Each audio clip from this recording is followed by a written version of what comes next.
Ah,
shit. Bitch finna die.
Wait, I don't do nothing messages, right?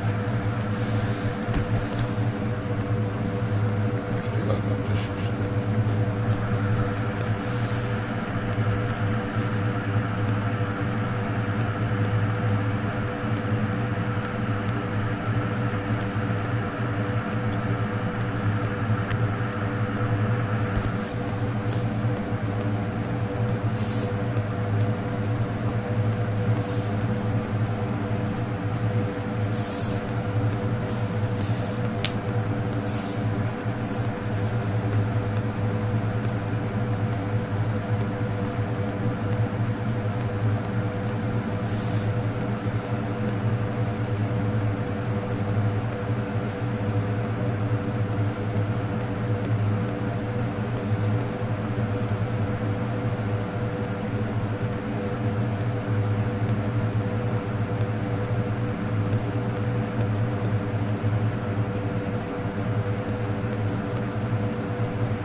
Black Eye live stream today?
What's up, Bart?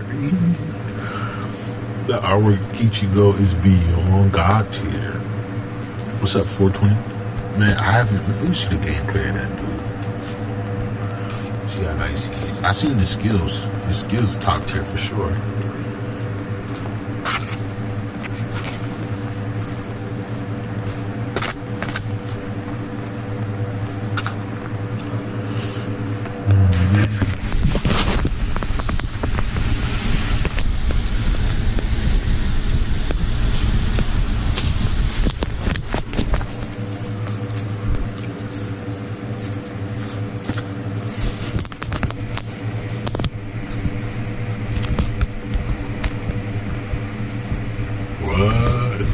Zero for ooh. Okay. Yeah. He's real nice. Oh yeah, he had long stride with Splinter plus 2. Man, what is that second? That should look great.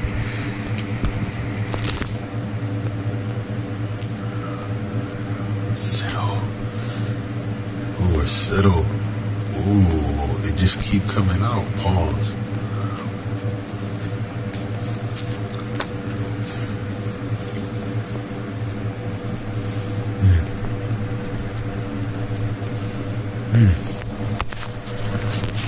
Impressive. Very impressive.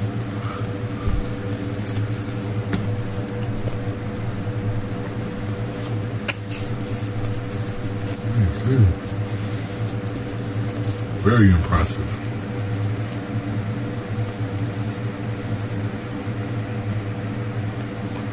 Wow.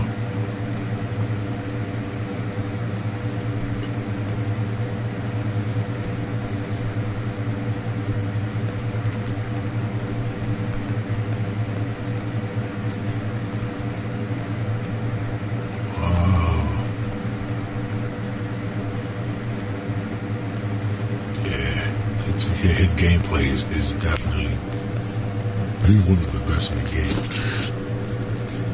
He don't got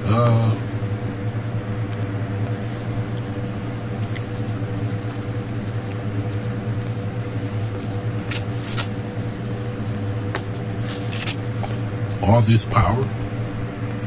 Oh, and he got Soyber Killer.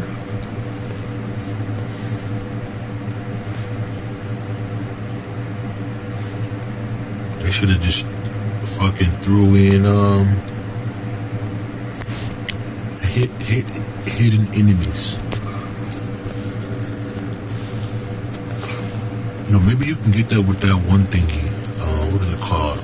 The super power system or whatever it's called. I don't know what it's called. Super IZ or some shit.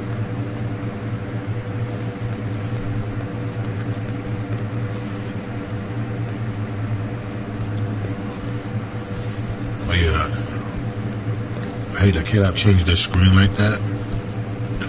I don't know why the fuck they did. That was a stupid ass choice. Like, we used to be able to tap over here and see our links and shit.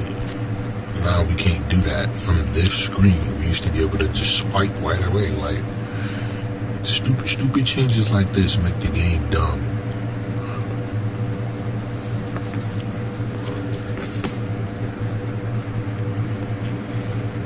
Damn, you can't do it from this screen either? What the fuck?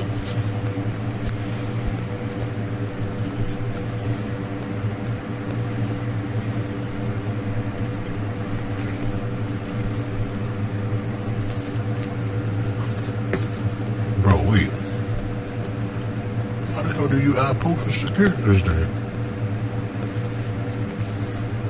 Oh, there we go. Excuse me? Yeah, this shit right here.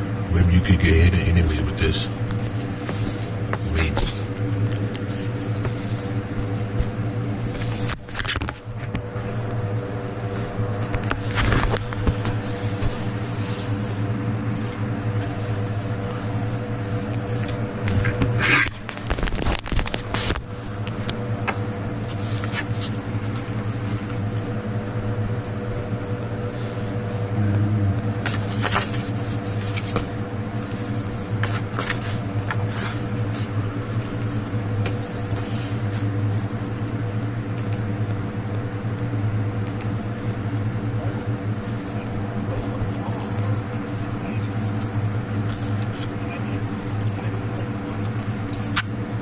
Where you feel like, okay, the people who haven't watched One Piece yet, they go like, oh man, I really want to get a second season of this, and I'm not sure if East Blue itself is enough to get that. In my opinion, that's usually like the walk to Arlong Park moment. Like the walk to Arlong Park moment at the moment with Nami is like one of the points where I hear so many people.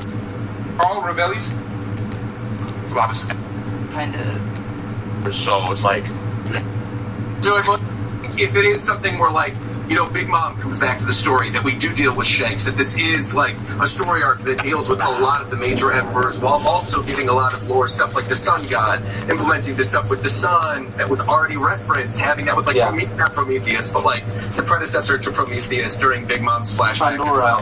But exactly. there was also, in the mythology of Elbaf, there was mention of the god of the sun, like the belief of just the rebirth of the sun, which obviously ties into the concept of the dawn and all that stuff. So, absolutely. And I think the other major thing too, which it's surprising I don't see more people talking about this one, it's something that's like clearly outlined.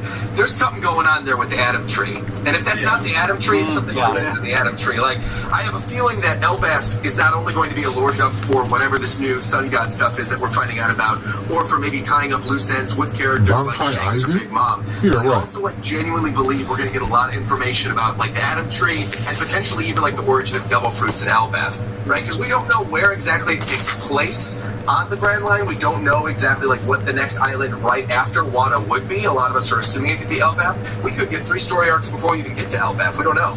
So it's totally up in the air right now. The thing is that you guys think Elbaf is? A transitional arc to where we rest up party for the new crew members. Maybe one tiny thing, and then we're going to Elbaf. Maybe. Yeah. So have you mentioned the Beanstalk yet in Skypiea? Oh, and the Giants. Oh, and yeah. Have you mentioned that ties to Eneru as well, and like the Sun God idea, and yeah, if you have like the Sun and the Moon juxtaposed with each other, there's so many good things that can happen there. Yeah. I just watched King did an amazing. King's got Towel Sawa too. This is great. King did a. Watched it about like Big Mom's role in the story moving forward. He talked a little bit about Elbaf. If you haven't watched the video, I'll find a link. But highly recommend watching that. I was watching that while I was editing the other day, and I was like, dude, this is right on the money. I think it was titled like something like Why Big Mom Won't Go Down During Wano, right? When you think about it and how like Luffy, the main character, has been deliberately ignoring Big Mom's entire arc, and then you have side characters take down like Law and Kid. I mean, I know people love Kid, don't get me wrong.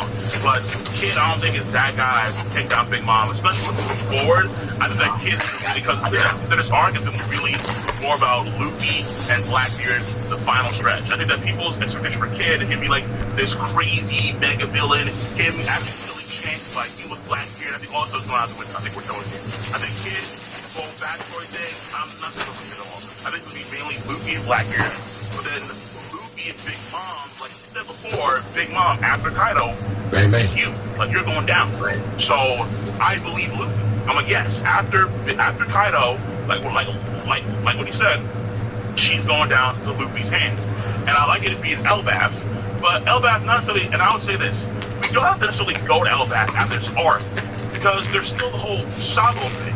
We don't know what's going on there, and I feel like this is where the brand is. But I think the rubber stuff is setting up the final saga. I don't know, because It could be setting up for the final saga for everything, but there still are things that we have to address, like immediately. Yeah, but that's like end of arc stuff. That's like end of arc stuff, like a few chapters that are end of show. this. End of this arc, I'm pretty sure, and with how fast we got the newspaper for Luffy's new bounty, I'm pretty sure the information, once we leave Wano, that newspaper has to hit the ship. Yeah,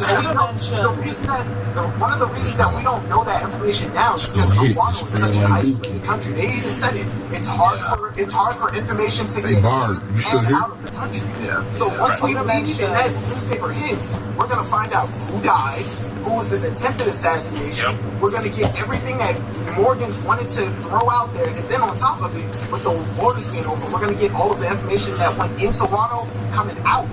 Not to mention and then also Silver's too. Yeah, Silver's too. The anime episode 957, they allude to like that scene where like you have folks crying, and then they look at it like they're in Alabasta, and like they're crying tears.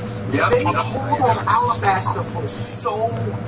Cobra is 1,000% dead. He's Cobra's He's coming back, guys. He's coming back. I'm sorry. You guys should come back in the final saga and fight side by side with the Straw Hats at the very end. I gotta call this out. I saw this in the chat real quick. I was laughing. I'm sorry. The whole chat after King said about Kid, like, "Oh, you're not that guy." The whole chat was just spamming. You're not that guy, pal. You're not that guy.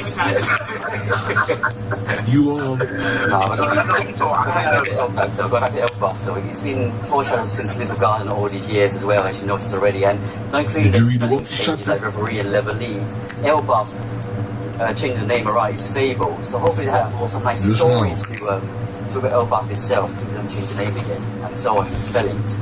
Even the Emerald City, you know, like Frankie the go Emerald crazy. City, talking about the Gold City in Jaya, but is the Emerald City in Elbaf, for example, or even the fact is, Loki, God Mischief, you know, is he the Wizard of Oz, you know, all these many stories you can do about Elbaf, so I believe it can be important, but it might be, like you said, if you wake up, it could be the fact that it's more like an arc, like a Zoe arc before you the main battle arc and so on. There's so much. That is, I believe, the Shanks' arc, you know, or that you would say is the evil Shanks arc, and so on. It's interesting you brought up Loki too, all things considered, because I literally just thought of this right now. Like, isn't one of Enaru's attacks called Elthor?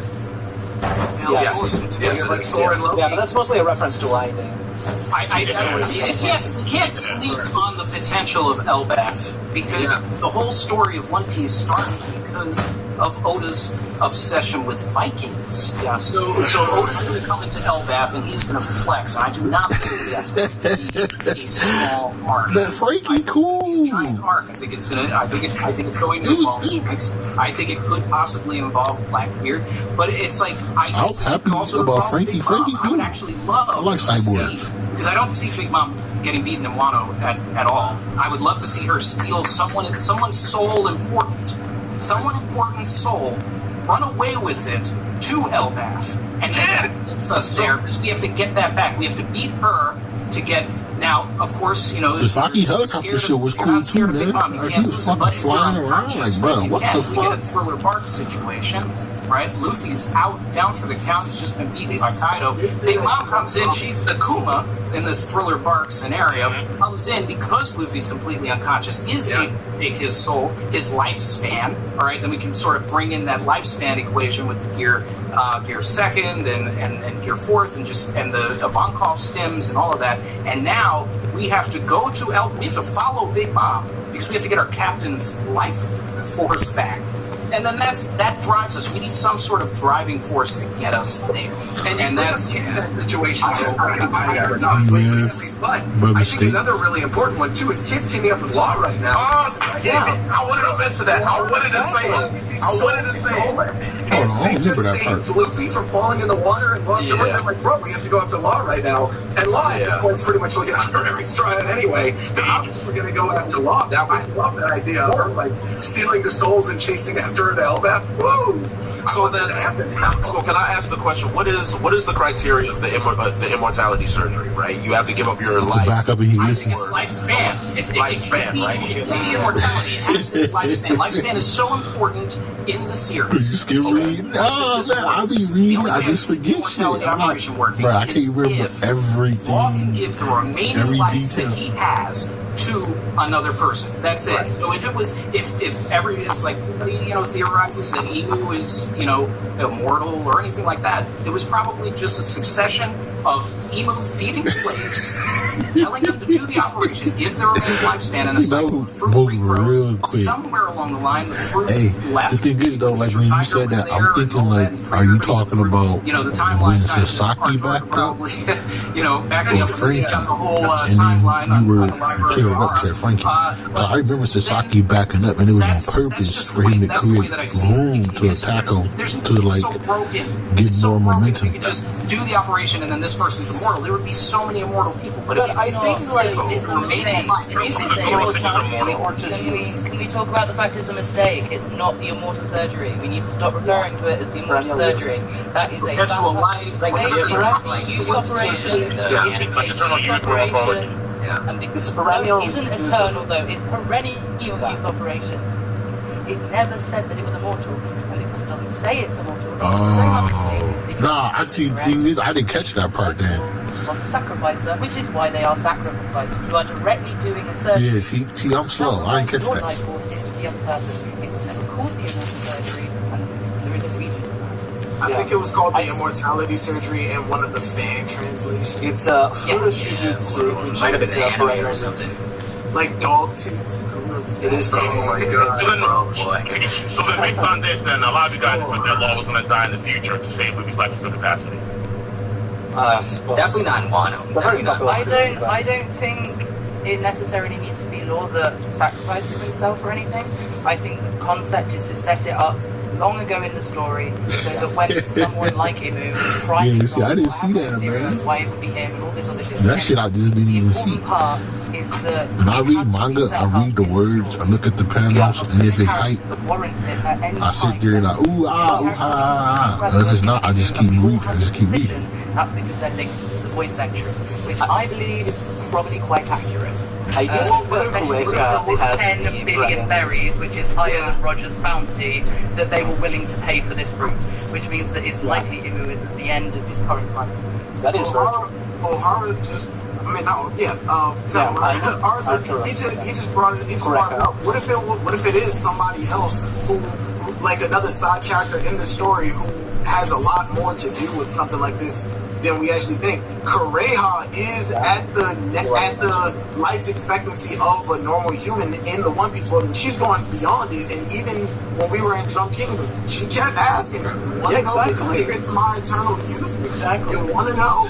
With that being said, we were told that there was a great man, my reveries, bro. Exactly. I didn't even know it was that many. That person could have used the operation on Kureha. The one last year was big. Probably because of COVID, everybody in the house, so something on that topic, right? Correct me if I'm wrong, Chad, but I thought there was something where he didn't SBS on like why Korea's lived so long. I think he mentioned like some kind of fruit, like some kind of plum that she ate, or some kind of He gave a type of troll answer. I can look it up.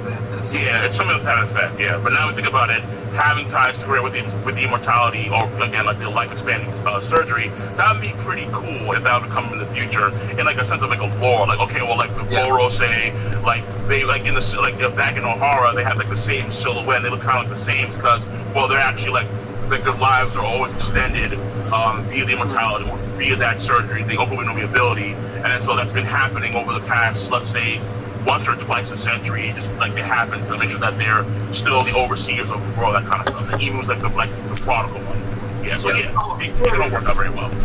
I disagree with the substance, but I... Oh, go ahead, Sage. Go ahead. Oh, I was just going to say, I think Gorosei do cycle out because they're said to be celestial dragons themselves. I think the reason that they cycle out, and the evidence that we have so far, is that Luffy knows what the surgery that he needed to do, and he knew where it was all going to be and shit like that, which means that he has a connection high enough, and he knows the national treasure and things like that. It means he has an idea of stuff that majority of the celestial dragons don't seem to know which were poisonous. In fact, he could have been, or his father could have been, our victim Gorosei, which might be part of why he ran away. So, if he has all this knowledge and might have run away, he's going to be someone they keep close. And I think Gorosei do cycle out and Imu doesn't, partly because Imu is the one that promised the 20 kings something in exchange for taking out the ancient kingdom, probably betraying his own race, because it's likely that they were sky people. I think we're all suspicious that the ancient kingdom with the high tech might be from the moon, that place. There was a kingdom with high tech. And I think that Imu is someone, most likely Bricken, because we've had all of that seems to have been erased from the One Piece map at the moment. I know. Yep. And I think that stuff has been slowly leading up to that. Yeah, I think the likelihood is, the Gorosei do cycle out, and I think that's... I think a good point to how long are the cycles? Because you muted Dormita for a second. Oh yeah, I think it's just normal life cycles. I think because the other evidence is there's one Gorosei that's young, and the rest of them seem to be old. So I wasn't he there during the O'Hara incident? Yeah, 20 years ago. Yes, 20 years ago they also looked identical. To be fair. Yeah. But they are old. They do look very similar, but lifespans of One Piece are very different. They are 140 odd. They're also it's not so much it's not so much the lifespans that I'm referring to, it's their appearance. Because look at Sengoku, he went from a full Afro black-haired man to 2 years. 2 years later, he's sporting full-on silver. Marineford will do that to you. Yeah. Bonnie is going to have a role in why how Bonnie is going to... Bonnie needs to play a role. I have the head. He has a whole bunch of connections. That but not until... like the Viva cards and stuff. Yeah. Yeah, but not until we actually try and get the whole Sabo thing done, which I think it has to happen before the final war. So I think that's why it's like whether Elbaf happens in the next arc or after the next arc, because I think it's safe to assume that the final Pornoglyph is probably in Elbaf. Like, I think that's the safest bet. I mean, like the safest bet, I would say. Elbaf has the same like sun imagery and all of that stuff that goes with Alabasta, that goes here. There's definitely a lot of history. They were allied with, the people that stepped away from the world government and allied themselves in secret. They're the ones who closed their borders off. Elbaf has to have I think the sun got Nika. The sun god Nika is something we got with Who's Who, and how they mentioned the sun god with Mother Kekamel when she took that fire in the town and she made a Prometheus, like a mini version of that. And then how the sun god Nika was also mentioned in Skypiea, or in the Norland flashback. And then how you have Don Fall talk about, well, there's actually no way to get to Skypiea, but it's actually like a lot more dangerous. But in terms of you're gonna like guarantee lose crew members, but you'll get there eventually. And they have the whole Beanstalk theme, like attacking the Beanstalk. And then so there's so many ties there. And I feel like when you think about the possibility of Elbaf and it had touched the Rogue Poneglyph, it makes a lot of sense because this place is full of hyped up since Little Garden with Dory and Brogy. I mean, actually, see Dory and Brogy finish their fight and actually on their way to Elbaf. Like they said, you know what? Like we finished our duel and like everything's A-okay. Now we're coming back to Elbaf around the time when they get there too. And then so it could all be like a giant culmination, which I agree honestly, like it doesn't have to be a small arc. Like it doesn't have to be at all. Especially if Wild Country ends this year or like early next year. I think for the last should also be there. Hold that thought real quick, because if we're getting into the Sun God stuff, that's gonna be the next big topic, and I'm pretty sure everyone's got a lot of stuff to say on that. Let's cover super chats real quick. Maybe get in a couple new faces. And let's delve into that night. So, first off, we have a super chat from Chrissy, who's Randy's wife. She's saying, Randy's wife here. Randy got me into One Piece through the anime first, then I read the manga. Yay. Also, Archer, Chrissy is a huge fan, so she's excited you're here. Oh, thank you so much. On Pro says, we covered the anime in depth here. Princeman T. Joseph says, do you still think One Piece is going to end in 5 years? I'm going to toss that to Archer, but can you answer in one sentence or less without having to laugh? Oda mentioned recently several times that he does intend to end the series in 4 and 5 years. Maybe, but he does seem pretty confident about it. So at the very least, it will be somewhat soonish. Fidelio says, why haven't we seen any giants with the Devil Fruit power? Is Oda saving the reveal for when we get to Elbaf? Or do the giants know something we don't? Where you got anything for me? I think we've seen one, haven't we? There. I mean, I think, yeah, but I think that's something that's being stated for LDAF. Sorry, go ahead. Yeah, it's just something being stated for LDAF. Emphasizing on that. We have seen right? Well, we seen Morley in Revolutionary Army. He's the first guy. I'd like this question for this space, so maybe everyone can go around and give a quick answer. Favorite One Piece? Let me see. Oh, it's right here. And then there'll be a second news part.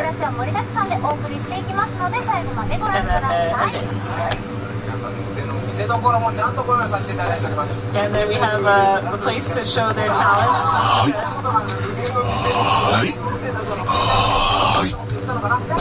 It was written in the script that she would say place to show their skills, and they thought it was kind of funny to show their voice skills by that. I guess it's a rare thing to say.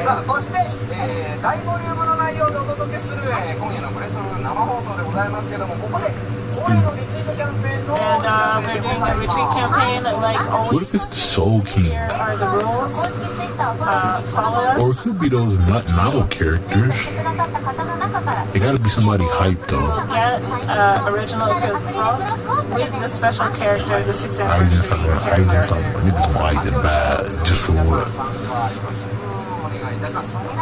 So please participate. And there's another Twitter campaign. Yep, it's on right now, Bob. You tweet out Bankai Live, and we'll read some comments. If we read out your comment, you will get a smartphone stand.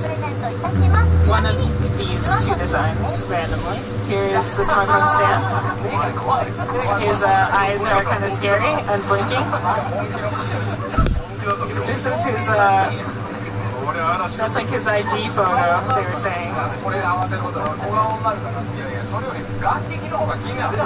And they said, what's going on with your face on the sides of it?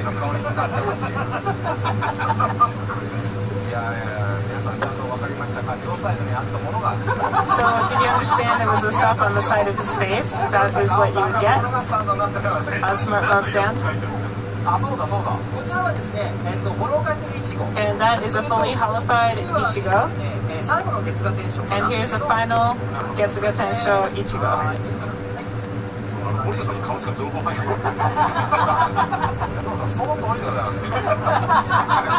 And here's some more close-up of his face in it.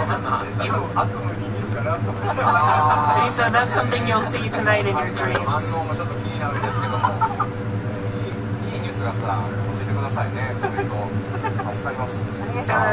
They're reading the comments now. And there's another thing. If you tweet out Bankai Live and get within the top 29 ranking of these countries, then everyone will get a 5-star summons ticket.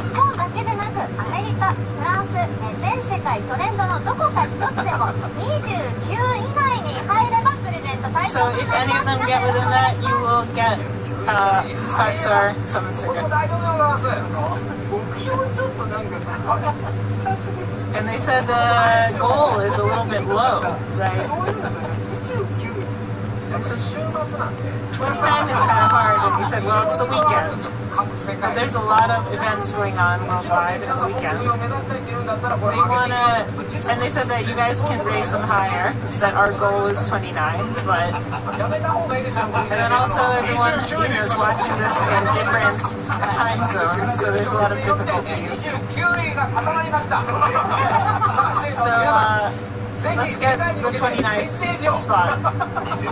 And they're gonna say a message to all you guys outside of Japan. And he said, please just keep retweeting. Please keep retweeting.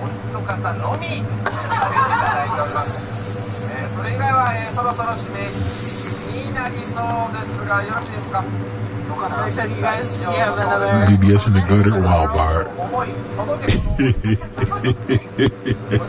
Hey, they can get out the gutter if they release some dope-ass content. I said, do you want me to boost talk about the drop rates. recently in my life? Like, they don't know how to balance the game, man. We're translating this right now. So please just keep, and he's like, keep what you talk about very simple because I have to translate it. So he started talking about his two dental problems.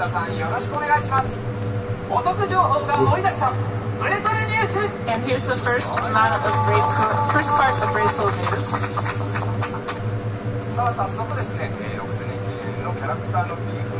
And let's look at the PV for the 6th anniversary character. We're going to show it to you, but who will it be this year? And he is going to show the video. Video.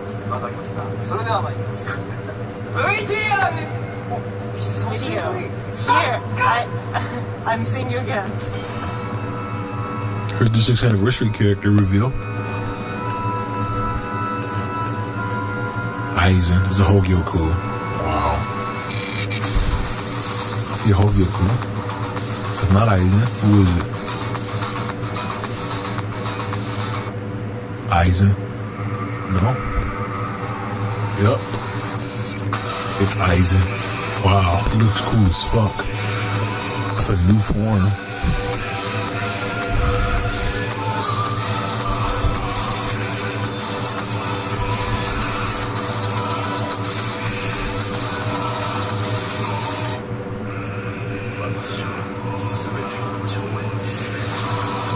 The chat going crazy. They loving it.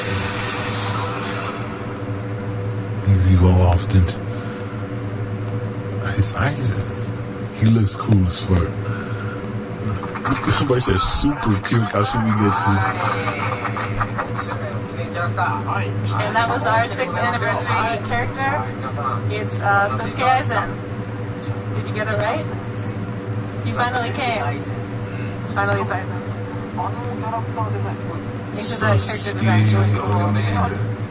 I want to know more about it. So that you want to know more about it.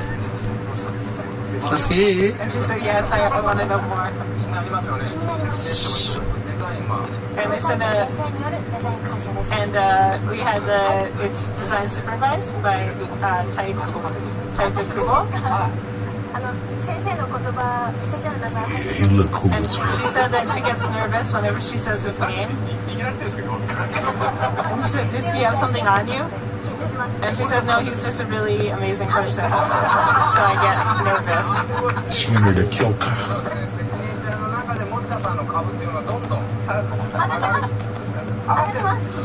Wow, I'm shocked.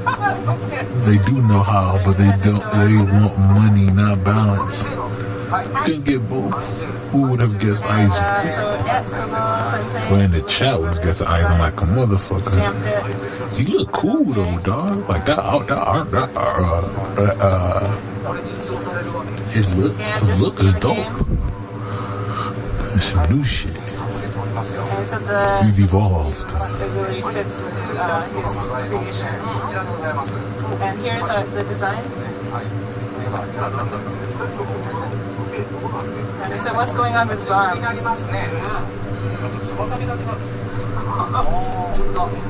And he's like, he's floating because his toes are up. So he's floating around. He said, I want to ask about a lot of aspects of this design.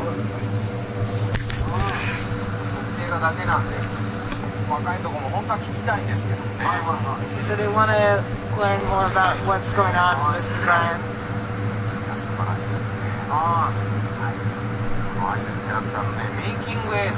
And here we have a making of video. Bro, he better have 900 SP or it's a bust. Mr. Sugiyama. 860, 880, unacceptable. At least 890 plus. Come on, man, it's Aizen.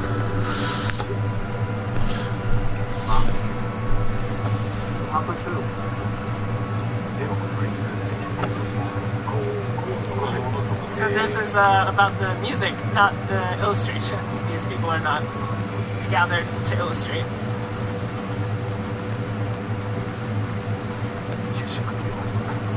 We're was like a music video. It's pretty intense. Our in-house sound team makes all of these songs. Pretty awesome.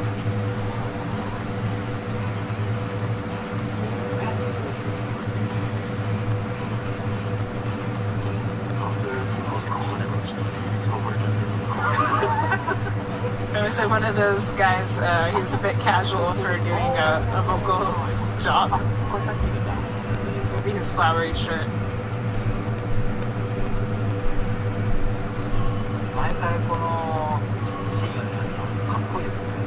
So this is really cool. We've had a lot of these making of videos.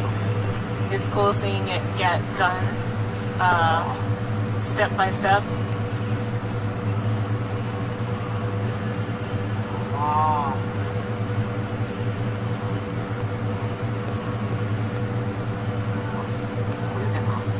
And here's the finished drawing.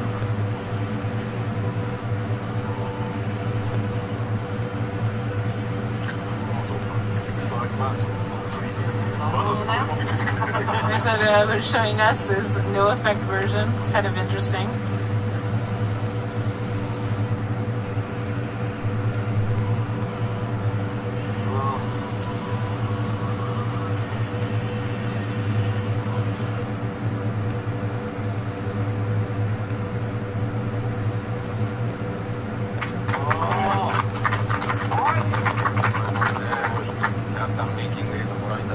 And that was our making of video. It's cool to see the process. He said this is something that happens every Bankai Live. And Aizen's really cool. And it's under development right now, but we get to see some before final form split face. So let's look at this video. Shit, it's K-Lab. He's gonna tell us. Doesn't he look like X-Axis? Bruh, the wings, I can see that. His wings, man.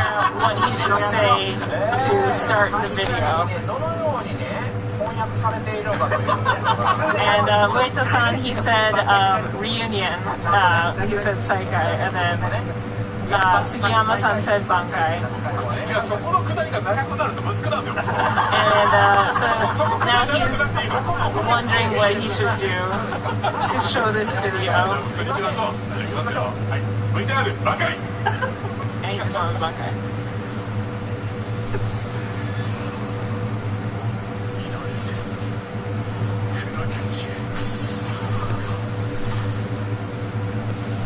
They're showing gameplay. Wow. His third is the dimension open. His second is a beam. Oh, it's a moving vortex. Oh, it's like Byakuya's. It's a tracking vortex. And he said that he doesn't even have a sword. He doesn't have. His first is a blast. It's like he's a magic user. He seems. His gameplay seems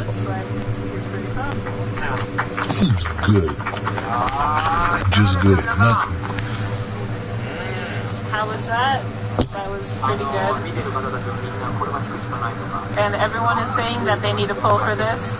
So he's thinking everyone wants Aizen. Pretty amazing. He looks really strong.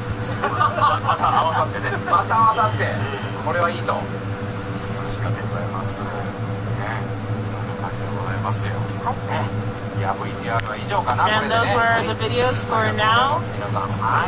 Thank you for showing them. And he said I didn't get to show a video. And he said I didn't get to Bankai. Sorry. They said I don't get any chance.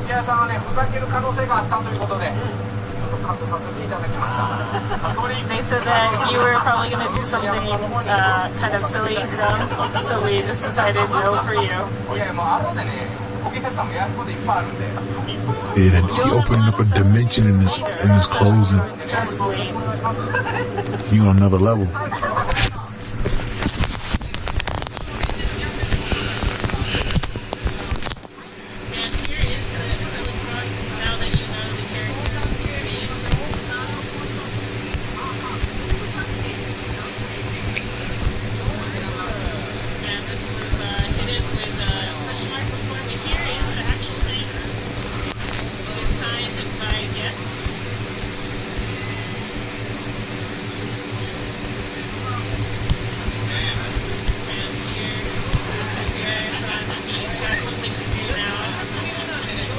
paper behind it to show it better.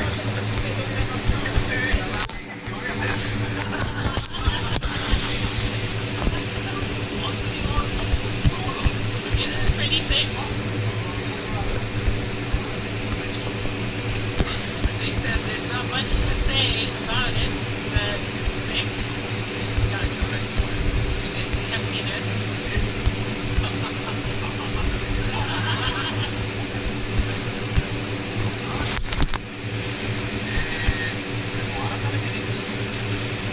So everyone, tweet for a chance to meet up since we've been together.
Blown through this shit, bruh.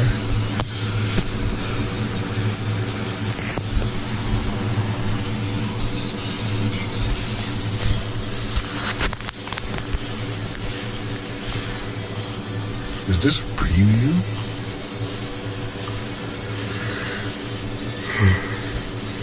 Yep.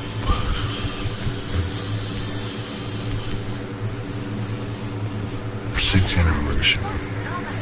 This game been going on for 6 years, but that's crazy.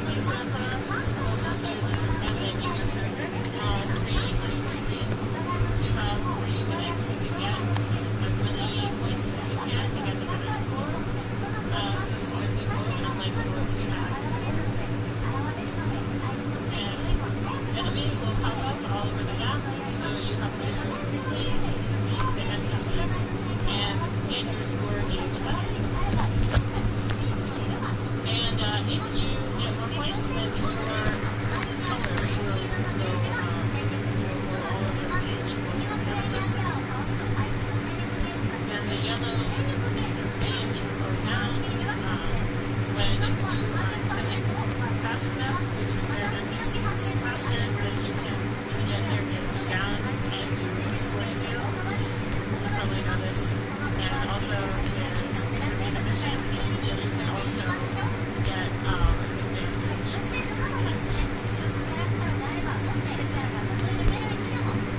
So you can use any 6-star character, even if it's level 1. So you can use just a character that you maybe don't use normally to do this one. And get a trophy ranking.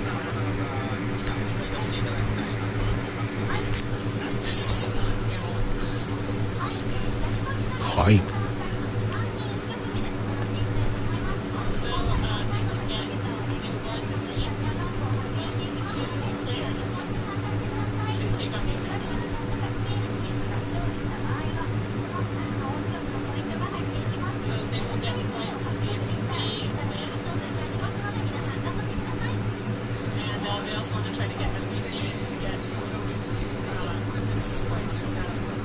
Switch between all three of these? I don't even remember, bro. It's been a minute. So everyone, please try when your server is called, even though anyone can get in anytime, please try to go into the your server and change.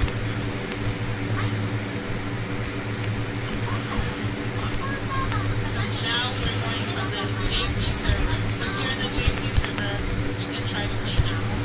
That nigga Ikaku bullshit, just know.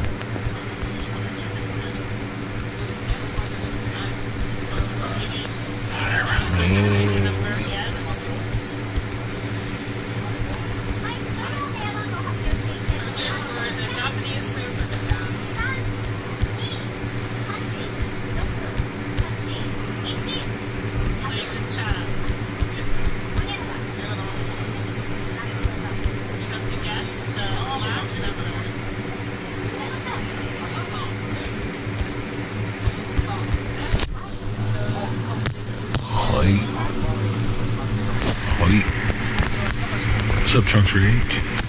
How are you feeling? How you doing, man?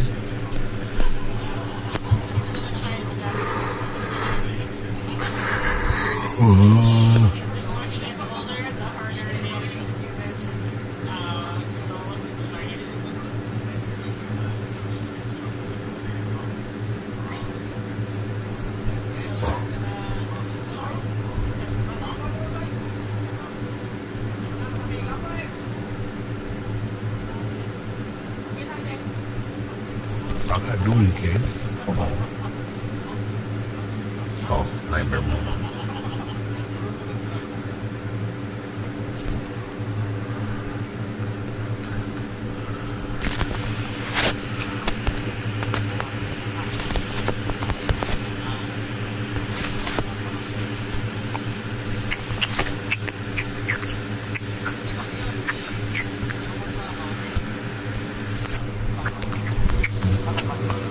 Trying to get LFO power free. Yeah, I got a summon for him too. My video been delayed because I had to gather CC. I could have did it yesterday, just I was actually playing PvP yesterday, trying to rank up. Fucking Zenkais, man. They make shit real hard, dog. They fucking everywhere. And it don't help that I don't got the souls to power up my units. So I'm basically fighting it underpowered at a disadvantage because of the units.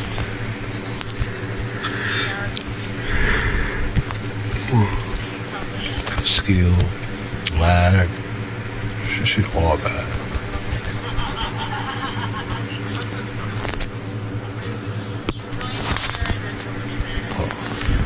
Will and fix all that. Just no willy right now. But don't fix all that. It fixed the character star difference, like soul difference.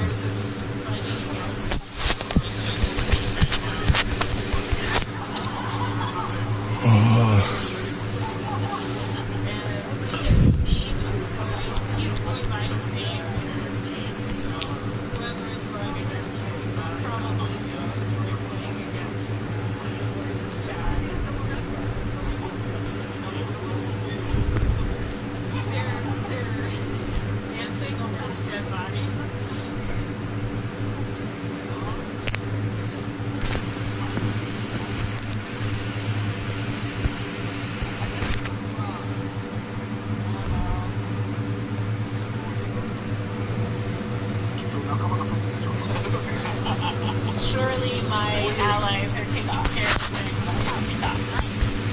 Hold on.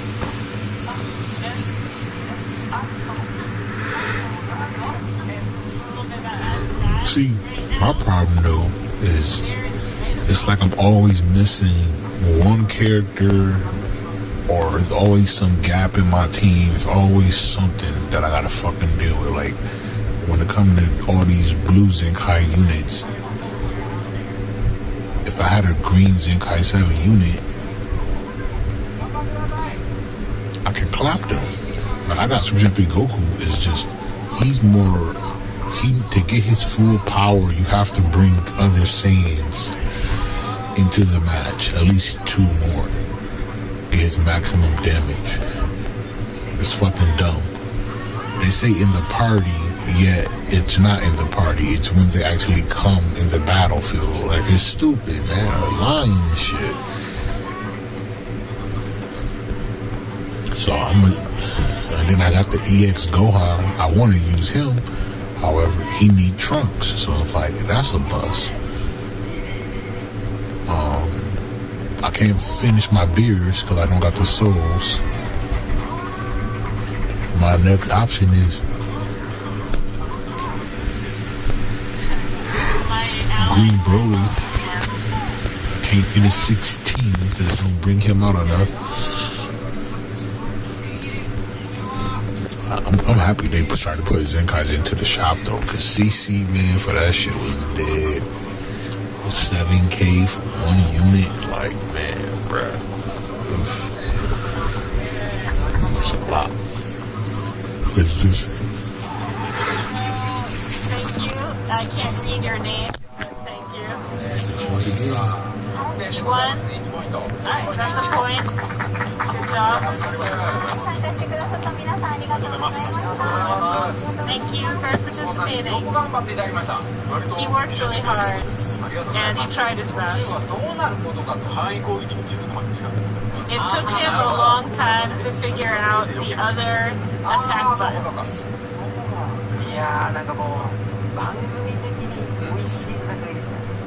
That was pretty good. He was losing, and then at the last moment, he turned it around. That was very tough. Very dramatic.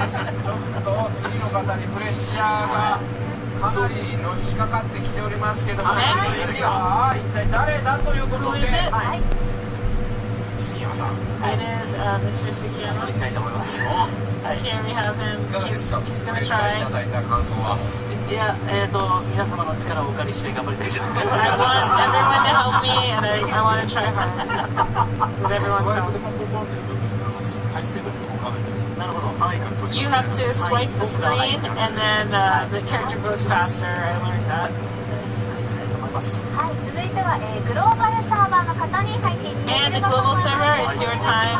Please join him. Please help him get victory. You're playing with the voice of Uryu Ishiba.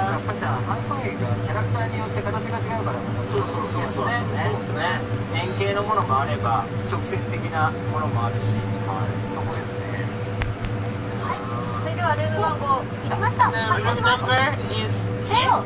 You have to guess the last one. Global server users. Please come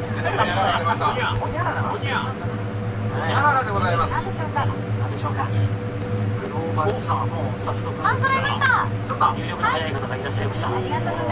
already showed up. You guys are fast. We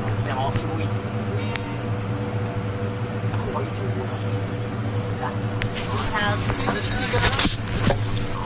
two girls. And someone was lucky. By the Wikia joins.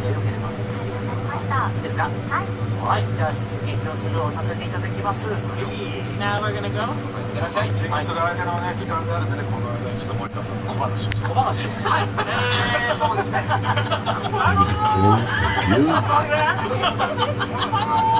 I don't got it on hand right now.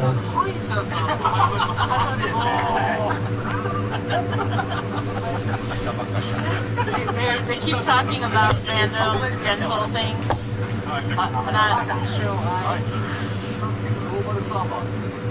Here, global players. Hopefully you're playing with us. Show us your skills.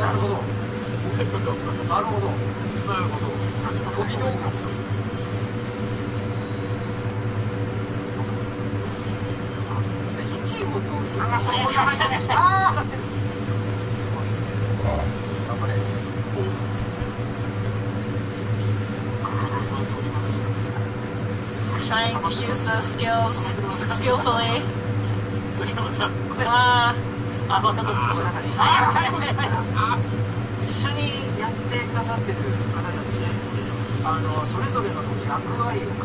Everyone working with him probably they have a mission strategy. Ryu should be ranged, so staying far away from the enemies.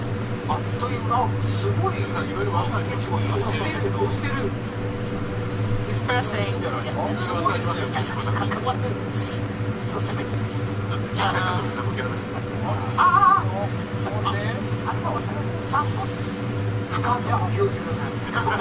Take a deep breath. Take a deep breath. And revive. Press the attack button.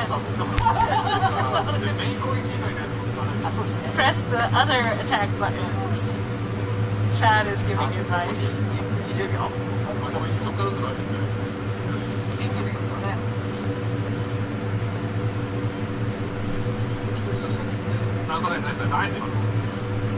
Oh, Olivia.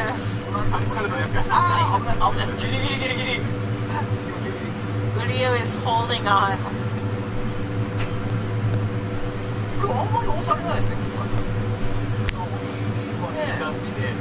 Right now, it's pretty 50-50. So, at the end, I think that this battle will be decided by who gets the most points at the end. It's been pretty even.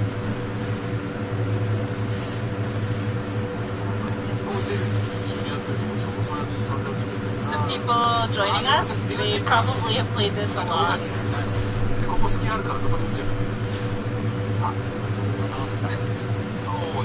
Hit them when they are vulnerable. What? Oh no. Uh-oh.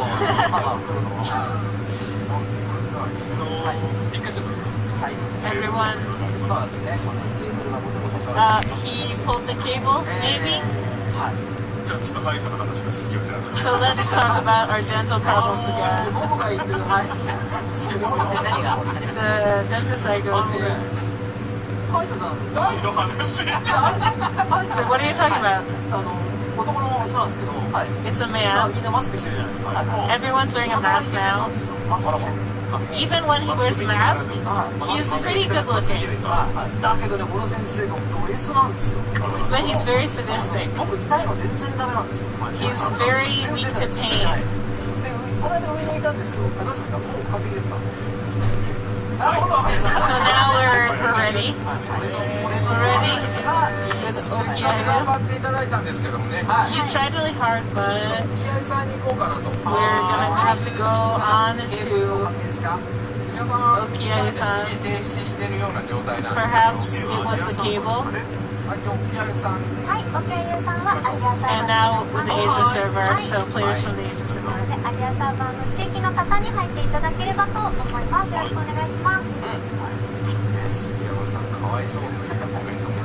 People are feeling bad for Sugiyama-san. And other people are maybe getting excited about the dental story. About the sadistic, good-looking doctor. So please interpret this properly. I don't know how I'm supposed to interpret this. And here's for the Asia server. If you're playing on the Asia server, please join us now. Yes, these are voice actors. They don't make the game. The game dev crew, they are different people. They do not voice the characters.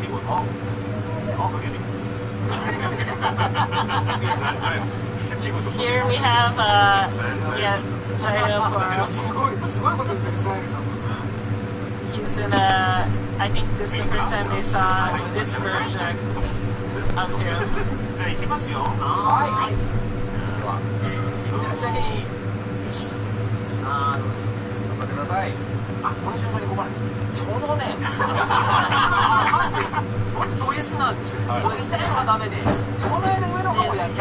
His doctor knows that he is weak against pain.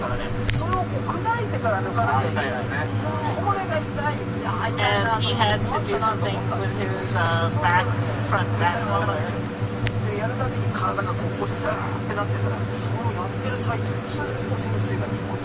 And the doctor was smiling the entire time. He was getting, he was drilling this tooth, and it was really hurting him. And the doctor was just smiling.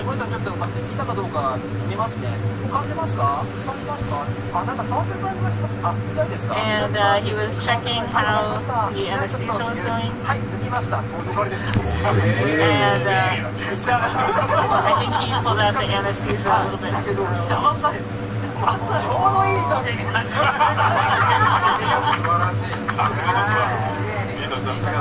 They do realize Karina is crossover, but just try to play when it's your turn. Playground rules.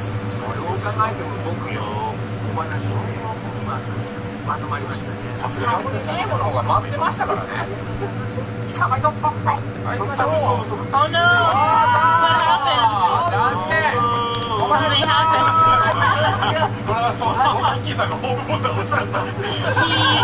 He pressed the home button.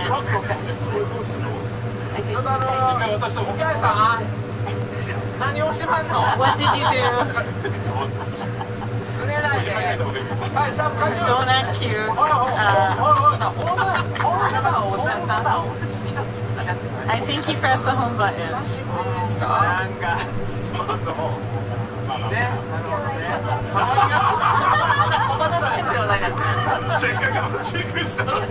Finally, they got a team together, but it all went to nothing.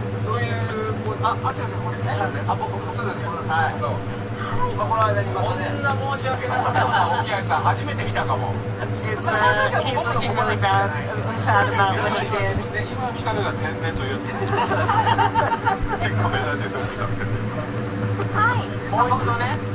a cute character. Mistakenly pressing the Hi. And here I think they're going to try again for the global server. So if you are on the global server, come play. 4、5、3、1、7。強い、ホニャララが強い。俺04号で横浜の白いとこ。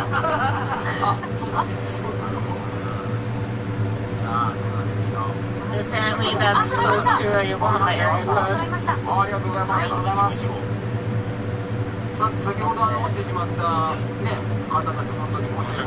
Sorry for the people who got disconnected before and the people who got disconnected from the home button tobacco. He said maybe they swiped and closed the game.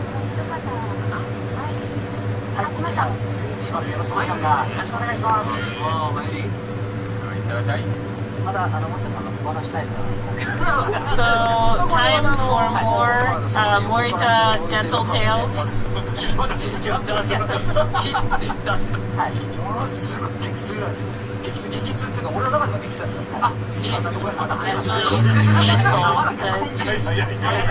Came out by bit, I guess.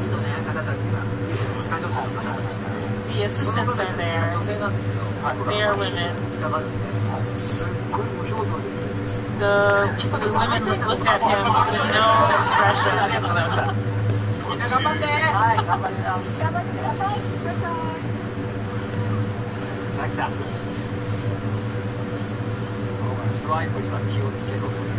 Be careful of swipes. Screen swiping.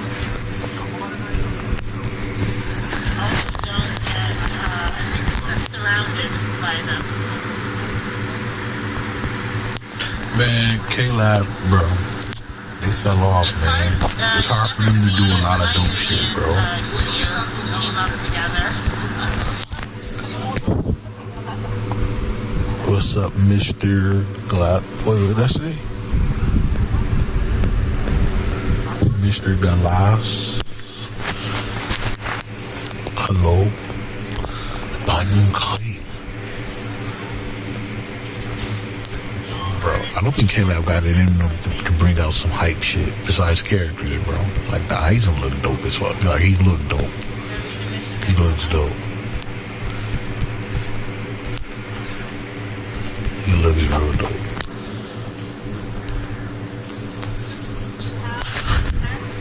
Boosted rates, man. Boosted drop rates of the materials, man.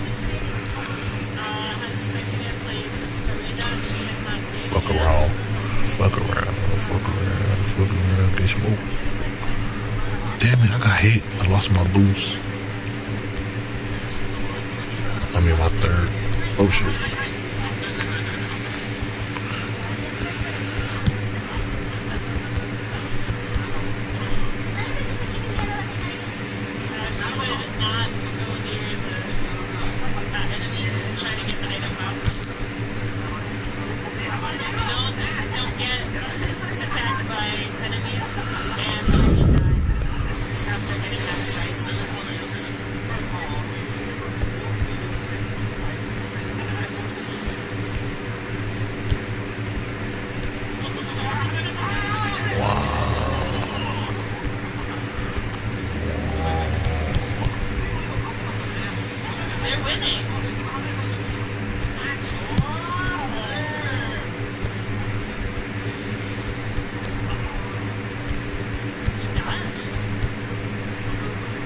Oh shit, it's a lot of enemies. Oh, it's two bosses.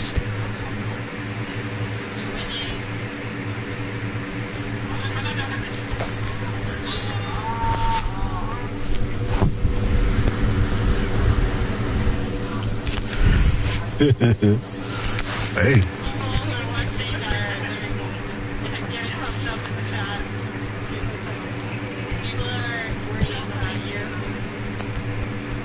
Bruh. They doing what they gotta do to get through the game. Majority game. It ain't like it used to be.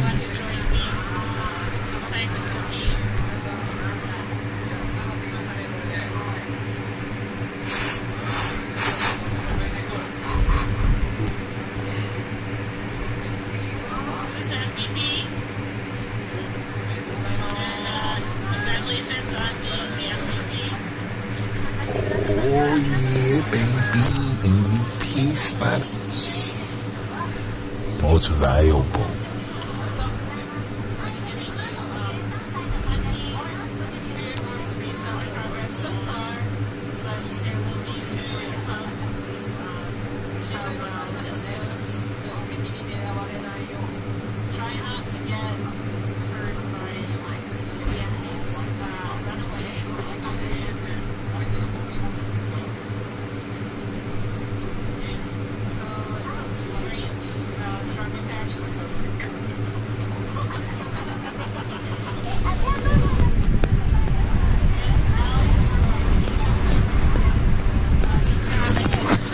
Please come play with us. Yeah, we ain't playing with you.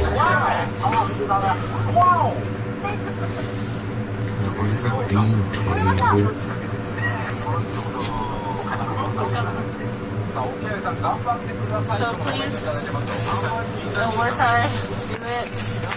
People are saying God bless you for the bridge. So that he does this very well, hopefully. You gotta need to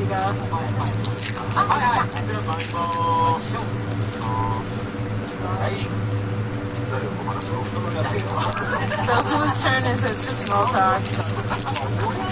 The nurses were looking at him.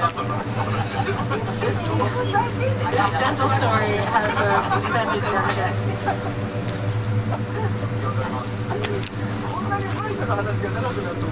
Wow, we got a 505 EQ.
popping up quick as hell, bud.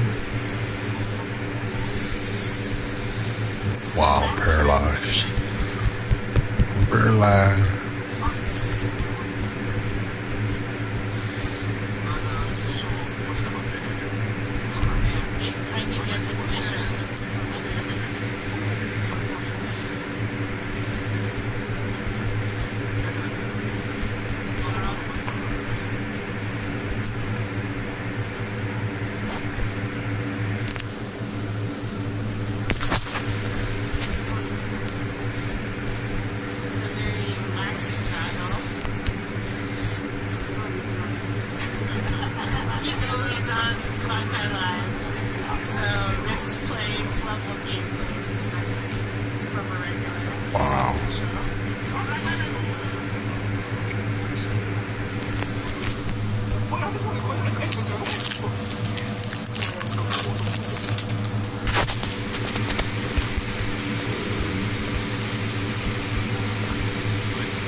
It's over. It's over.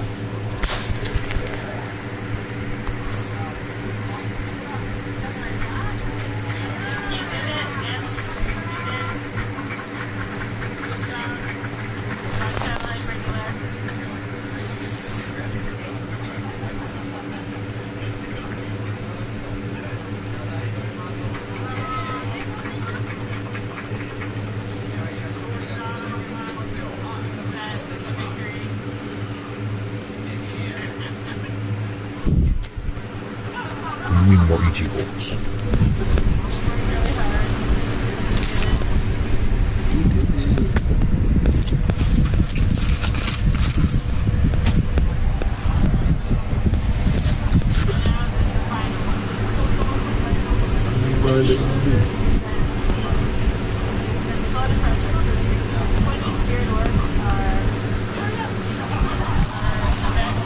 That's not even a single.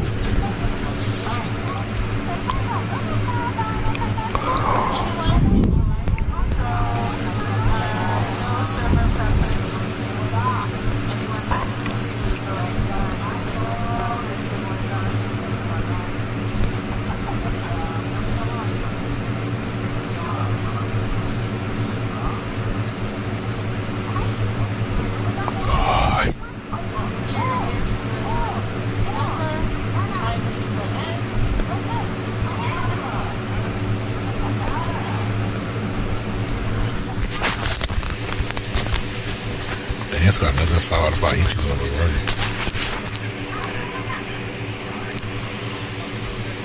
Wow. That Ichigo.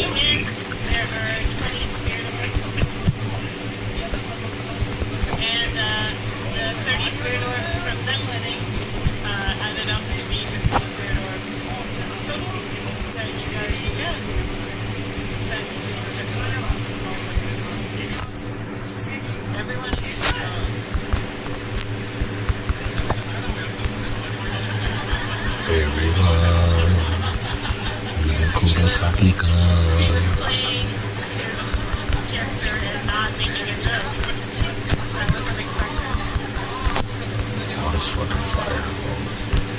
Just slowly burning away. Wow.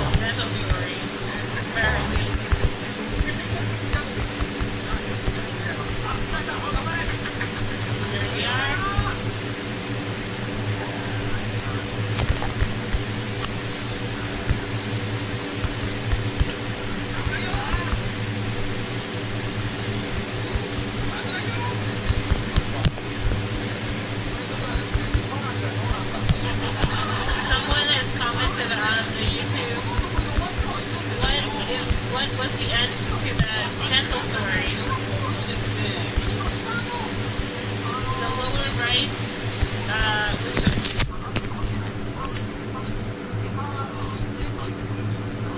It seems like there's a problem on lower bottom of this one.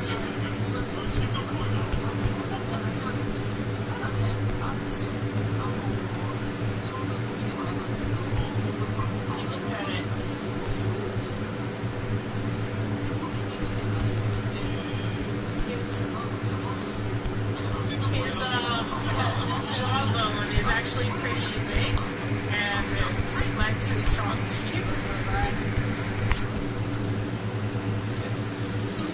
I'm gonna soul bomb, so one of these bums. I gotta use y'all, man. His bones are strong. He's been told that. So just take good care of them.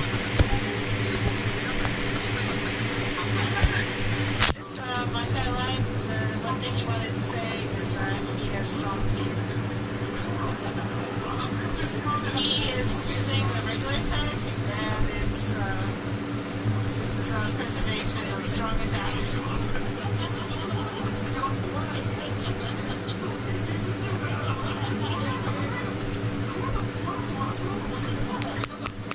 Look, I was trying to stop my dental story really fast, so I was doing regular attacks.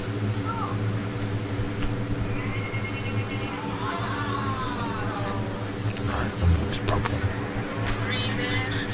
Breathe out. Breathe in. Breathe in.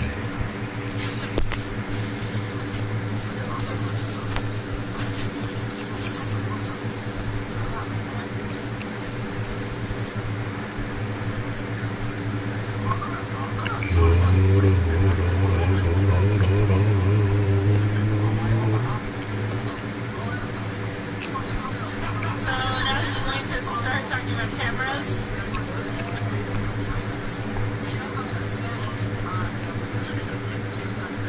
Oh man, we need He potions. has been collecting film cameras. What will you do with it? It's for a collection. There are some rare cameras. The most expensive one.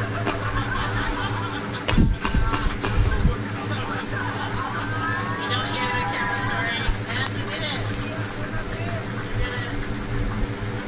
Oh man, this is annoying.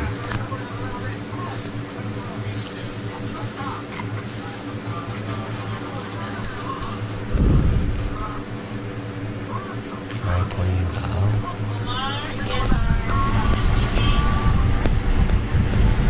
What's valuable bone? Pom pom? and we will have to listen to the camera story next time.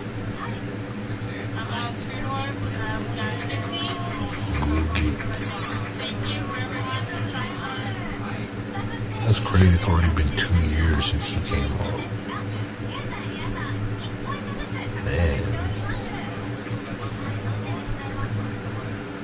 And everyone got points, so they all have the same amount of points. Nobody was MVP.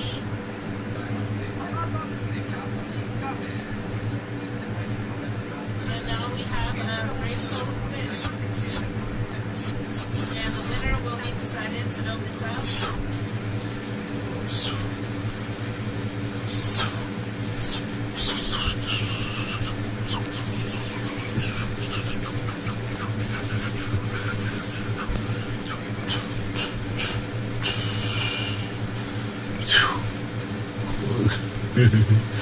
Oh wow, you can spin a familiar? I didn't know that. Little baby grand fish.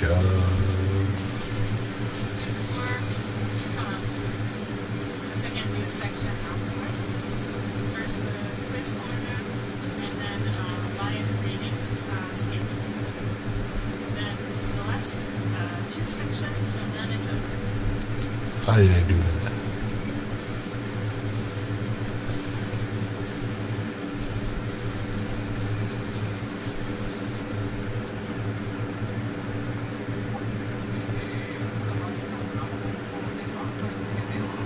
Here are some people who have tweeted out the Bankai Live.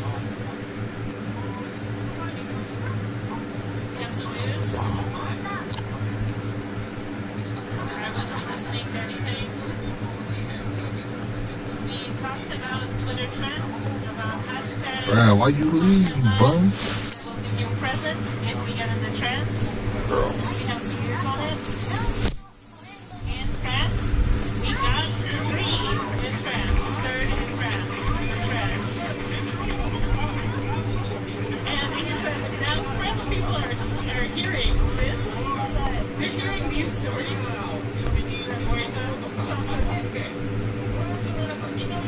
Everyone in France is watching.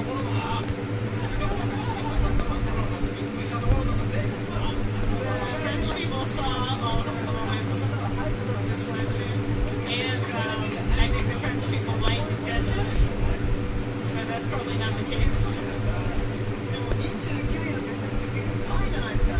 He said it at There we go. 49, but actually stopped here in France.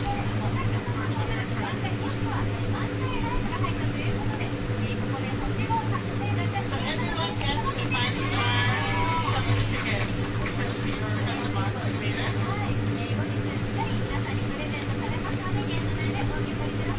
So get it, and it gets into your box.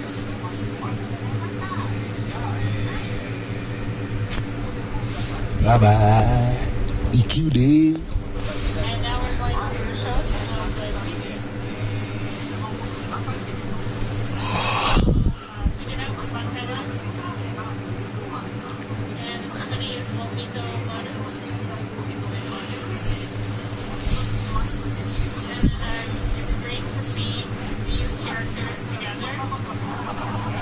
I've been waiting for this from May.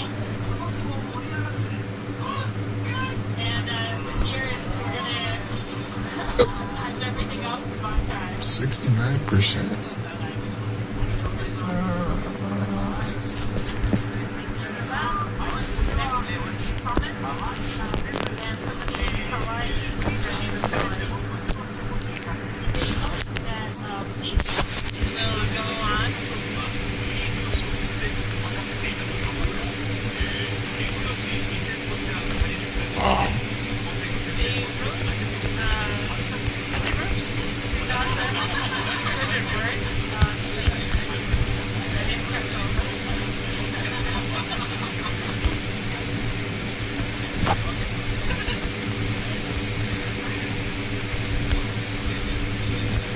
Thank you for supporting Bleach so much and the game. Hi. And somebody from France, check it out. Thank you, Sensei, for making this amazing world in manga. The character design and the BGM is all good in this game. Bankai. And thank you. Lucas, I think it's 12, I think.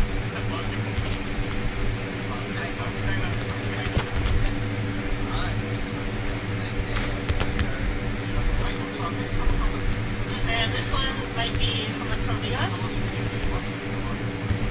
I can't wait for the 6th anniversary. It's been great, some great years playing Bleach Pixels. Love to everyone playing this as well. There was no Bankai, but the hashtag was Bankai Live.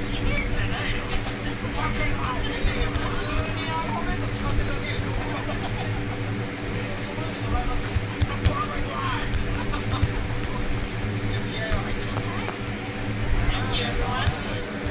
You felt the love.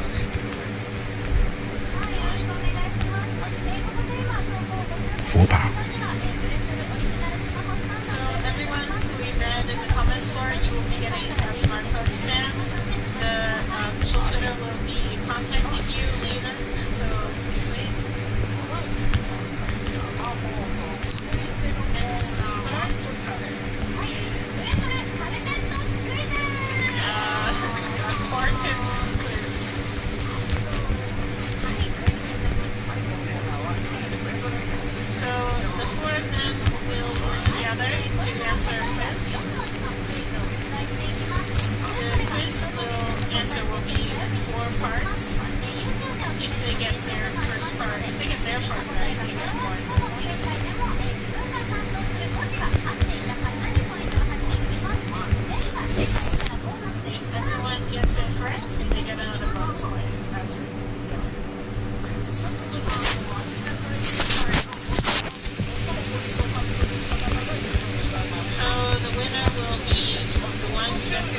points during this, which will be added to the main ones, and then they all have the same points.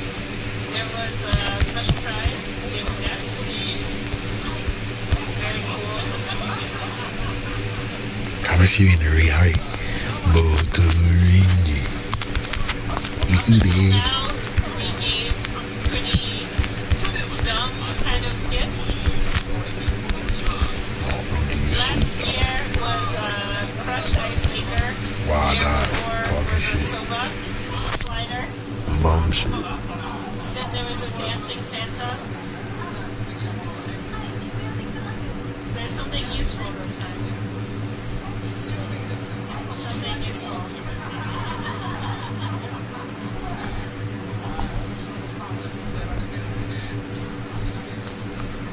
Is that the first one or the second?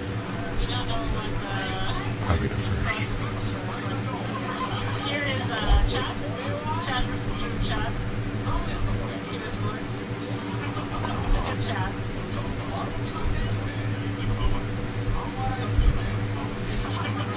Chad was smiling a little. So we're illustrating now?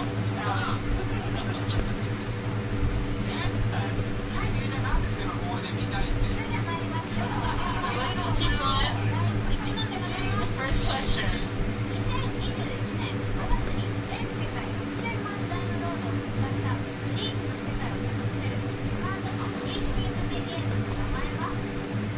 Very easy question. Has to be answered in 4 parts.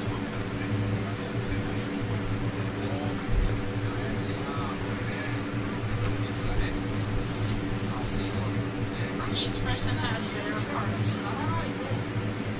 They have to sync up with each other, or else they don't get the answer right.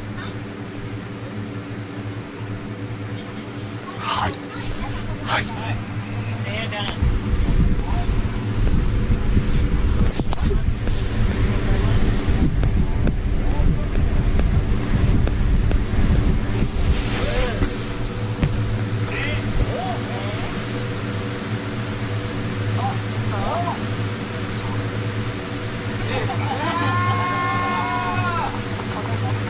What is that?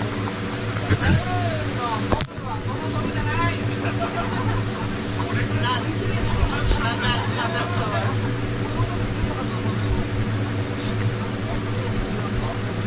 You put something there. Oh, it's 30 degrees of blue.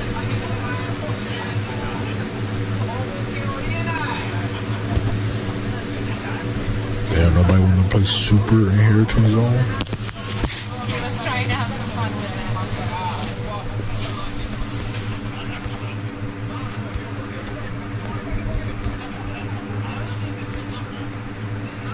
We have how many questions altogether? And 8. So we gotta go. We gotta keep get going.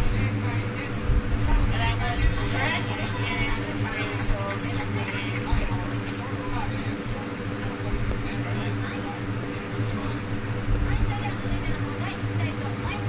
Next question.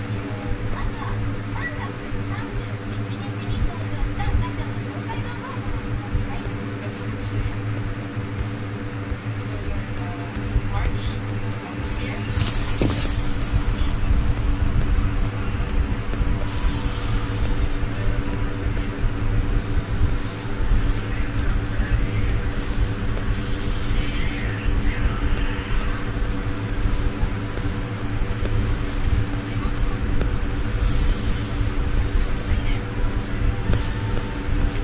Lisa. So this is for circles because in Japanese it's for parts. What is the name?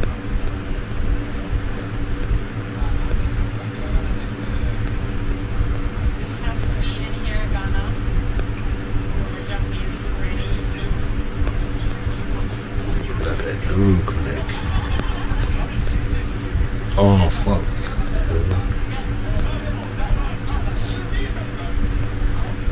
You saw it in the video. The answer is on the YouTube comments.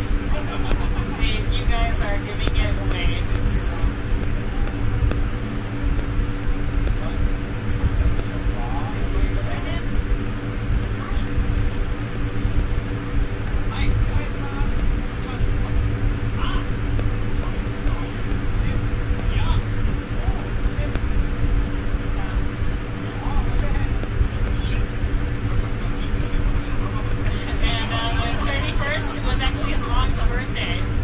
Extra information. So you know. And when you get older, you call them Mama and Papa actually.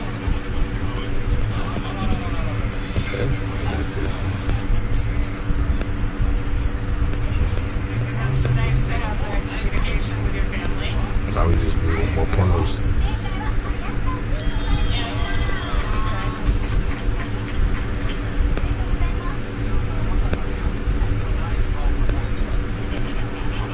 He had no confidence in his answer.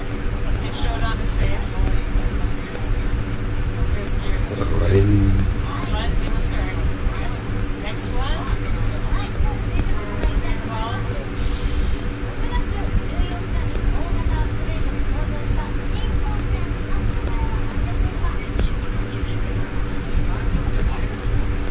so nobody has a birthday on the whole team. No, that's a birthday.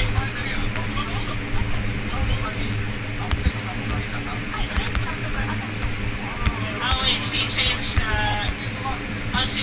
her role to be from orange to red, actually.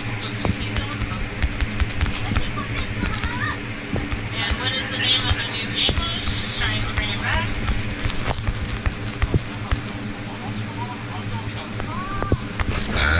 Someone else, it's their mom's birthday.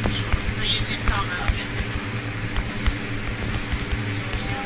He's looking up the answer.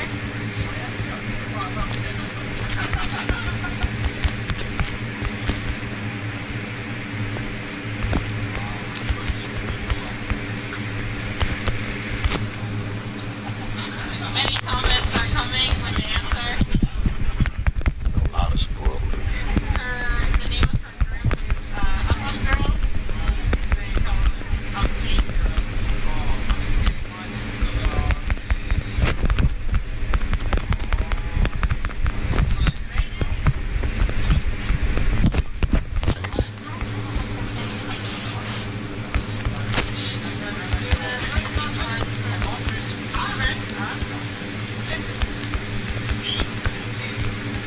It's part of his name. His name is Ryotaro. We use Ryotaro.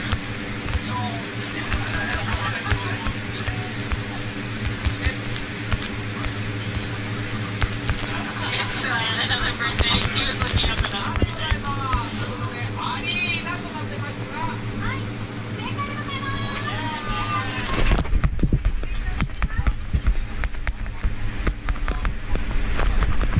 He wrote the degrees again, in case you know for Is it over? Nice. That's not correct. That's simply not correct.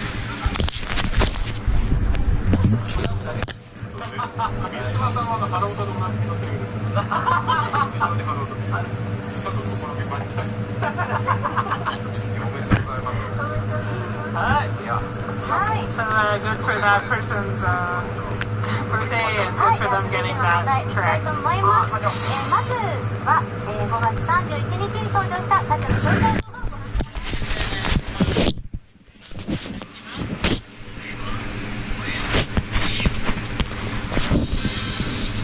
Don Canoes.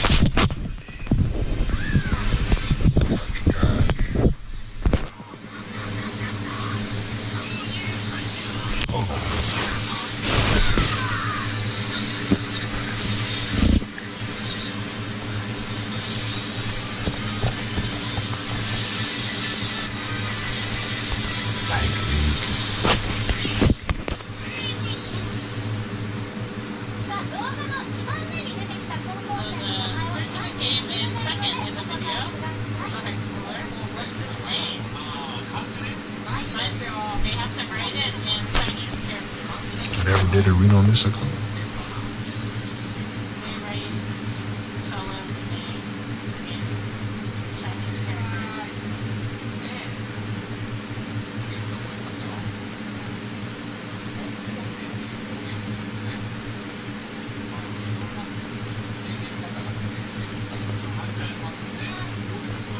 There were many techniques in that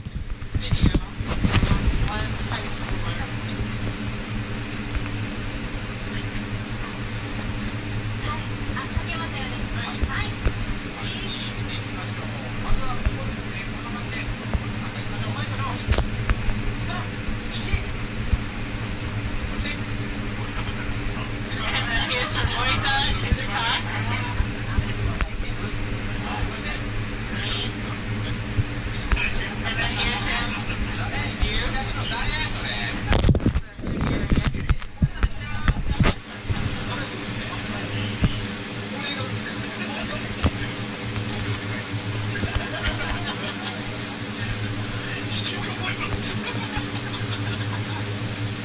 nice.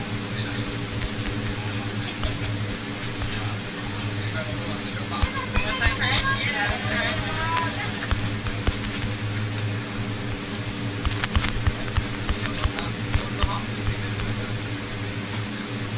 And they didn't go in. And he said his school was... Wow, Miss Rock gets a good 10 show. Yeah. I guess when he was in high school, their high schools were close.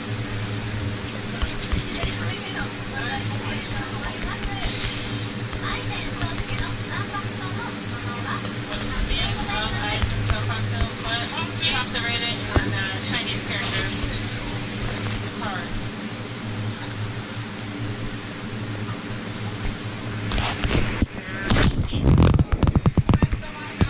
They're waiting for everyone's comments with the answer with the Chinese characters for the name.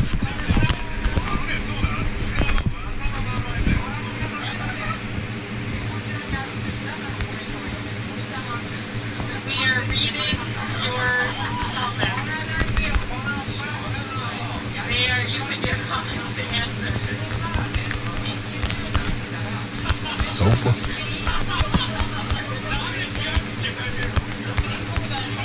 Now it's coming really fast. The characters.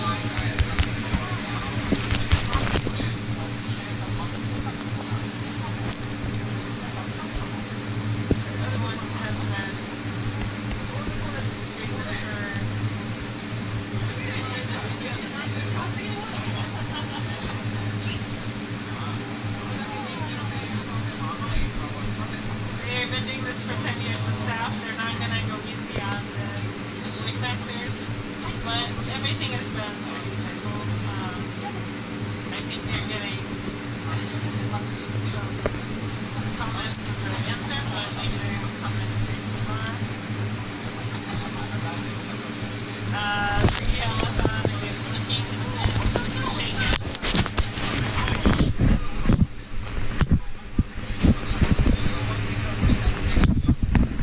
Okay, once this is done, they're going to turn back on the comments. They turned off the comments because it was getting too easy.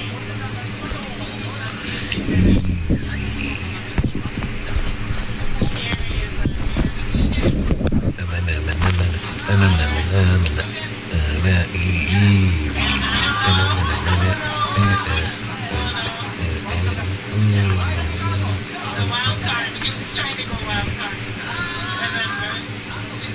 And then, what is that?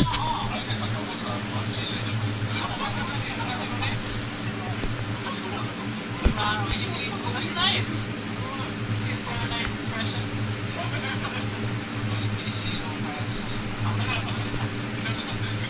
And they said, is that the guy that discovered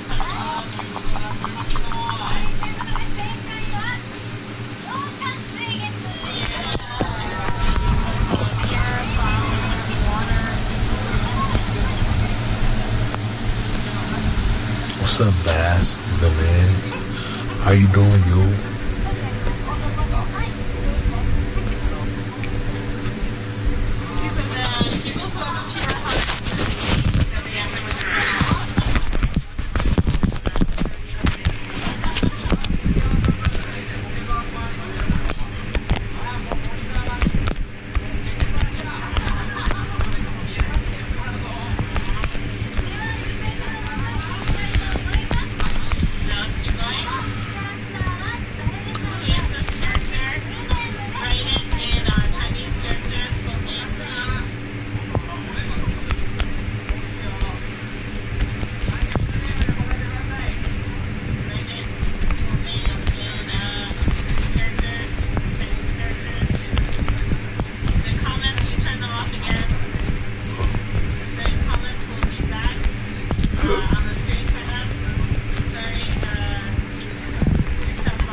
close. Some people are done, some people are continuing to draw. There's still a little bit of time.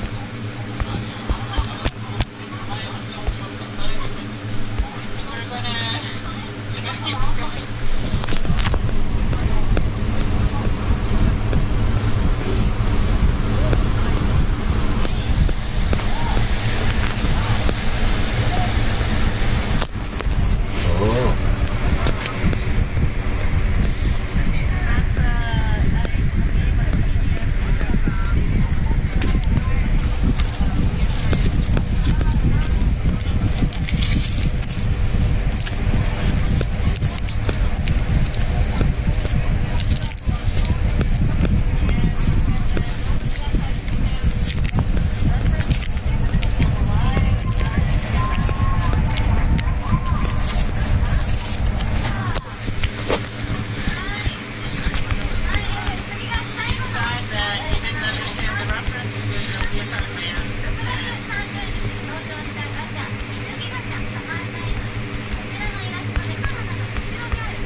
Didn't I just pop my special and do nothing?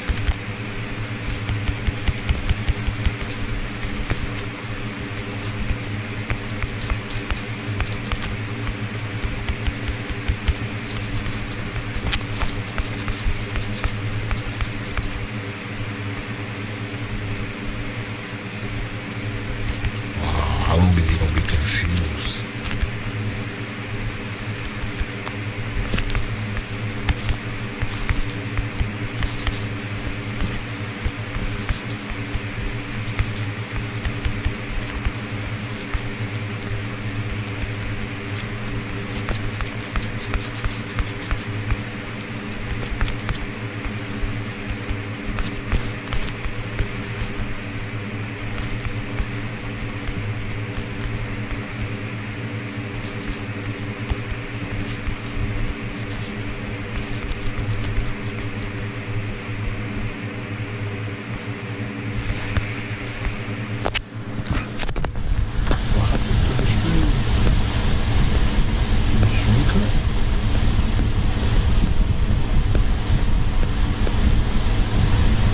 Somebody said I didn't destroy the live. Wow. Okay. Guess that Kyokasui gets is just too much. Arthur, you want to take it from the top? My favorite One Piece movie is Strong World, though I have a very strong emotional attachment to Stampede because it was the first movie to reveal Laugh Tale, and I did get to watch it when I went to Japan, so that was an unforgettable. And they're right there, and that's the we expect. And the air thing. to tie that in there as well, being like, well, maybe Luffy, I still want to see what's there at that island, and they have the Davy back fight. I also agree with you. I think we have to get one by the end of the series. Well, that was the joke that Rag Roger is admiral. That's his. Mark says, Morge, can you move the window a few pixels to the right? It's uncentered, and the two pink things on the side distract me. Thanks, love this world. Is this correct? Is Mark correct? Is Mark right? I don't see anything that you're fine. Should be. I will change it for Mark if that's what Mark wants. But I also care about other people's opinions. I personally love the cherry blossoms. Becky, hey, This next question is for you. Oh, okay. Dive right in. Let me get you a good one. What's it? Oh, Joshua Evans says, shout out to the Big Mom BBW factory. Becky, do you have any comments on that? Oh my god. You know what? That was not the one that ended.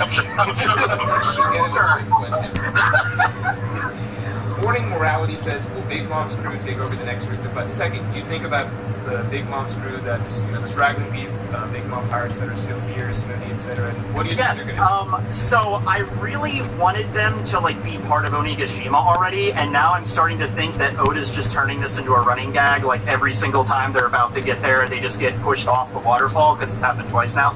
I feel like Oda might think okay, look, this is for the Beast Pirates. I got to introduce the Tobiropo. We got to focus on the All-Stars and Kaido and everybody. We already had the arc with Big Mom's kids. I want to introduce them again, the ones that didn't really get a lot of opportunities, but not right at this moment. This is kind of like the Tobiropo battles and everything right now. And are they actually going to make it to Onigashima and be involved in the fight, or is it going to be kind of a joke? I came up with an idea what if they're the third time getting on top of the waterfall and they're right there, and that's the same time Kid and Law knock Big Mom off of Onigashima and she's the one that crashes into the boat for the third time, and then boom, they get knocked off. Team Rocket blast away. Yeah, pretty much. It's a joke at this point, yeah. I think it would be a great introduction to Blackbeard. Yeah. I'd love knocks him down or something. I'd love it if Big Mom flies down on with a carrot and they get to she just gets to the ship and then she herself knocks them down. No, you don't want to be here anymore. We need to go. Yeah, it's you know what? We've tried this 3 times. We're done. Let's just go home. Yeah. So, let's talk about what I said we'd talk about a second ago, which is Sun God, Nika, getting close to the Elbow stuff. I think there's a lot of people in this chapter.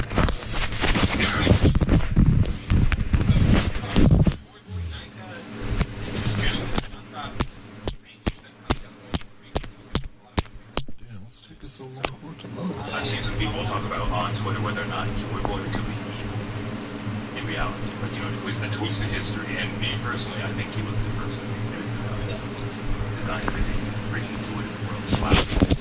Makes him seem like a good person, but everyone else, I think that maybe he wrote this promise because he realized it had been right, really saying, you'll find your own answer when you get to left and realize that what you decided to do after that is continued. And so I kind of liked it when I heard maybe decided a different path at the end. It's just different. He's waiting for somebody that can do what he was able to do. And it kind of feels like that guy's copy. Wow, he didn't die? He chose a certain path and ours could end up the same way. The fuck? How far away are these? Something I wanted to mention about Nika is that in Japanese, Nika specifically is one of the ways that you can apply for the sound effect for smiling or laughing. Bro, look at this. This Beyonce fucking me up. He keep coming back. I do think it's a very because the whole thing is smiling and laughing is very important. Wow, level 1 eyes. But I think even going on to the future, it's going to become a lot more apparent because there's even the concept of all the people who smile before death, which isn't just tied to the Nika, but it's also something bigger.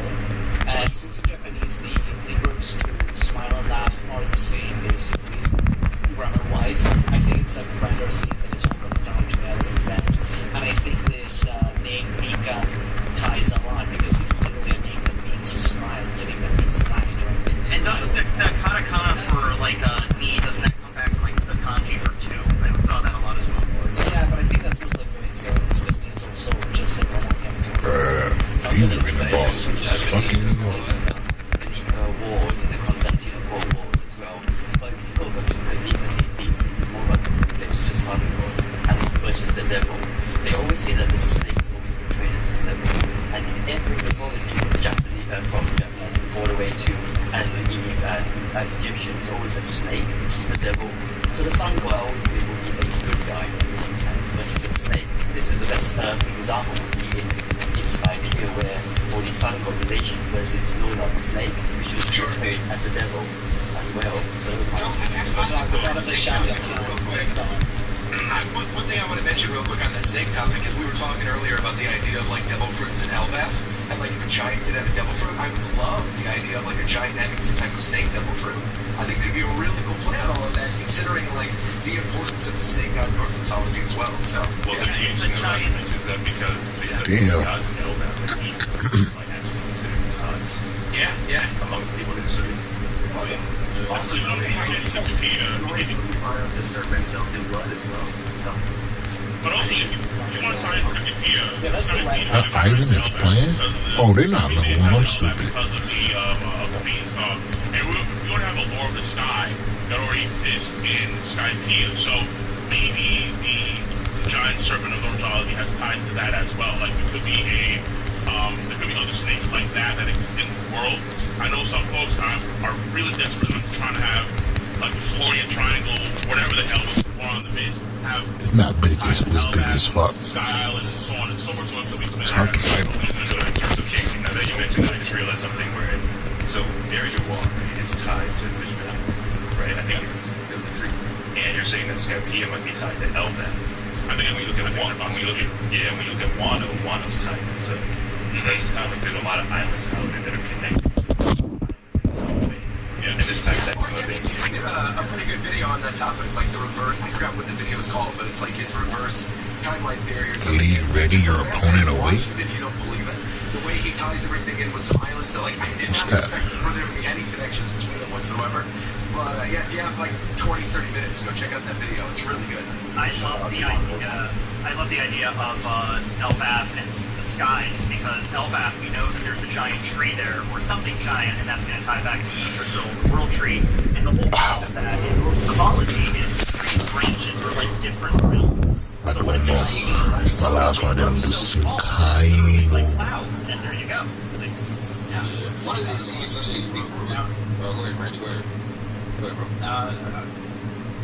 One of the interesting things about Nika and the way that it was drawn is if you look at the hair, it actually looks like there's a snake coming out of Nika's head. You know, there's one of the pieces of hair looks like a... I think, sorry to interrupt you, but I think that the hair is meant to represent fire. What the fuck? They're using full green up here. Yeah, it's violet each of them down here. Oh no, I see clear one right here. It's filled with Japanese mythology. You take the sun god, you know, one of the easiest is the sun god Ra, right? Which, if you look into the, Egyptian mythology and everything with that, Ra goes up against a snake in that. Oh, she gone. Goes back to Elbath again. Oh, it's just 4 sides. Just 4 big sides, that's all. Yeah, it opened the floodgates a lot. Like, suns are very relevant here in One Piece now.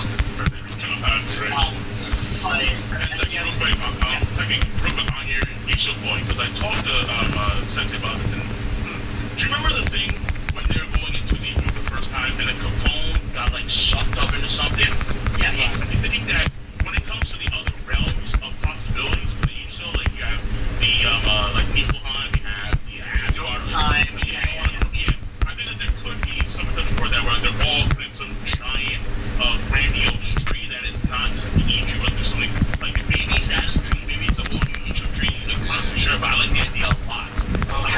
It would definitely be. I forgot about the Capone getting sucked into the air. It's scene too, yeah. It's a huge thing. Going into like Wano and Topig and wow. It really resembled some kind of UFO or sky ship that was capable of that. It actually, you know what? To be honest, what it looks like a giant meteor, like a rock or something. The moon, son. So like they actually want to know. Everything's a movie and King just one movie. What is does everybody think? Do we think that Nika is a representation for Joy Boy? Do we think that Nika is my mindset on it is this, and real quick, what's up, Tekken and Ragnar? I didn't get to speak to y'all. Y'all even have to speak. How y'all doing? But yeah, my mindset on it. I talked to a couple people about this. Talked to Ragnar, talked to Cole, talked to O'Hara about this. And my thing is, like, throughout time, there are stories told from different religions, sometimes different cultures, and it's the same similar story, but it's just told differently. And I brought up an analogy with O'Hara. Like, I don't know if you guys as children have ever played telephone, but like it's the game where you start with one message and then by the time it gets to the end of it, it's a whole different message. So my mindset is that this Sun God Nika is just a different representation of a Joy Boy story that was just told for a different time period. Or that's my mindset on it. There was a massive theory, I think. Fuck. What about the lures? 7 chambers in some of those chambers, and there's like 7 of them. Like could be like a Joy Boy there, could be a Nika in there, could be like different Joy Boys in different series and so on. Right. So after you yeah, search. it is cool. Right. So we'll start. We lost, bro. What Nika means in like Nika. It has several meanings. Like We lost like 5K. Almost 5K. now the actual word does have biblical origins. Is Jesus Christ conquers. It's also a name in Latin that derives from being true, chosen, like being like victorious, how being like the one kind of thing. It's a very deep meaning. Yeah, like it's got very deep meaning. That's the exact spelling that is currently used. Okay. So, going off that and going into the deep lore of what this is. So, Alabaster, woman, disciples of God, she lied about what's on God, she says it's for God. She talks about the age of heaven. Now, what we do know is that we are currently in the age of the sea circle. Why do you think that Fuck, the you age can't of do heaven normal and then Senkai? suddenly, about 4,500 years ago, we are in the age of the sea circle? I believe that Nika is very much a godlike character, and I think that those who are inherited the Silver Joy Boy come up every 100, they come up regularly. Luffy being one of them, and I think that the ancient weapons are incarnations of other gods that have wills that are being passed down, and these wills that are inherited by maybe by blood, maybe by destiny, whatever you want to call it. These inherited wills coming down as we passed down. Joy Boy was one that we know of, and I believe the other chambers that are available that and you see with Imu, I believe those are others who inherited the will that Joy Boy and Luffy have. We don't know who they are yet. I believe that godlike character. Cody, you're just be seeing this, don't you? And in that age, I don't think this was a still stage, though. That's for straight. and most likely, whatever you know, into And so maybe that's me. inherited I'm sorry, things sir. that have. Sorry. They've inherited things that aren't quite human, and the voice of all things is quite similar to this. The voice of all things seems to be something that very much is inherited, very much is part of a. Wow. I did that not connect. I'm right in front of them. Not just this hacky thing. It's something that is a birthright almost, and I think that's very similar to the will and destinies. Now, when it comes to the wills and destinies, I think the important thing to remember is that Luffy always wants to have a party and everyone wants to celebrate with him, and there's a festivity, and he isn't about bringing everyone truly to freedom. It isn't just about freedom. It's about adventure. It's about the experience. No greater experience than laughing with everyone you're close to. And I think that's the big thing with Luffy, and I think the true inheritors of Nika's will, like Joy Boy, like Luffy, they want to have this true reason for the world around them to celebrate. And I think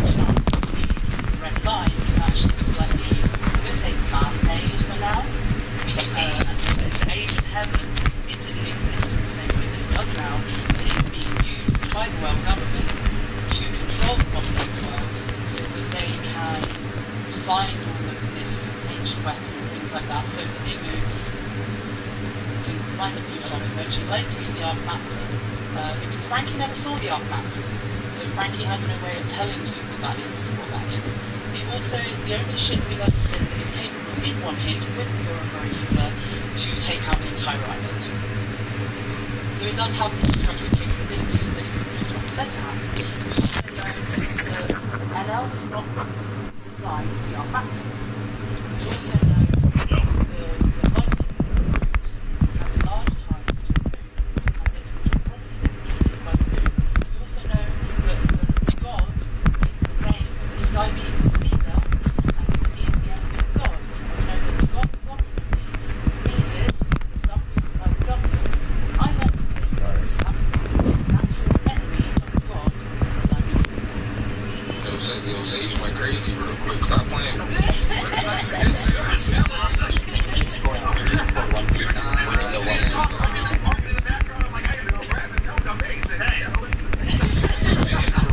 Okay, so we now know.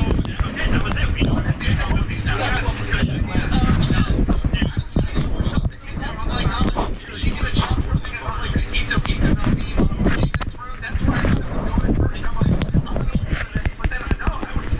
I just gotta say, I love that idea of their like Mika being an actual god that existed in the Age of Heavens, because I just finished reading this big thing on Egyptian mythology, and when the Egyptians first started writing down their histories, that's what they did. They said, oh yeah, the first pharaohs were legitimate gods, and then there were like demigods, and then like actual pharaohs that were like historical.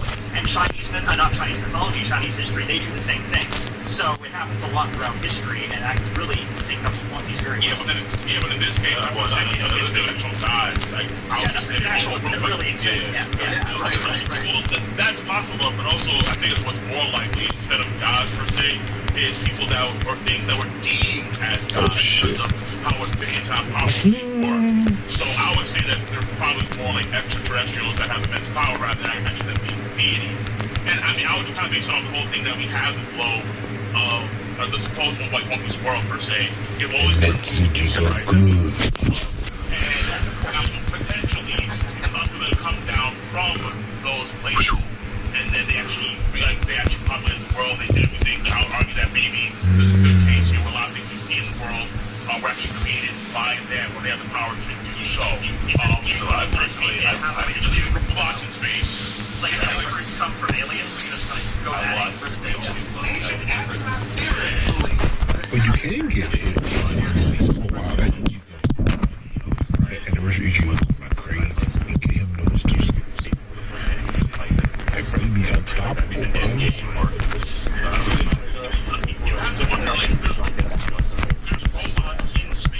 No, legitimate space pirates. Space pirates.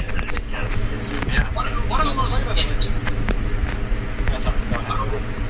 Oh, sorry. I was going to say that one of the most interesting things that I was sent on Twitter was someone. I know a couple of people in here probably have seen this. That there was a book called Things That Never Were that got into some histories and spirits, mythology, and things that were. They found something about Joy Boy and that they were a West Indian character. It's a Caribbean deity, and in fact, this is something that I do remember being discussed very long ago on Nora Jackson, because Joy Boy is like a Caribbean deity, and there's like an area where pirates were. The stream on my end cut, bro. I can't hear the stream. There, and it does kind of bring this whole idea that like. Let me see. It says an error occurred. Please try again later. Playback ID. Some. Oh, there you go.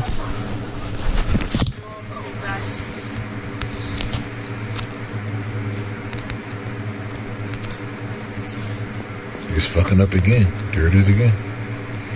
I can't watch the live stream no more. Just doing it again. It is ball, man.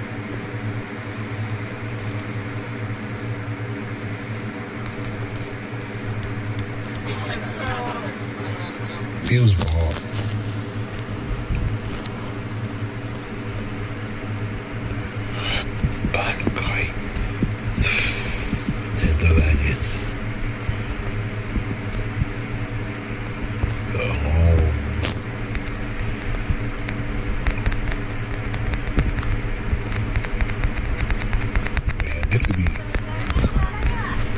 They should add the original Bleach soundtrack to the game. Ooh.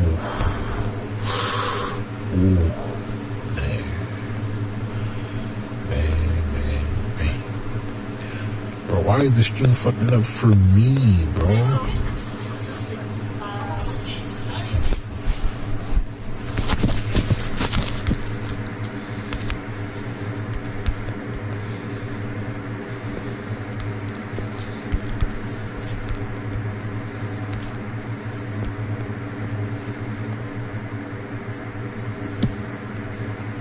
Burn a bitch.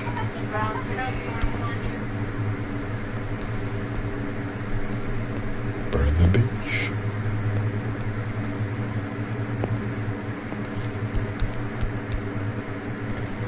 It's really buffering, bro. That's crazy.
Buffering hard, cuz.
What's up, man? It's so damn big, I thought you had a do-rag on. God damn. Fuck you, nigga.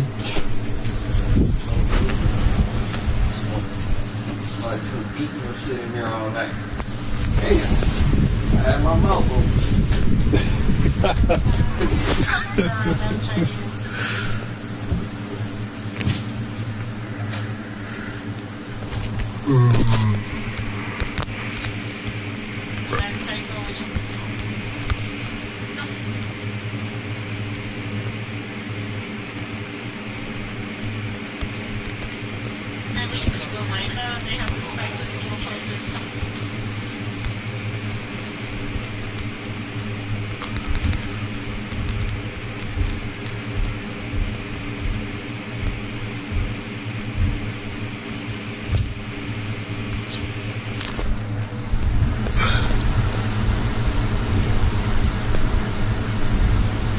What's up, Rick?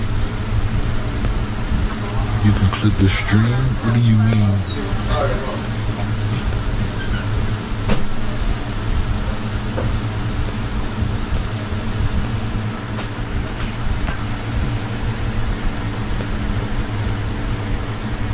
It's buffering so bad, man. I don't see no Jushura or Shins. Now it's not even working. Oh my goodness, bruh.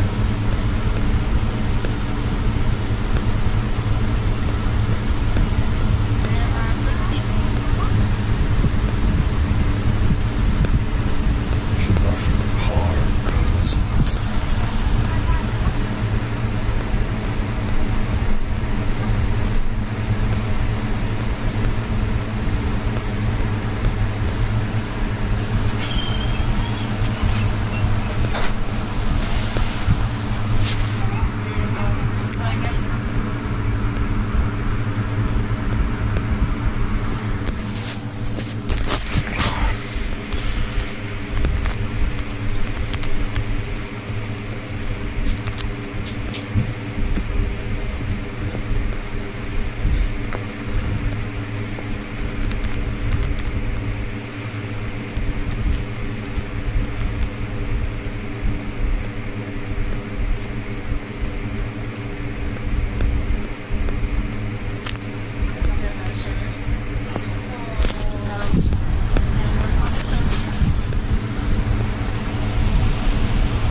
This is ruining the whole stream.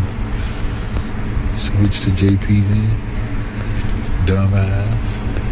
I am watching the JP version, bum. They just translating the words.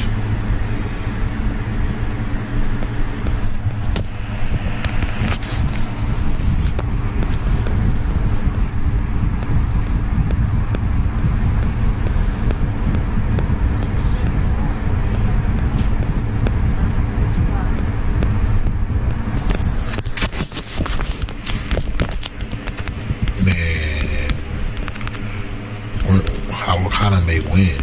Bro, 6 years, no Hollow Kaname, no Hollow-Fied Muramasa, no Bounce. Come on, man.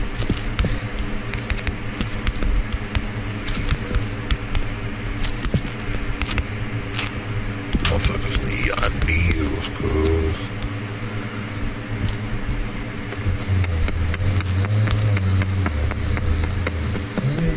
Over later.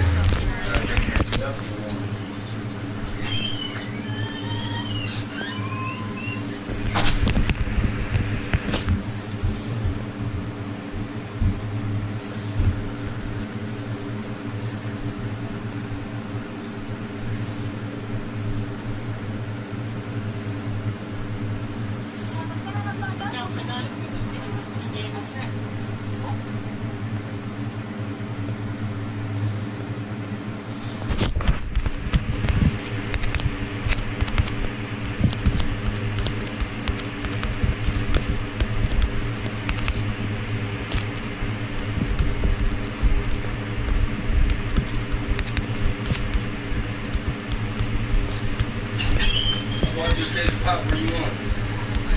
Celebration is circling, but I'm not serving.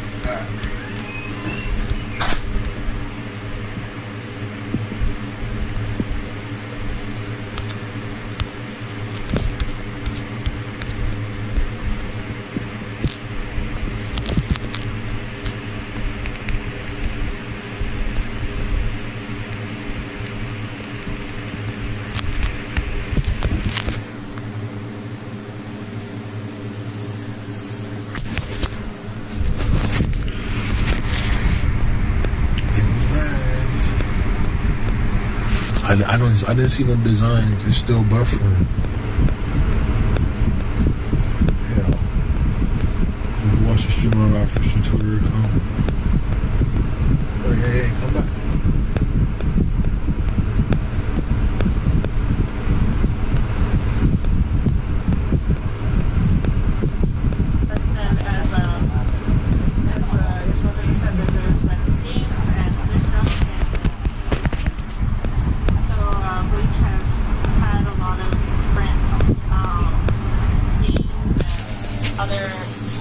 Works where they just have to see that for each, and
There's a global server and there's an EU server. With the Japan server, it's the world seems to be getting bigger and bigger for Bleach, Brave Souls, and now there's Arena. Everyone around the world is enjoying Bleach at the same time in this game system.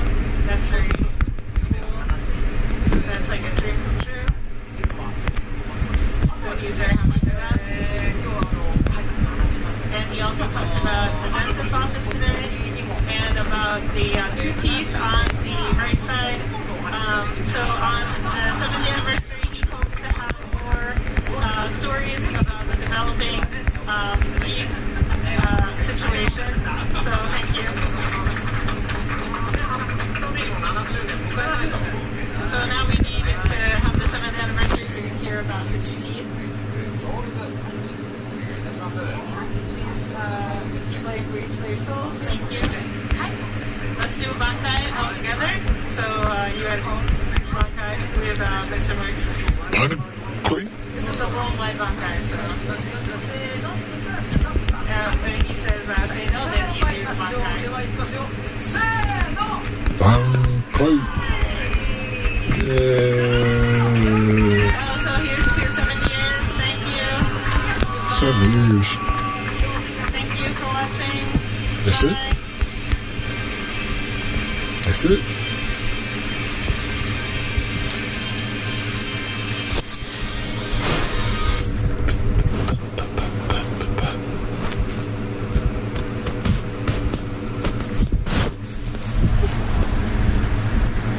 I am on the Japanese tree. Can you hear it? It's still the English tree. Well, the people in the background were Japanese, and everything was in Japanese. It's just they were translating what they were saying. Uh-oh, here comes the Aizen, right? Better be, better be, better be.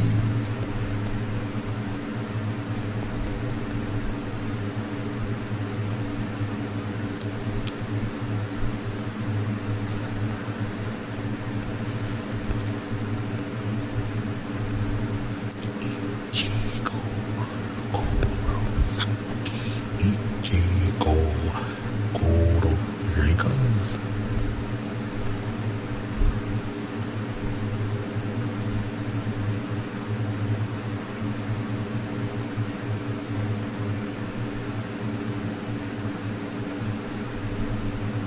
Except Dog High Ice. This might be even better.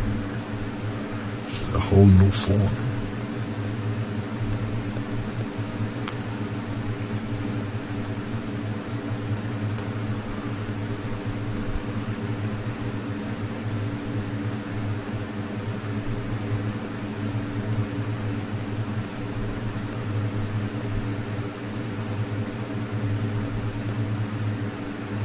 I transcend everything.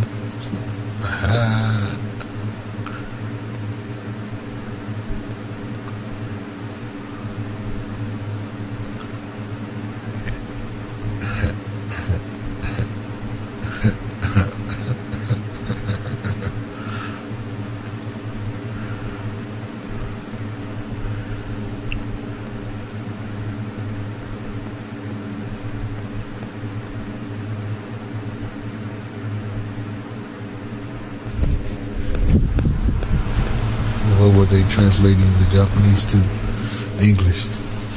Shut up. Boy.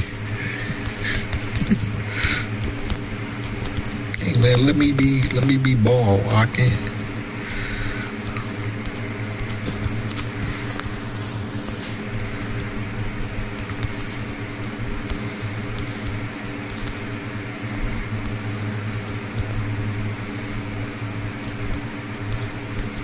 He don't got long reach. He don't look like it. I mean, he fast, so make up for it.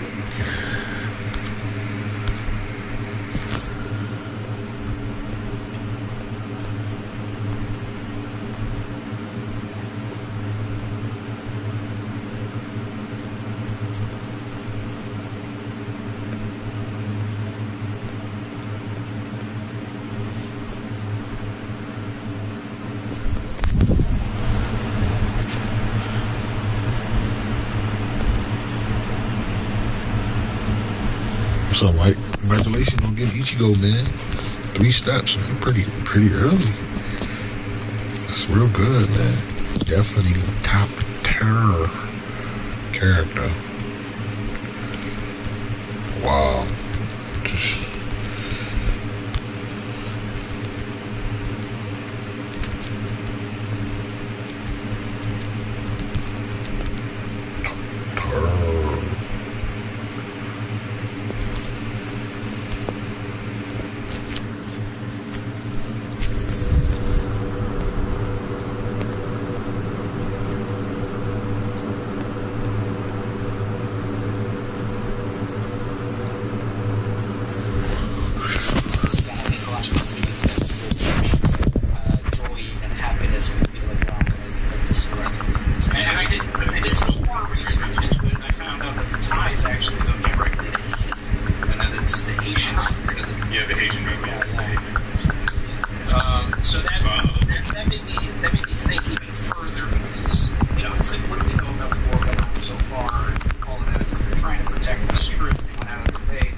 Just played him earlier. He real nice. Top tier character, man. And then you can give him the hidden enemy stuff. Man, dude, like ain't nothing stopping that character. Poise, guard break, basically with Marauder, however you say it.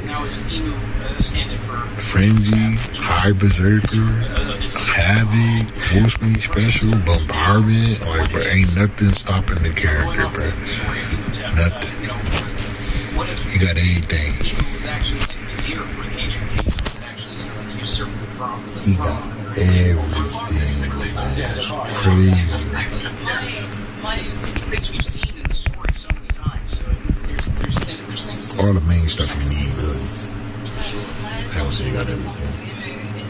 The reason he doesn't currently have the lightning portion is because they did usurp and they did align with the 20 kings so that they could obtain the ancient weapons, so that they could obtain godship and be on Marijois and control the world. And I believe the promise they made and the reason the celestial dragons were astronauts is essentially wow. How do you know Ivan purple? Is he in game? I didn't see that. Okay, look at you. It was about 1,300 years ago, something like that. I think it's 1,100.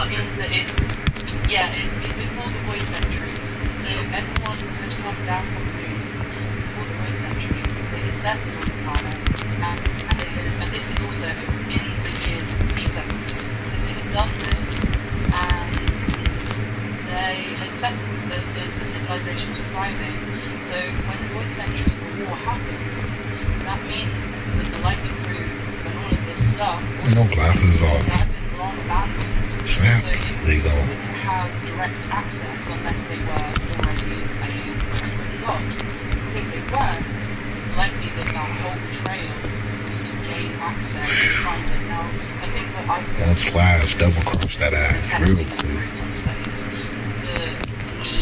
Test routes and stuff. The likelihood that Britain kept the lightning group safe and that Anelvi stole it and destroyed Britain and then sought to destroy. I think that Anel is a reflection of it. Yes, I need to go. You. I think something. I'm a theorist. Something that I need to know.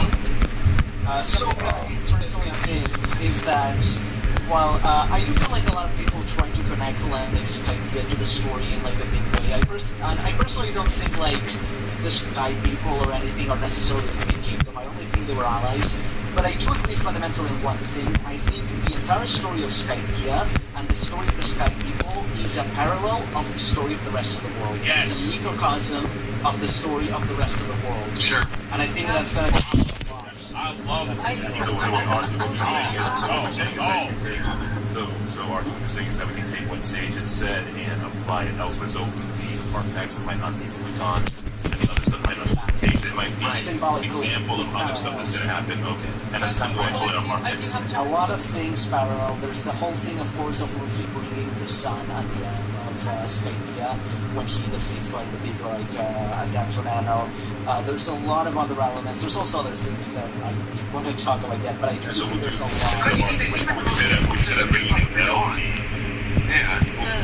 There's a small issue with that, which is that Robin, one of the things that she uncovers in Shandoria when she's up in the sky is a poneglyph that's not a common poneglyph. It is not a cube, and it does not speak the history. What it speaks of is the Belfry, and she specifically says this civilization is using the same language as the poneglyphs. The only civilization who did this was the ancient kingdom. It is directly inferred that the sky people are the ancient kingdom. That's why she was so upset. And that's why she was so upset when Yamcha was running around destroying everything. Yeah, it's that at least they still like got it like the help of the Poseidon or something, but they did also lose it. I do think like the language of the poneglyphs in general was the language of the big kingdom. No, walk away. I don't think it's just the people of Skype. It's not just the Sky folk, but they were just a part of this bigger whole of this Green Kingdom. Yeah, what's my battery? Them bitch draining kind of quick now, cause.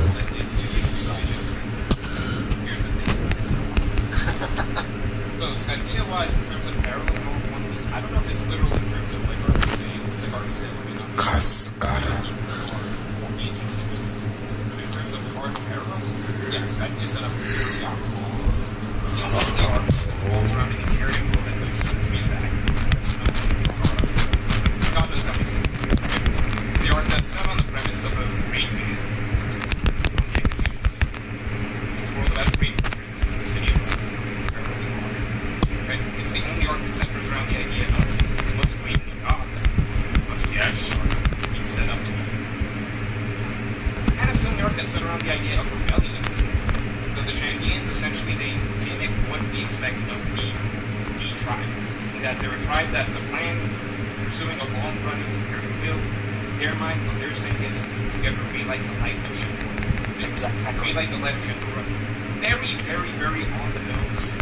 Parallels to the idea of drag something that was taken fire, by gods, we took their earth, ancient kingdom that was taken by the world government, eventually became some dragons. So again, city in the sky ruled by God, Lucy ruled by etc. Right into the sky, be a story that kind of come in with that demon tribe, they're literally called the Viper is called the demon. Down below are all beings, still balance naturally. In the Shandians, the age of rebellion against God. That's literally what the entire story is. One Piece is literally the story about rebellion against God, pursuing a long-running heritage, bring back the dawn of the world. And it all starts with the premise of the treasure hunt. Yeah, the same way Skype is. Takes around the sun, run from the city of gold, which means rebel, treasure, relighting the light of Shandora. The same thing with One Piece. It starts with the treasure hunt. Luffy, at the end of the day, it's God, the sage said, Enno would be able to keep a parallel to Enno, so he puts in a very story of One Piece ending with Luffy taking down the gods. Very, very now that you say that, because I know that you said that you were going to do a part 2 to Wano, and you know, so now that you said that over there, so you're going to do a part 2 to your Wano analysis, and I kind of noticed that what you're saying sounds very similar to what's going on in Wano right now, if I could be wrong. But with Kaido, they consider him a dragon god, right? Or I would say a deity of some sort, right? Yeah, he's basically a dragon god, yeah. So at least the people of Wano. What's up? Cinderella was good, bro. And they want to open the world of Wano. They want to, I guess, they shine it. Hi, Arya. A lot of stuff they're saying. What's down of Wano? Which was the sad face? Or sad emoji? So a lot of what you're saying right now, like Wano also connects to a lot of other parts of the story. I don't know how many. But I feel like to an extent, a similar extent, he's once again challenging the God.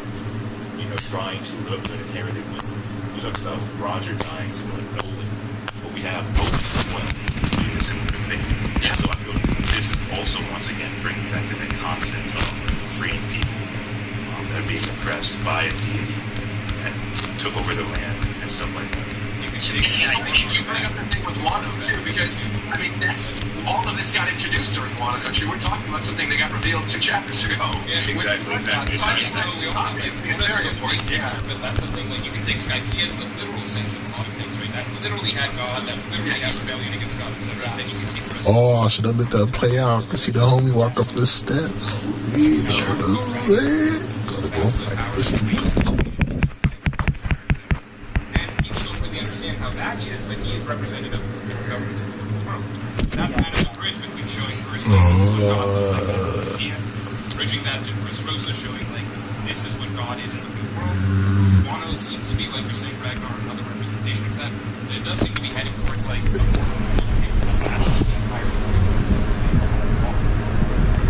my gods definitely have this band. For a long time. Eventually, yeah, I don't know nothing about it. There's something about Skype that I don't. So it didn't turn out the way you wanted? Like, what's the problem? We know because of another message. Overstory that the Shandorians and the Skypians, they share some past. Something happens only a long time ago, but they share some connection. They have a connection. The thing is, when we go to the story of Kogara and everything, the Skypians were living on a sky island. The Shandorians were living on the blue seas, and they were really totally not connected to each other. And when it happens that part of Shandoria goes to the sky, shark season, Hollywood season, swimsuit season, I mean, it's all lining up. It's all coming together. Yeah, I can feel that. So when Eneru went to the moon, there's a mural and it depicts the Vierge, the Skypian, and the Andorians. What we're led to believe what happened was, this was a very, very long time ago, over 1,000 years ago probably, all those people lived on the moon, and then they ran out of resources, so they all went to the blue sea world, the Earth, basically. The Skypians and the Viergens settled in the White Sea. The Shandorians' ancestors settled on the actual blue sea, which is why they all have wings, because they're all descended from that same, original race on the moon. And then only 400 years ago was when the knock-up stream knocked them back into the sky. So, yeah, the Shandorians, like Halgra and everybody, they would have no idea that they originally came from the moon to the sky, because this was like 1,000 years ago, maybe even longer. So, yeah, but at the same time, if you think about it, when you go to Zou or Momoko or whatever, they share more than 1,000 years connection with the moon. So this kind of connections and inherited will is something very strong in the universe. So if there's something important to the main story that relates the Shandorians and the Puricans and the Skypians, well, there's something there, and I don't. Yeah, there's struggle for land. Struggle for land. Yeah. Well, for the sea. Sure. Yeah. You guys remember that theory about Luffy? You guys remember that theory about Luffy and his father? Scythians and Shandians? Like an old theory that they. Oh, fuck. Because the thing is, like, if Luffy does come and Spectre, gotta feel my stronger time. So if he does harm Brazil and he's an indigenous tribe members, the Shandians, they were based upon indigenous tribes. Yeah, it's like Mesoamerican kind of, like Incas and Mayas and stuff. They kind of all, yeah. Brazil? Yes, sir. What do you guys think about fishmen being a part of the ancient kingdom and then being driven down? My health low? I think the important and in that ties into the whole idea of, Joy Boy's apology. Well, the concept of opening supporters of one. Yeah. I think what's important to remember is the things were all started well before the voice century. There was His special didn't work. I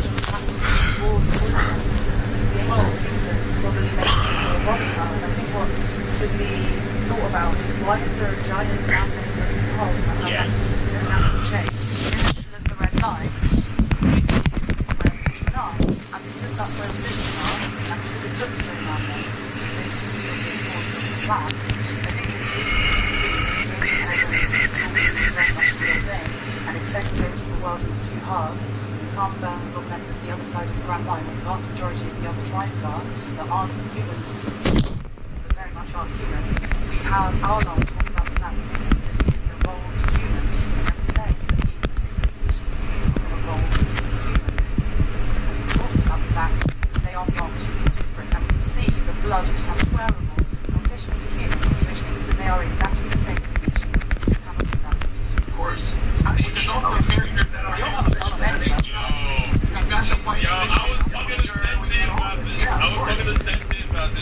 oh my god. It's all you can extend that to meats as well. It's like the same applies. Yeah. It's like, absolutely. It's like my idea, like ultimately, like you have the other species that were probably like derived or created from one another, basically. Like that's how it would work out. Like it would again, like I think everything would have to tie into like again, I want to say God, like after 80s, but I would say people that would be deemed to be needy because of how advanced their technology was, essentially speaking.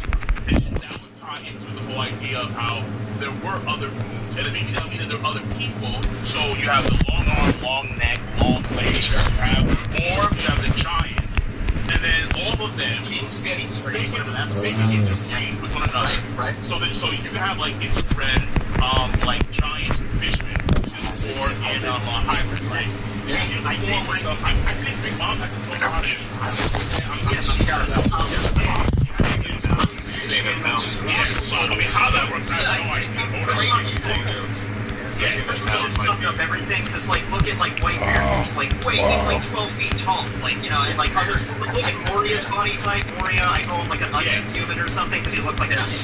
But like if that happened, like So exactly. What is this thing about it? Now it does look like yeah. And I think ultimately like one last thing I'll wrap it up. I think this is the reason why ultimately speaking, Roger was so envious of Joy Boy's time.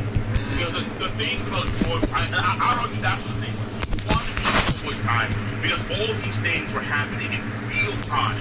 When it came to the creation of the Red Line, when it came to traveling, let's say, between the moon or moons and the blue sea, when it came to the creation of, I would argue, the other, let's call them subspecies of demi-humans, but still, like another humans of the world, fishermen, giants, and so on and so forth, when it comes to elf birds, that probably around, like, Tunisia. I think that all these things are happening at once in the world of One Piece, which actually made it call all blue, honestly. Yeah. That red line is not natural. I think the ground line is also a big issue.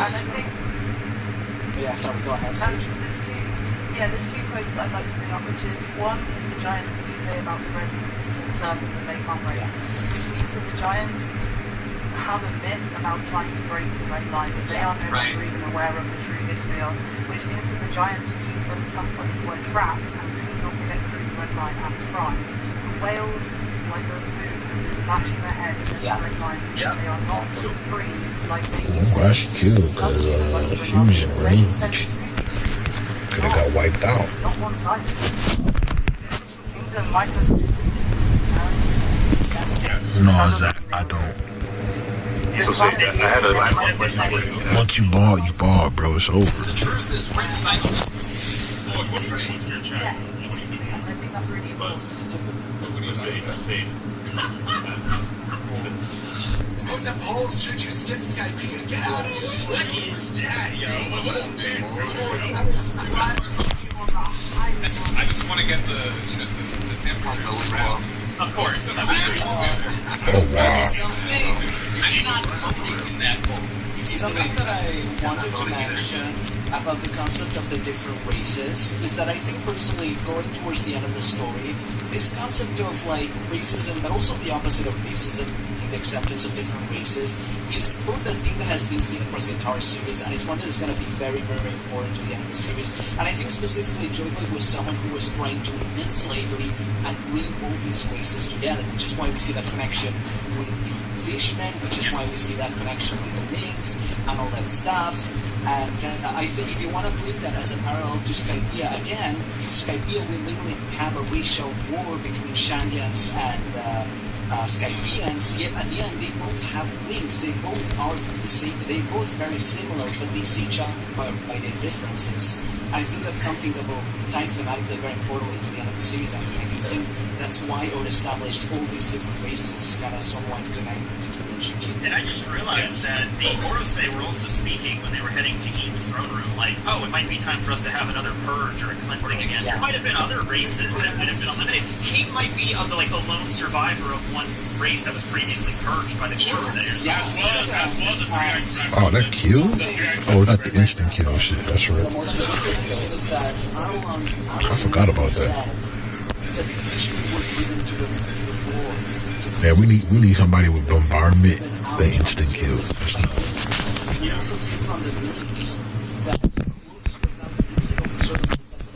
There gotta be a guaranteed proc at that point. Because perhaps they were also being persecuted. And I think all of these different is just gonna have this little places where they did that because they have another option. We also heard the scene from the Tata where I was mentioned that the Tata were trying to run. I was playing Arena earlier. Going very, very far back, I think the sky people originally flew to the moon to escape from the people below, from other humans, but later had to relocate back down because there were too little resources. But I do think this is before the late century. So let me ask a question. Do y'all think that it's one of those situations where it's like the Indian Pilgrim type thing? Like, do y'all think like you're doing that conquer it? Yeah, like you think like if there were people that were like it ties back to the alien stuff, right? Yeah, because me and Cole were talking about this, and let me know what y'all think, but we were talking about how there could have been like a technology, science kind of regression. I don't know if y'all ever heard of like ancient Babylon. Oh yeah.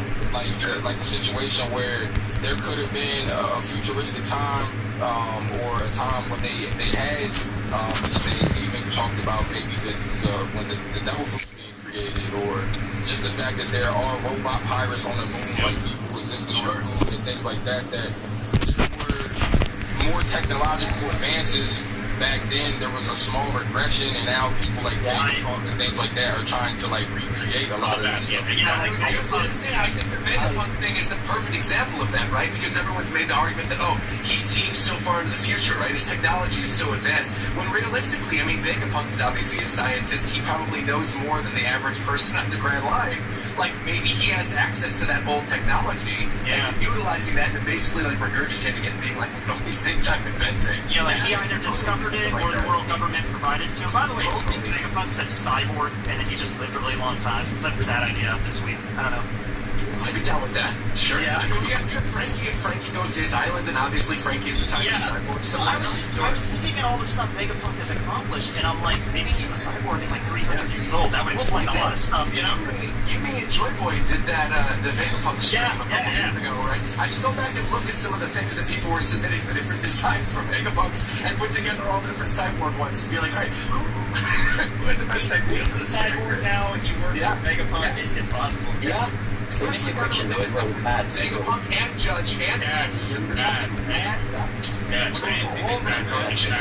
When we talk about Mads at the moment, Mads Lantis is well.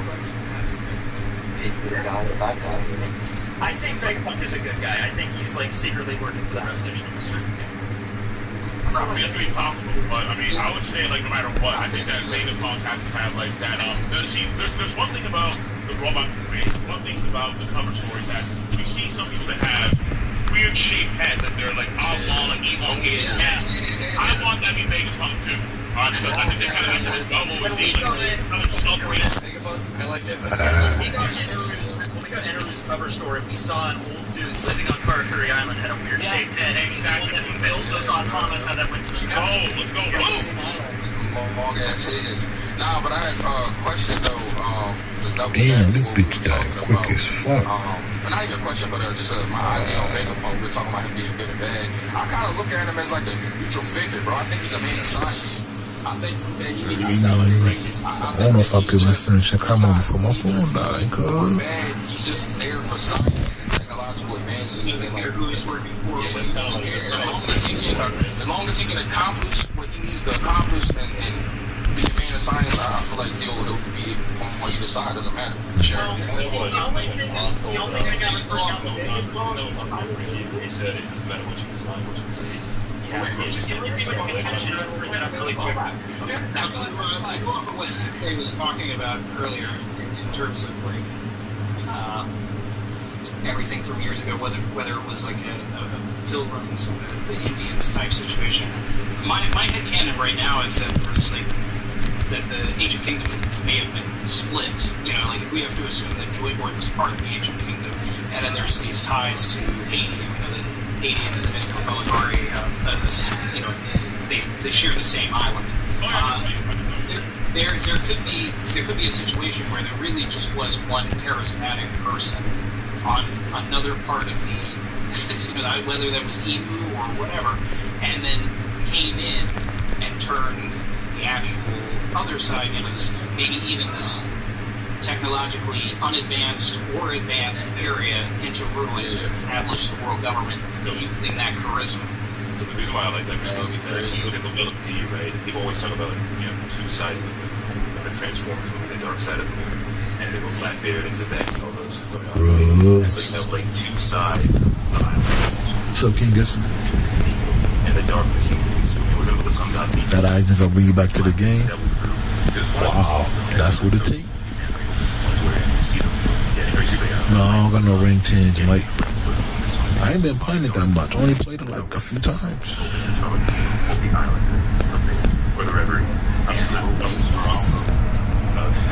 But when I saw that, though, I said, it kind of seems like Blackbeard's going to eclipse or swallow the sun and take you on approach mythology.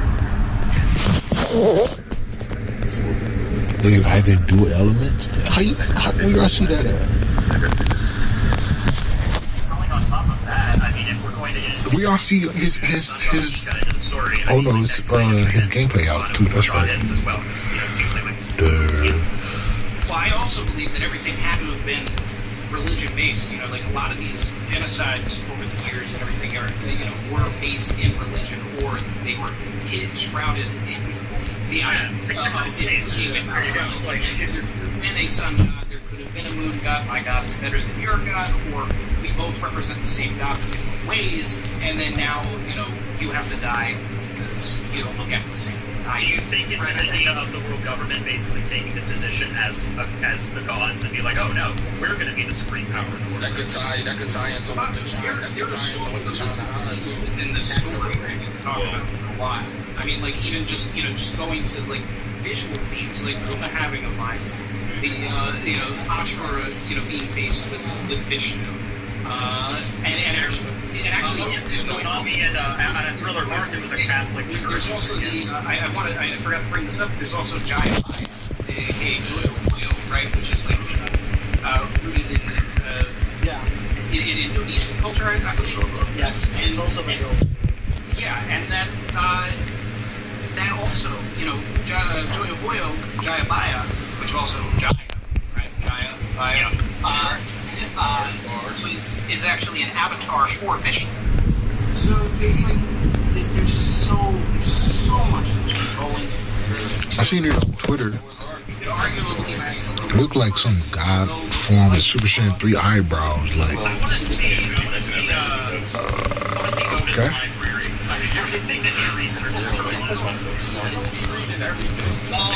They just doing whatever. Yeah, pretty much. Now this is why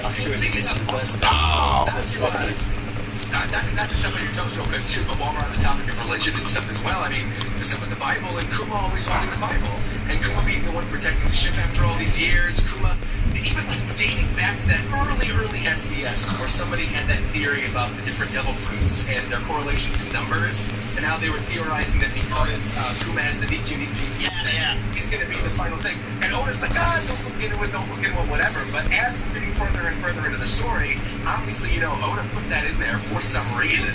He gets so much fan mail. Everything he puts in the SBS, you've got to really question. He's like, don't pay attention to it, don't worry. The government in this story is not a reliable source. That they say you might as well just flip it. Victor's Morgans, he knows what's up. Obviously, Luffy's a Yoko. He writes the truth. That's right. That is really. It's so messed up, but it's like, who gets only cares about sensationalism and money? I watched the live stream, a little bit of it. The reason why I mean, this is sort of a changing topic. Since we're talking about the government, it's like, sure, that's why I don't believe anything that they said about rocks. Like, part of me thinks that rocks. I thought Drain was on like Tsukishima. I thought Tsukishima had Drain. But also, Remember Tsukishima that had I know that Drain? there's the huge theory about like, rocks having like this sort of from taking back fights and all of this stuff. It's like, Don't mind the album. Shit, my shit bad. That just I know I can't like it down.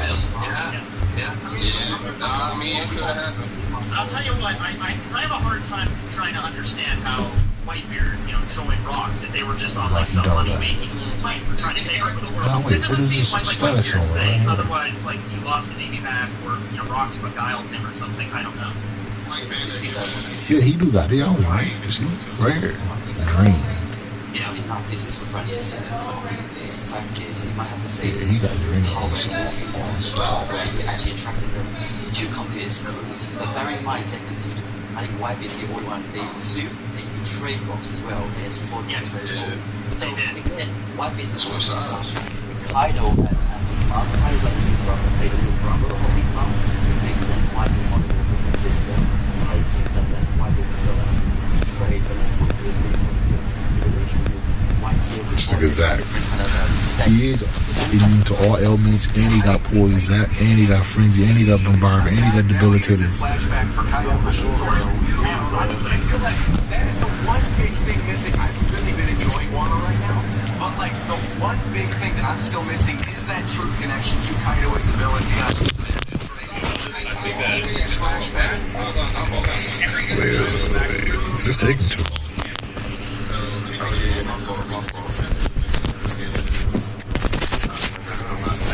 You got it.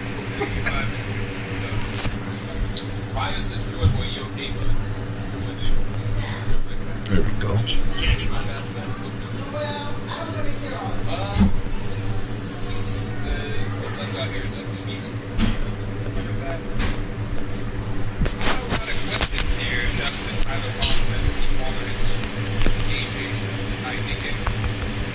I like that you're learning via being a host of a reality now that most of the questions are never questions. They're statements or memes. That's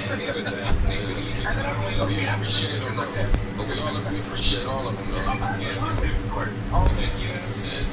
You guys. I didn't know it was courtesy. He said Robin.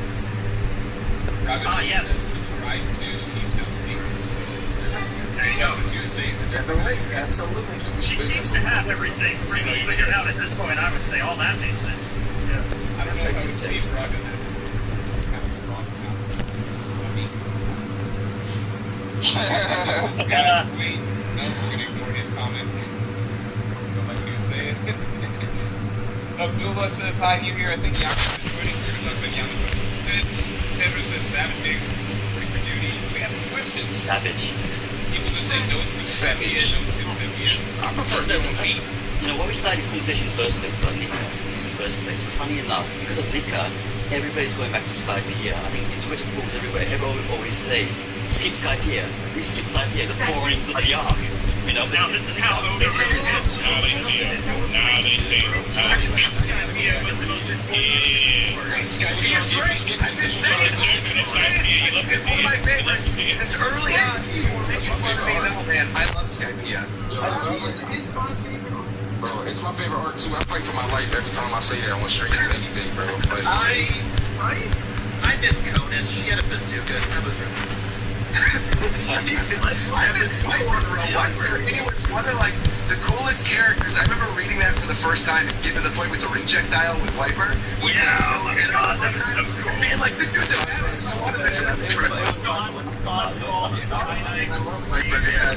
I started joining in like Oral Jackson discussions around like the latter half of Skypiea. The support for Viper joining the crew. Oh, he was awesome. Dang. I love Viper. Viper would have been cool to see again. Yeah. I'm sure that's the thing though, right? Is we were talking kind of endgame level stuff earlier in the stream, but I do think like every character we've seen in the story up to this point, even like minor characters, I do think will show up in some capacity when the fight of war is. Like if there is like a faction, I truly believe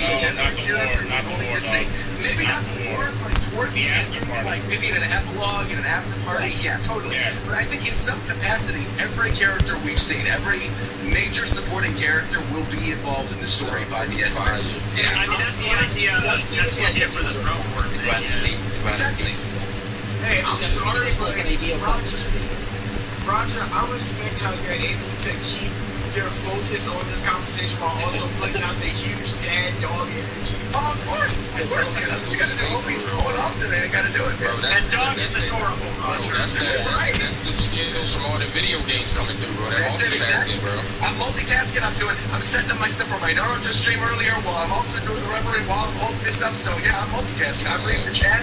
So Roger's done versus Larry the Brick, you know. I was gonna say earlier, Morris, I don't know if you're gonna put like if you're gonna put chapters on for like the VOD or whatever, but bro, y'all put this as the tinfoil hat part of the stream, bro. Yeah, I'm going for that. It's a lot of great stuff.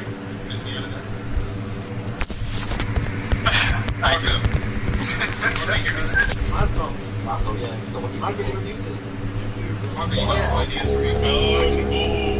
Oh, sorry, Mark, can you say again?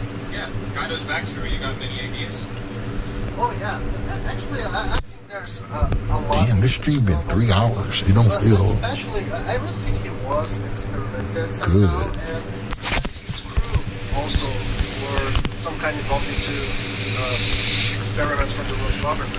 Also, I think that the fact that he wanted full feels like less. user crew somehow is on how he sees himself when it comes to, oh, I'm not human, I'm a beast somehow, and my friends here are also some kind of not 100% human, and I want Apu and Charlie in that same situation as me.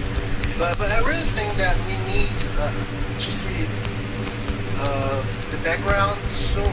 Maybe we won't be able to see it afterwards, but I'd like to see it like the next few chapters. I don't think it's gonna happen, but that's what I would like to see.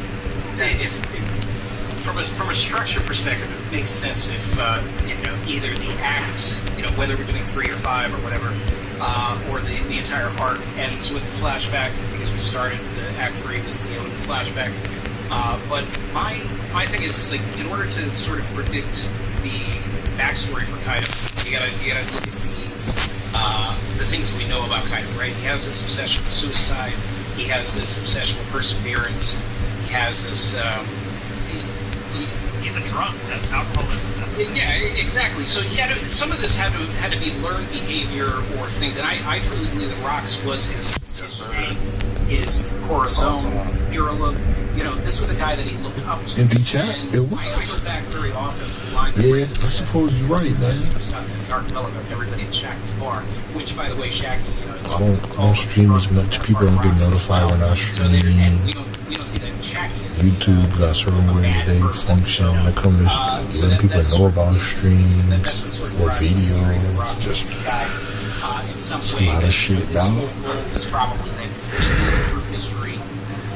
Hell, it was early. Hell, what time is it? It's only 10:47 where I'm at. Roger to go there because we know that Roger was a pirate for decades before he even decided that he wanted to go to Laugh Tale.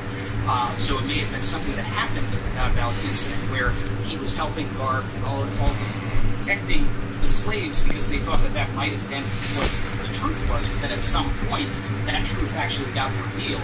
that could be a key as to why, like Garp is his flip-flop as well. He may have learned it there, or there could be a deeper, backstory there as well. But I think that the line that Ridley says, where he says, when you get there, you may come to your own conclusion on what you saw. We know that Roger's conclusion was that he laughed. So I'm waiting for the parallel of someone reaching Laftel, learning about the history. Damn, now that I think about it, Caleb made another range Aizen. This one seems top tier though. I'll admit. The new one. The anniversary one. It's just melee. But if Rocks... We barely got melee Aizens in this game, bro. It could be what, turned his apprentice Kaido Got a few. This evil person, watching the downfall of his hero, who was this Luffy character that ended up maybe committing suicide because he couldn't handle it, just throw himself into the water. Koditsu. I need to design some skills, man. Gosh. That's the point of the reference. But maybe that's why he wanted the fish fruit that Big Mom had. Maybe he wanted to save Rocks. Maybe Rocks did jump in the water. It's like, give me the fish fruit that you have. I can get him out. And then he actually watched Rocks die. Like, stuck underwater. Let's get to that sad backstory. Let's get dark. The reason why they would have joined Rocks could be, you look at the backstories that we know about, right? So we see Big Mom, we have a hint at Whitebeard and Marco. And we see that, I think Whitebeard, we don't really know much, but he was an orphan, I think. He grew up and protected his little land, and he was poor, and then all he wanted was a family, right? And then maybe he got one via Big Mom, Kaido, and Rocks. Maybe it wasn't the family he thought it would be. Maybe he wanted the family so badly, he just wanted to go along with it. Maybe Rocks is evil, whatever it is they were doing, and changed later on. Or maybe Rocks was a good guy. Okay, kind of like that moment with Whitebeard and Ace, where Whitebeard kind of knelt down, extended his hand to Ace, right, who always just wanted to be loved. So these people that Whitebeard, who had no one to be, and Big Mom, who had been abandoned, he would have just wanted to find a place for himself as well. And maybe I draw the comparison of Luffy's to the way in which he kind of respects the community of his strong ass, right? We think that maybe Rocks, as we mentioned earlier, built a similar acknowledge the dreams that Other people are busy. Fuck that. Cowboy dropped the video. I got to watch it. Man, he's so full of shit. He says for a week it won't be Aizen and not the biggest Aizen fan. And he acting like no ass backwards. Pick one, dog. You gonna go forward, you gonna go backward. Really crazy with it later, and he just started having this idea for world conquering, and then okay, we're with them. I guess we have to do it now. But yeah, I want to share my mindset. I want to share my mindset on it. I want to share my mindset on it because my mindset is like opposite of Randy's, but like a little bit of Ragnar. So like going to what Ragnar was saying about Whitebeard and being that orphan and being poor and trying to he wanted a family and using money that he was getting as a pirate to help his village, things like that. I always thought, what if it was a situation where they get the Guy Valley, Whitebeard's mindset is, I'm doing this for, back home and things like that.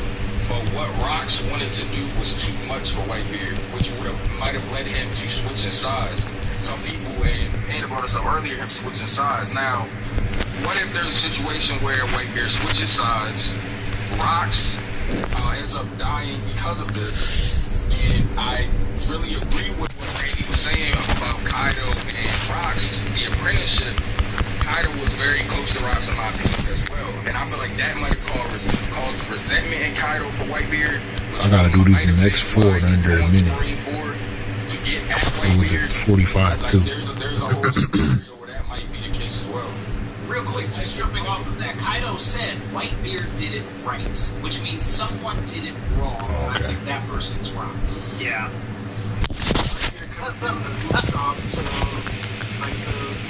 Whitebeard could have been Rocks' Usopp in terms of just that he let it really bad. No, there's something I'd like to talk about because when we are discussing if Rocks was good or evil or anything, I guess that when we come to know what's really going on with Blue it will be a very delicate stuff. I don't think it will be, oh, you have the evil slave masters and you have the good guys that want to unify all the races. I don't think that will be the case. But especially when it comes to think about the world government and the Marines and everything. We know Sengoku is kind of a honorable man, right? Yes. He's you can dislike the fact that he's kind of too street-minded sometimes, too absolute justice-minded sometimes, but he's an honorable man. I think where Sengoku's at right now with his retirement, he's really starting to I need to tell these younger Marines what's out in the world, even if the world government doesn't like it. I need to tell them. Yeah. That's the truth of this is, meaning that everything before what he says after that. Okay, guys, but let me finish this. The fact is, he knows. We don't know how much he knows, but he knows about monkeys and he knows about the secrets of the road, and he is protecting the Celestial Dragons. He is in a very high position in the Marines, and even when we go to Garb, I believe Garb is supposed to know lots of things about the world government and everything. And still, although he does not like Celestial Dragons, he's in the Marines. So when I think about it, and when I think of how scared Sengoku was when Whitebird was doing all his speech about One Piece, okay, so this is a honorable man, a guy that we know is kind of a good man in a certain way, scared and protecting the world government and the Celestial Dragons. How you gonna kill him? The Celestial Dragons. And then, you see, there's something very delicate going on. It's not a matter of, oh, these guys are clearly bad because they're slave masters, and these guys are clearly good guys because they want to. But it will be something delicate. So, Mark, when you go off your point about what you're making about him being good or evil, the fact that he mentioned Garb, right? If he had taken the position of an admiral, he wouldn't be able to be as free as he now is. And we see that he was a fleet admiral, right? But now that he has stepped down from that position, he's maybe Celestial Dragons. Yeah, so now he's more so willing to he's no longer in a position to you know what you're saying, Mark. One thing I would ask though is we see him during yes. And if he knew that Roger was actually a good person, he seemed to care too much about killing Ace, who he knew was Roger's son. And he did it with a sort of vindictiveness to it, right? If we're going along the lines that Roger was actually good. So I'm not fully sure that, or maybe it was scared me so much because he wanted to regret over what he did when he was complicit in. I'm not sure if Sengoku was vindictive about it. It really seemed like maybe it was okay, the 4 hits going crazy. I have to do this, and it's just he might be too deep at that point. I'm not really sure. Into my big theory, which I gotta shout out certain people in here because my channel is mostly what it is because of the previous referee, people like Ragnar, Roger, Brago, and Sunbatch talking about my whole sword theory. And I think great videos to this day, so I recommend it. It wasn't good. No, and I appreciate them.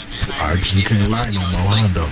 Yeah, it's about law being a part of sword, but the more than anything, even more than law being a sword, a lot of damage. Being the head of it, and because of his distaste for the Celestial Dragons, whatever it that is. story is or would be, there's these moments Struggling,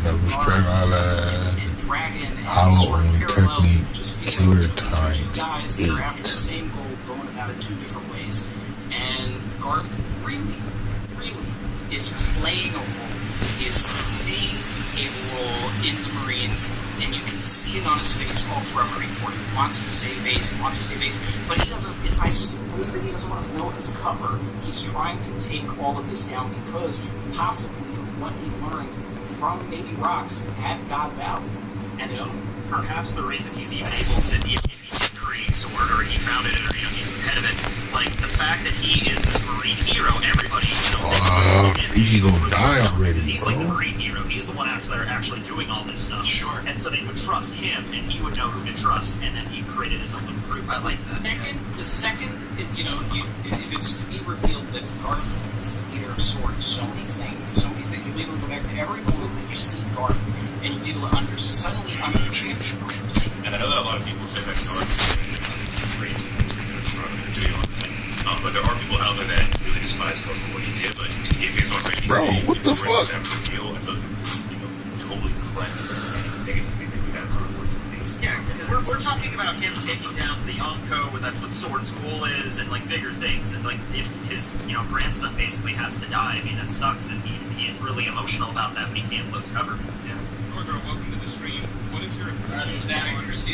Hey, Yes, I gotta bounce real quick. I was gonna say you guys can enjoy your Take care, Roger. See you, Roger. Wow. Wow. Hello everyone, good morning. So I'll start with whether Garp did the right thing with Ace, and I think with that one it's well, I don't know, like I guess personally I understand Garp's position, and I think he really you could see it as well that like he really understood the ramifications of his actions as well. I just keep going back to that scene between Garp and Dadan, and that scene breaks my heart each time. So I think like in his words, that he said like what he said about how he feels nothing for criminals, but then it's different when it comes to his family.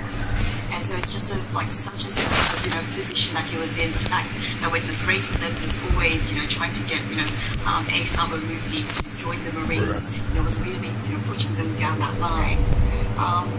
Yes. Well, That's an interesting question though about whether it'd be more justified if it was with Sword. What do you guys exactly mean by that? I'm not really familiar with that. So basically, my whole thing about Sword in the first place is that you have CP0. CP0 ages is a shield. Now you have a sword. But CP0 is the protectors of Celestial Dragon. There's like this covert operation that is protecting. There's nothing I can do. Now, there's I gotta use a different things that are going on with the world government, with the Celestial Dragon. I can go back, do press source. This is why the Revolutionary Army is after these weapons, right? And CP0 is the one that are the crew that are over the Celestial Dragons in the first place. This is why we see Germa 66 getting involved after the first person. Now, Sword itself, I believe, is an organization and a group that Garp founded from the inside so that he could take down the world government. Wow. He hit me with some After Effect bullshit. Go ahead, bro. Garp's, protege, and we see someone great in there as well, and that's where the tie for law comes in, far beyond, that's not characters, bro. His Shanks Green, but that he's actually connected to not only Drake but also Kobe in the Rocky Point incident. But the whole thing with Garp is that he wanted Ace and Luffy to be the Marines, right? And then why would he want to do that? Why would he want to do that? He wants to keep them close, fold them into the secret organization that he's doing, because he already knows that they don't want this freedom of abs or anything like that, and he can use them if they're strong to follow his goals. Now they both want the same thing. They all want the same thing. They're just going about it in different ways. Even Dragon. Yeah, it's everybody with just to get in real quick, Randy, is something that I've always had in my personal fan fiction is Garp eventually fighting somebody and we get to see what he can really do, right? Even though we can get flashbacks and stuff like that, and I would love to see him fight Akainu personally. Exactly, yeah. Oh, hell yes. But it goes back to the question, how do you think it's our members of Sword? Because the thing is, unless you thought that Akainu should be the leader of Sword. Well, I didn't die from that. No. Akainu has nothing to do with Sword. In my headcanon, Akainu has nothing to do with Sword. How did he like? So, forget that he has a tattoo of a sword. I don't got no transcendence, though. It means nothing. That means nothing. Not on these characters. And why does Akainu have nothing to do with it? Because of Kobe. Like Kobe's not going to work for directly in the secret organization. That's facts. So that's the other thing that makes it so secretive. Now, Aokiji, than still working with Garp. Now we know that Aokiji, that Kuzan looked up to Garp. You go back to chapters, right? He's always just like, oh man, Garp's so denied another promotion. The person that like forget Zephyr and Secret, like the person that really Aokiji looks up to in the Marines is Garp. So you take that. Who is Garp always usually seen with? Subaru, right? And then there's that great connection. And I realized that watching your video, Randy, is so Law mentioned in the chapter before this happens that the gears are being broken or whatever, right? And then the following chapter, Aokiji shows up and he says the same exact thing that Law says about the gears being broken. And that's crazy. And he is, and he's he's telling everybody to keep it a secret that he was there. We know that Law was using that island as like sort of a secret thing. No one expected Luffy and his crew to get there, right? No, the plan was not to break the gears then, but Law saw an opportunity. I think that Kuzan was trying to beat Law. Absolutely, we'll see. But Law kind of like Luffy, but Law kind of like Luffy in his own way. Then when you ran with trying to beat Law,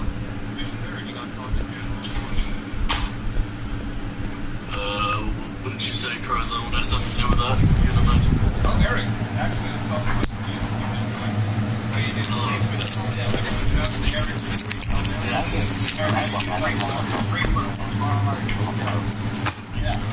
It's very early. Don't know what life. 6 a.m. Oh, wow. 6 a.m.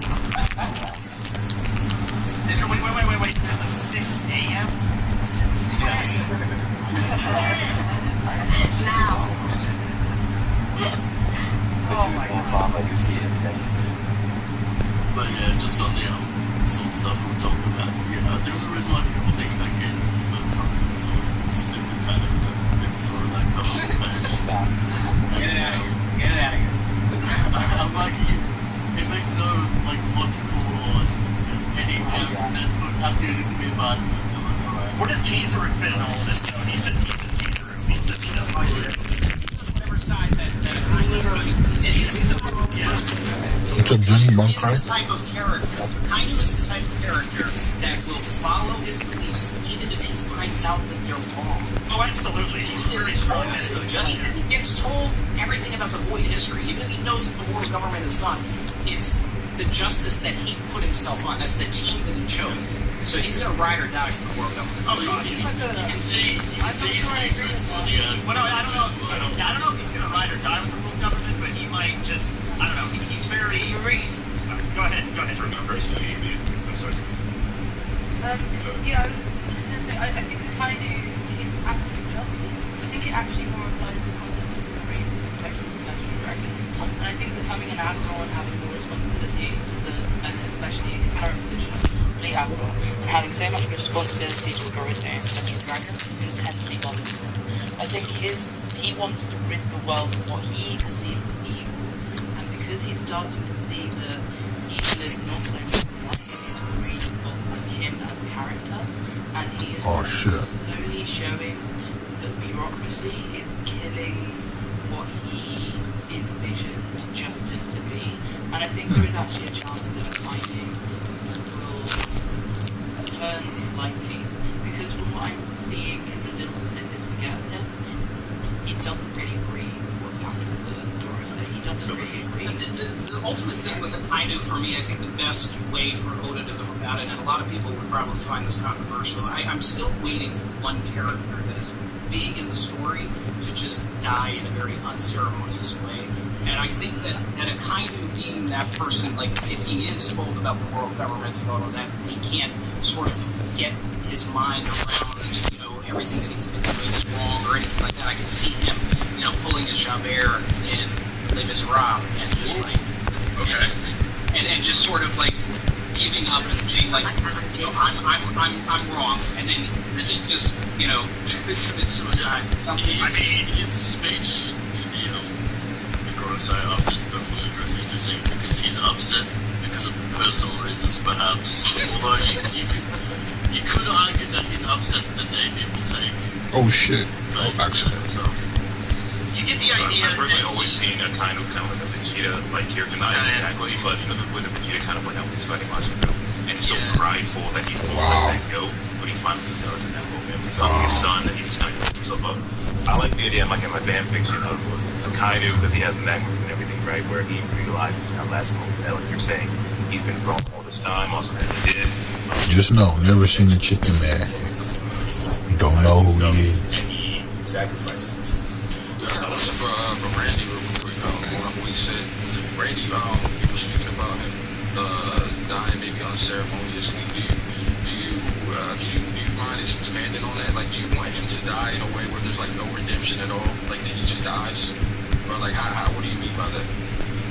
So, I mean, I don't want Akainu to be redeemed.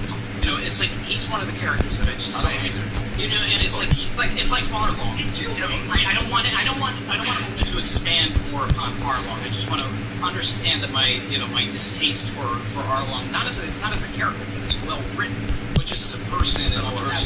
Like I don't want to ever say like, wow, you know, Arlong, and he killed Belmir, but you know, it's like personally. So I don't want to ever look at Akainu and say, well, he killed Ace. But so I think it's sort of the same situation. I don't want any redemption for Akainu. I think he should just have an abrupt death. Well, Mike, fuck. Everything reminds me of Randy. You know what it reminds me of, bro? Yeah, if y'all, I don't know, most of y'all probably do know, but it's kind of how King Joffrey went out. Like we all know King Joffrey, and he just died. So King, the thing is, that King Joffrey reminds me of the Celestial Dragon, right? More so than the kind that you hear. I'm comparing to King Joffrey. That's not what I'm doing. I'm saying the way he died. Like just the way he died. So that's my thing. Any type of anything, it just happened. That's my thing. Even when King Joffrey's dead, like this is gonna be quality. When you watch this person die, even if you're disgusted by them, you do feel a sense of empathy as a human being. The way that you're like,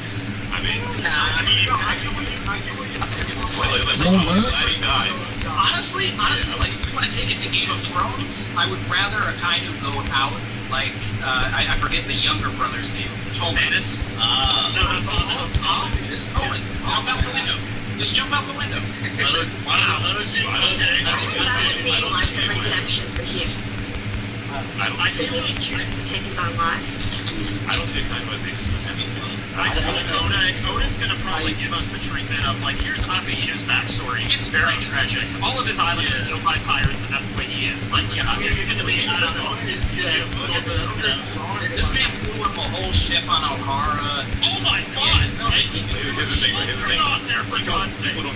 People don't just do that. Like, there's something that drives you to do something. Unless you're a psychopath or you're a serial killer. You're messed up when you do that. They're like babies on that ship, for God's sake. Oh my God. He's just drinking the Kool-Aid, guys. He's just drinking the Kool-Aid. These people bad. Blow them up. Okay. I think the thing with Akainu though is that like he might like maybe have like some backstory like Zephyr or something, but I think more than anything, Akainu is someone who wrote who Oda built up as this Rathlering character. I feel like Oda literally narratively built up Akainu. All stages clear. Except for the extra line ass game. Someone like Blackbeard is more charismatic, but I think Akainu is just someone who just I mean, perhaps not Blackbeard. Like with Blackbeard, it's like, man, yo, Blackbeard, you ain't shit. But it's like he's kind of cool though. But most people probably just want Luffy to like beat Akainu and give him, you know, the. I think it's gonna be Sabo. And he's probably beat him by Yeah. That'd be a quick fight if Sabo and Luffy fought at the end. But it's like that can still happen, and you know, him have a very bad death that doesn't relate to that. I feel like Akainu. I feel like Oda's going for this thing where he's absolute justice, and he feels like, yeah, the stuff I'm doing is really extreme, but somebody's got to do it, and that's going to be me. If we go to this idea of him, like, this idea of absolute justice and then taking his own life, what if his like own sense of justice actually drive him to take his own life? Do you guys picture okay, that's what I'm saying. Justice or his own life? So kind of realize that he's I don't think he'll ever the baddies. The thing is, his personality and that absolute justice, it sounds probably really rock solid to him, but it's actually very paper thin when he probably finds out, like, oh, what have I been doing my whole life? It could flip like That's all I'm saying. That's all I'm saying. This is my role with the Navy. There's power up guys in it. Like, they all know that the Celestial Dragons are slave masters and horrible people, and they all know what the Navy does and what the world government does. They know that armor exists doesn't really change much at all, really. Well, if you really think about it, yeah, okay, Oda doesn't watch Game of Thrones, I'm assuming that, so I do know that he's a big fan of Gundams, and how we know in Gundams is always the same thing where within the war, factions occur. One faction comes out, one person dies, another faction comes and mental, they're actually crazy. So arguably might be that person where he died in tears, but it's a beautiful death, where the moon people will be the final bosses of it. So one thing that I've been wondering lately is we often look pirates, right?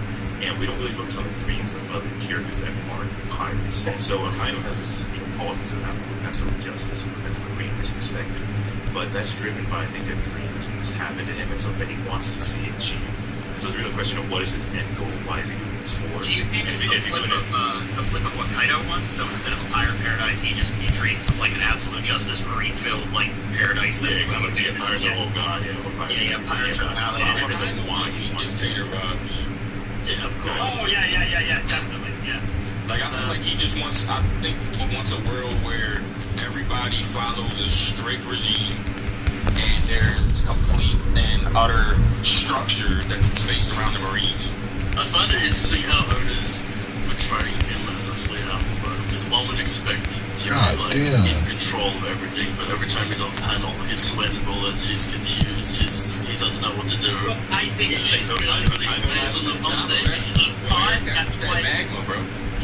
thought that's like fleet admiral, that's what he wanted, because he thought once he got that position, he would be in control of everything, but then he figures out, like, oh wait, no, Gorosei actually control everything. Crap, I can't really do much, but I want to Akainu did nothing wrong. He murdered someone. I really do. That's wrong in itself. Just like he's kind of maybe going to explore ideas of justice, he should explore ideas of freedom with the Revolutionary Army. I'd like to see Dragon have absolute freedom and then the rest have different versions of freedom. That'd be interesting. I have a question. I'm going to hold off on Dragon and such for next topic we're going to be talking about is I wanted to bring it up to this group because I feel like this group has some strong opinions on it, which is I might be wrong, but the next Straw Hat between Yamato and Eric, I feel like I've seen a good mix of opinions from this group specifically. So before we get into that, I'm going to run through some super chats so you guys collect your thoughts. Oh, we have Nintendo Power. Next lot saying each race could be from different. There's that idea that it's like a different grand stuff. I'm a damn self-defense. What the fuck? Candy Boy 789 says, I was a fine ass bar.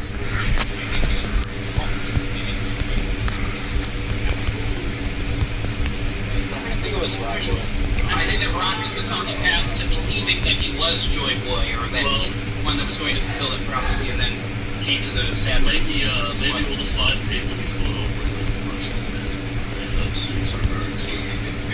Wow, that shit took 2 minutes to clear one floor. Carlos Moses is one of the words of this disease with reasons, specific reasons for the meeting. Yeah. Don Anderson asked this question to somebody. I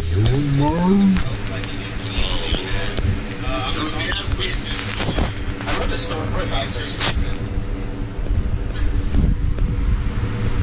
He wasn't an asshole for doing it, but that was the whole objective of the Marines. Fake fan body, Ace attacks 21st. The One Piece ain't my go-to anime anyway. I like it a lot. It just, I mean, serious. It ain't like, oh shit, I'm a favorite. I'm a Bleach head, bro. Hey, I kind of didn't have to kill him though. You feel me? He could have let someone else do it. He knew what he was doing. He took the hat off, rubbed the grate, and then put it back on. And then he was like, I'm gonna watch what I do to you, bro. Like, no, bro. What does that mean about their ability to, obviously the way that them foots work, it makes them drown. No, I don't think so. I wouldn't want that to be the final boss's power. We had it going through similar to that in one, and I think it was the second One Piece movie. Toro. It's a nondescript syrupy gooey liquid. Not really sure what it is, but she did have that. She got I'm okay with it. No. I love that scene. I just had to talk about this in the video yesterday. Freaking, she goes through like a faucet and then Nami captures her in a jar and that's Nami to feed Yeah. I love the movies. I gotta go check all the movies, bro. Yeah. I like the sound in that film. Reaction. I literally wrote a fan manga about I literally wrote a fan manga about the final villain. In this case, Evil being the one who has the white That's almost fire, by the way, or Thank you. Shoot guys. But I don't think it's something that will happen in the story, but I do think it's a cool possible scenario. Because if you have someone who can put That nigga still making the same old lame ball joke. Just know, if it ain't ball, it's hairy. And if it's hairy, it's nasty. Sorry.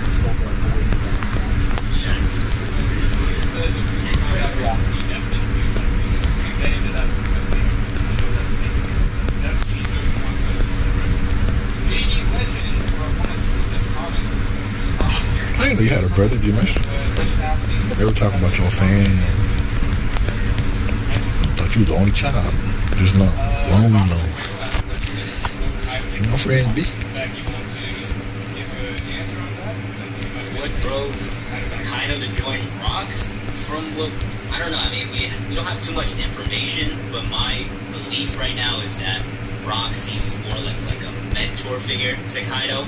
Yeah. And as far like Kaido, I wouldn't want to say like he's carrying on his vision way, but I definitely think a lot of what Rocks did, Kaido looked up to and got a lot of information in God Valley, which is why I'm just looking. I know you guys talked about this earlier, but the Kaido flashback, the information we're gonna get on the God Valley stuff, I think that was probably like big for Kaido.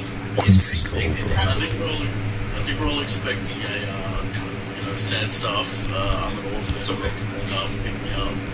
Yeah, Kaido's a super layered character. Like from the get-go, really. I mean, all these Kaido boys are just orphans anyway.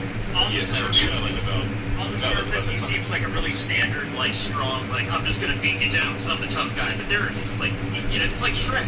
There's layers. There you go. It's like Shrek. Damn, is she gonna die? Another contrast between I don't know. Shanks and Kaido is, the little categories, right? It seems like Kaido is on this level, he's hell bent on destructing that. He's shaking and destroy everything. I don't care what happens. What's within them and beyond the jackpot. Nah, bro, I want to see my nigga Ichigo special, bro. Ain't no skipping, bro. What you mean? I kind of ain't ball. I give him that wild joint. You ain't the ball in me. Wild bar. Nah, some people keep their hair, man, their whole life. Long hair, don't care. It's not even actually, so none of us would know. But yeah,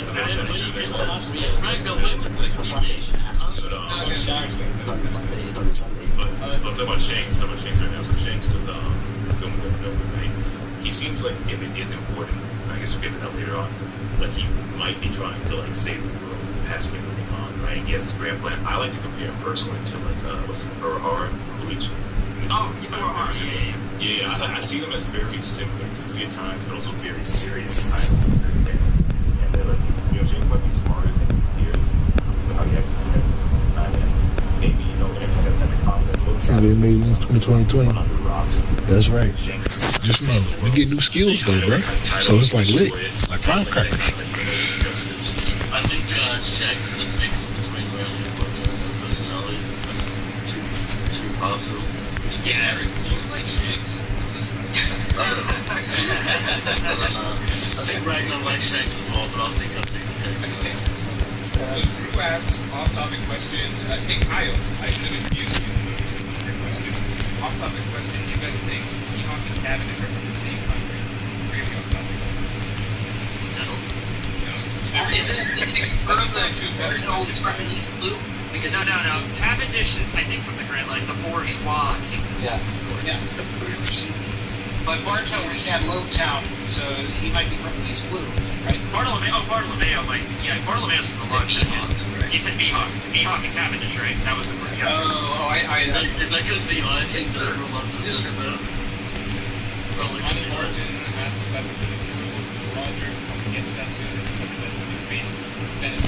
Wow, they didn't kill? What the fuck?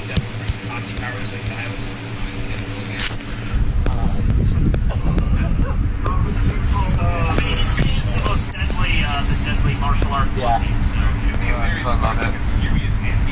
One's immature. That's how Blade Machine fights the whole time. What about explosive bolts? Man. Yeah, there's a boxing circuit in One Piece. That's what I was looking at. Moxie was a bug.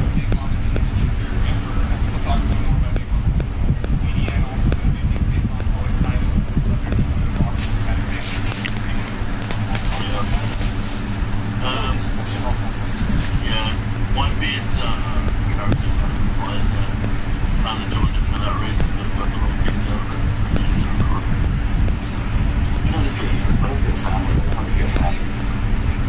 I do love the comparison, really quick, sorry. I just do love the comparison that Whitebeard doesn't have a blood family, but they're closer, whereas Big Mom's family is actually a blood family, but she, like, you know, you see how the way she talks to her kids half the time, and she... That's a huge theme, though. Yeah. You look at any of the class. So loud. I know, right? Yeah, she's pretty brutal. Adam... Get snatched, little nigga. Little nigga. I think that's stupid, but not that stupid. Yeah. I think Luffy believes he beat Garp so easily. Yeah, Luffy probably looks at it as, okay, yeah, there's no way I was able to hit him like that. That man let me go. Everyone knows Luffy has ultimate emotional heartbeats. What's coming after Ichigo? What you mean? Oh, anniversary character, dog. Somebody else.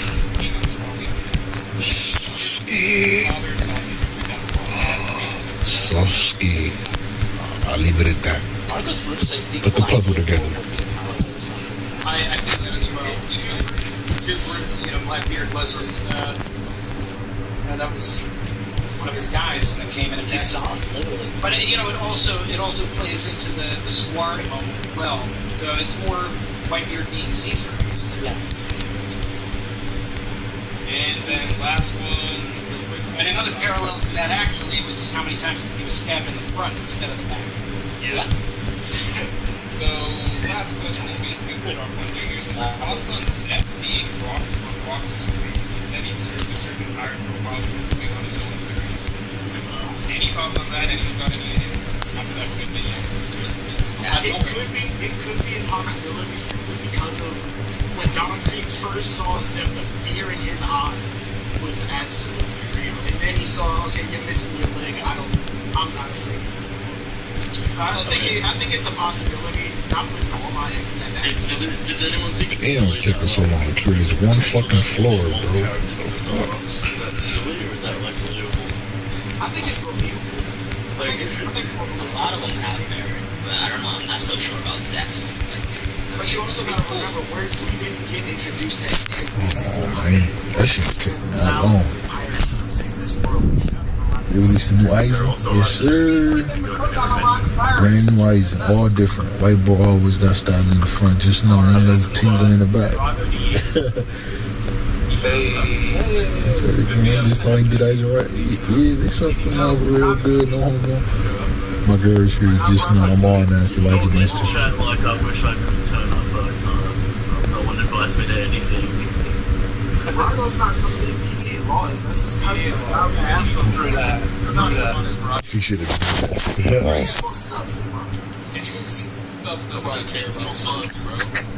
So, what do you guys think about Yamato versus Perry? And feel free to expand on. No, let's keep it to Yamato versus Perry. Who do you think is more likely to win those two specifically?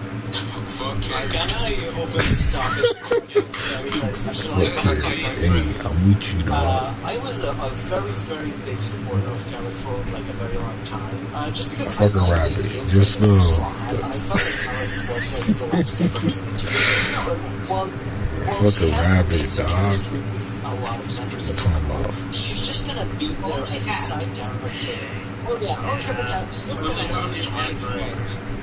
she's been there for a very, very long time, and she just hasn't had that much. Well, like she has some cool moments, like the Superman moment, but she isn't that important. And then suddenly you have someone like Yamato who comes in, and he's one of the main protagonists of his own arc. And in that regard, you know, Yamato is so charismatic. He has all these connections with Ace, and then all this connection with Kaiden and the main villain. And he's literally says, "I'm gonna go to." Literally says, "I'm gonna go out to see Luffy." Exactly. Yeah. Yamato has a dream.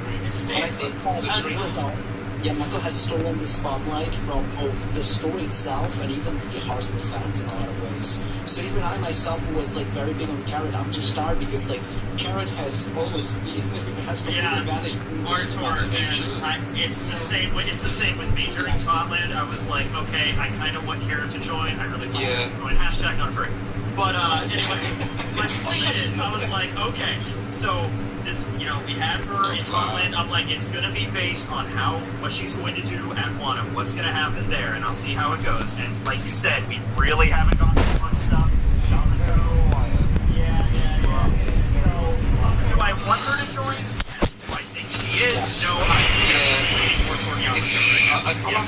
I say this as well, that I'd rather her join like the Straw Hat Grand Fleet than Yamato. So I feel like Yamato's a better fit for the Straw Hats. Oh yeah, the mix will be around in the final war. Yeah, exactly. Yeah, I'll weigh in on this. Yeah, sure. George, I spoke about this on my channel. The whole idea of Carrot in... Rago will get to you in a second. Thanks for joining. The whole point of, in my opinion at least, the whole point of Carrot being in Thailand, being in Whole Cake Island, it was to showcase what this side of our alliance is capable of. Yes, it was to give us like an emotional anchor for when Pedro ultimately sacrificed himself, which he was trying to do the entire arc, by the way. Oh yeah. And yes, Carrot does have some type of relationship with the Straw Hats, but the whole point was to showcase what the means were capable of. If we had the Sulong transformation shown during the Jack fight, it would have seemed underwhelming and pointless because they still ultimately lost. If we got it with Pedro, again, he still blew himself up, so it would have seemed like a lesser power compared to showing you with Carrot using all of these notes and like just immobilizing So you want me to do something for you? Why? So? And like that's the thing. Like even like Carrot, people that like Carrot, like Artur and Tekken, and I'm not mad at Carrot and stuff like that. But like at the end of the day, Tekken, you and Roger are single-handedly responsible for the Carrot uprising on Oral Jackson. I said hashtag not a furry, Silvers. What else do you want me to do? You know how the internet works. Oh, I absolutely know how the internet works. Exactly what you were doing. Alright, I want Carrot's little story to be concluded, though. I want her to face Paris fairly. Big Brago. Hi, Brago. Between Yamato and Carrot, who do you think is more likely to join? If you had a gun to your head, you got to pick between the two. Yamato anytime. I think Yamato. He's the bananas of the arc. He's the focus of the arc, so absolutely Yamato. Carrot's just a background character for the entire arc of Wano, and you can't look at Wano and her whole. Also, Oda will not pass up the opportunity for Yamato to say, "You look like Ace Luffy" every time Ace Luffy does something from now on. Also, just imagine what Ron would be like The stick. A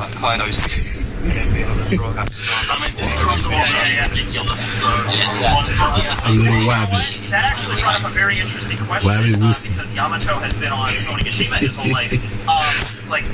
Would Yamato have a bounty, and if goes out in the world, then what would the bounty be? Because like the world government, like if he joins the Straw Hats, for example, Wabbit. Probably not. I don't think the Navy would have knowledge. Exactly. Yeah. That's exactly what What's the link with that down bit? I was just going to say, coming at Team Yamato, and I think stumbled upon that point is really important. What would the world government think, especially how Yamato is dressed? And would they see the reflection of Oda that Yamato is trying to be? The thing is, Yamato has a true dream that aligns with solving the problems of the world. A lot of the Straw Hats do, you all blue, we need to remove these things. They mean that the red line must be destroyed. They mean that the greater purpose of One Piece must be destroyed. And Yamato has dreams that align with that. So Robert Frankie wants to see the opportunity. Most of their dreams genuinely seem to align with achieving Luffy's dream and the greatest in One Piece. And Yamato's dream does. Carrot's dream is just to explore, and that's not aligned. Well, she does want to inherit Pedro's will, but I do think that's something minor. Yeah. That's a small thing. Carrot's dream and Yamato's dream kind of similar. I just feel that like Yamato still has so much more development to go. Like I don't know. She's 15 in rabbit years. She could probably be like 30 or 60 in human years. You never know. A dream about, I guess fulfilling Pedro's will. Something that could finish up that one anyways. Rabbit. Alright, I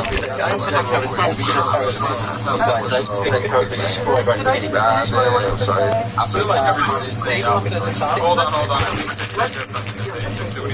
I just wanted to ask Bargo a question real quick, man. Yo, Big Bargo, what's up, bro? How you feeling, bro? Big Bargo.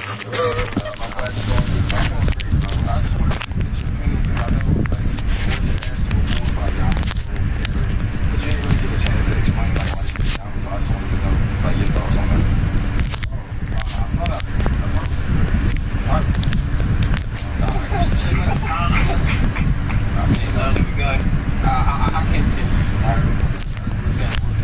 She would be a great hookup. I mean, ultimately,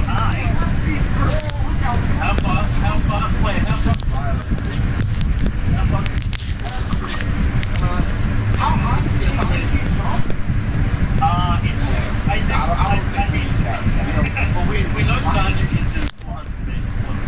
My biggest issue with Karen is that she has never had a meaningful interaction with Zoro, other than the little fight that they had of Zoe. Like that's it. And then it goes with like half of the crew. Like she had great interactions in Top Land, the crew that went to the whole King Island arc. But in Wano, largely absent. If Oda was actually trying to set Carrot up to join, he would have had Carrot be even just the tiniest bit more, like just more scenes in Wano, and then have those character interactions with the crew. In the limited amount of time that we've seen Yamato is already having those interactions that he's supposed to the crew, like with Frankie in 996. That was a good thing, but I'm still iffy on Yamato to do with it until I get that flashback. So it's like there's a lot of things going against both. I think right. It's just that Yamato talking about like her joining. But still my picks. If this is gun to the head for either, it's Yamato. But my picks are during the crew are not that. I think the only issue they will have with Yamato is Zoro. Easy. Look, it's going to get big friends, guys. We're going to get Momo and Tama. It's easy. So Yamato would be Shogun. Yori. He's out his Yama Hitetsu. Okay. It's going to be Hitetsu, or it's going to be Yori or Denjiro. It doesn't matter. Momo is not going to be the Shogun at the end of this arc. He's riding Laugh Tail. He's going to go. Unless Yamato could be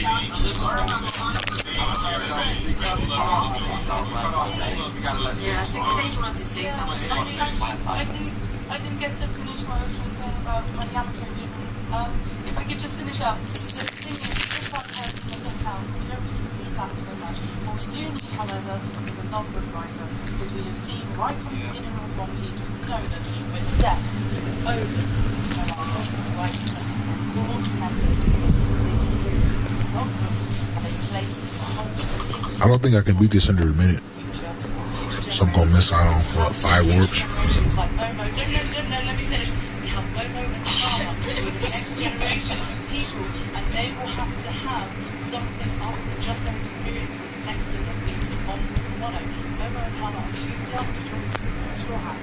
They're humping apprentices, looking at them, too young, looking to probably have a similar feeling. Yamato will not have the look on her. There will be no spoilers available for Luffy to stumble upon. Yamato would have to open their mouth about it, and Yamato, because she's met us, because she sees me, there's no reason for her to blurt it all out to him if he says to her, "I belong to you." And with Radiant and Arugusa, she would hold her hand and go, "You know what? I'm going to write down for future generations. I've studied Logbook, I'm a great pirate, I know what I'm doing with this," and that is how this story proceeds. Wow. So it's leading the log with Yamato as we go now. Yeah, I don't know. That's the question saved. So, wasn't Buggy and Shanks? I don't agree with the age thing on top of it. Weren't Buggy and Shanks? I don't remember myself. They were like 8 or 9. They might have joined it younger. We don't know.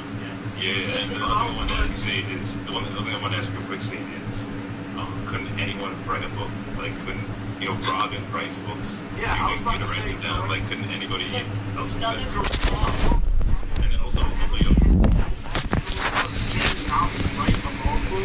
Like, correct me if I'm wrong. she writes the things. I mean, so the other thing is, like, Yamato has to be, and then the Golden starts the journey out to sea, like, wipe and stuff, but with Roger, he kind of went where the stripes are going. And so, Yamato's Her Ichiban here?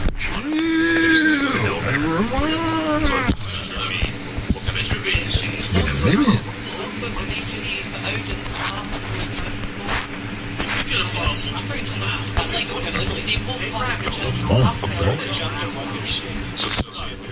So what you're saying, Sage, is that Yamato would basically write the story that Odin never got to write. Other half of what happens after you get to where Roger got. Eyes on top, bruh. You gotta play arena ooze.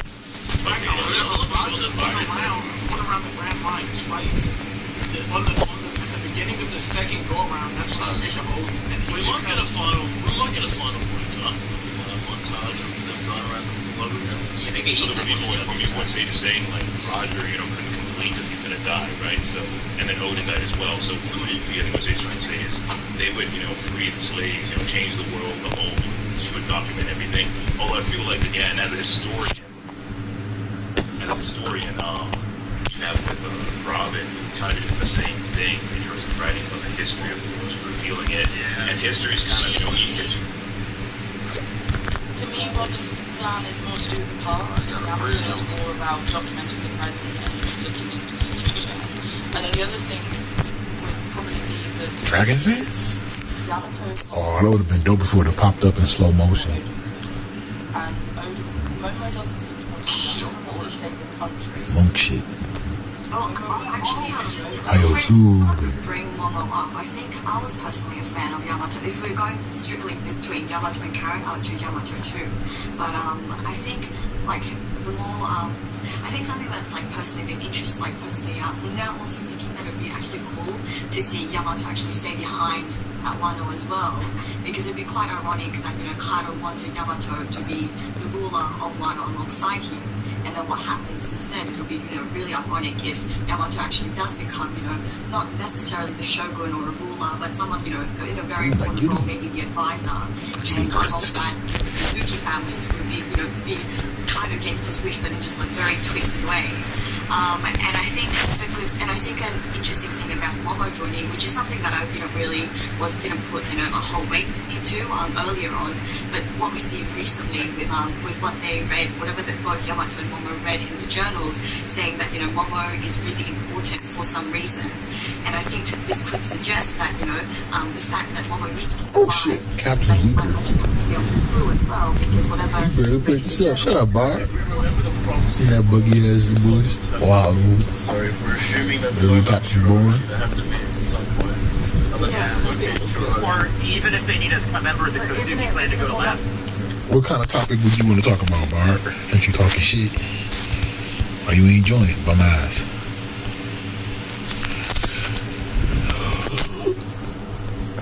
Man, I gotta see.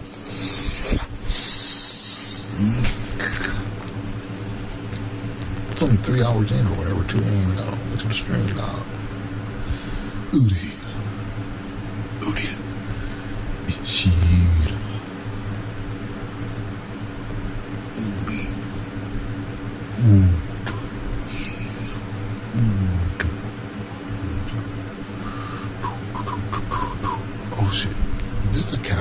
Yoruichi? I think so.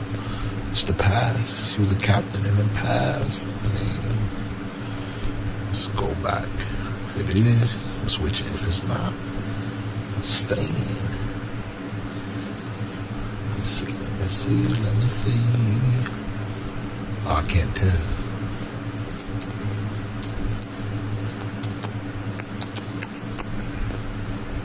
I play Udi. I want to play with him anyway.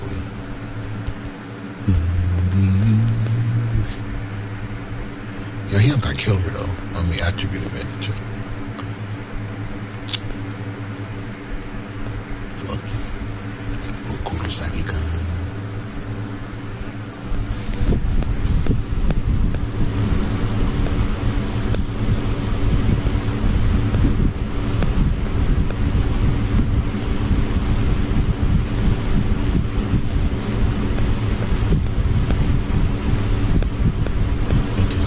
It's always something to talk about, bro. The YouTubers drove these topics to the ground.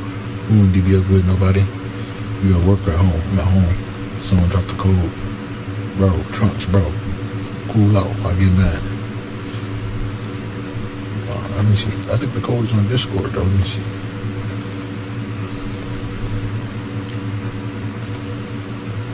I posted it on there a long time ago.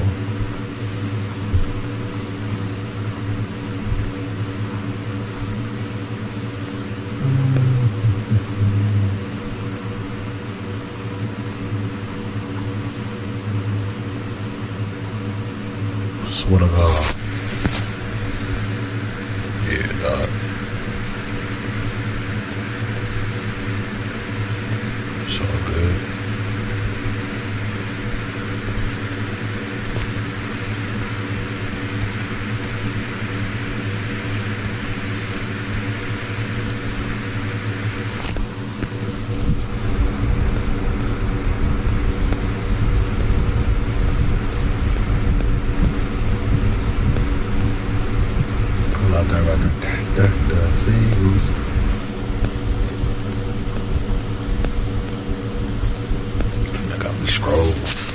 Hey Trunks, just send me a message on Discord, bro, and I'll get it to you later when I get on Legends, cause I got a log on anyway.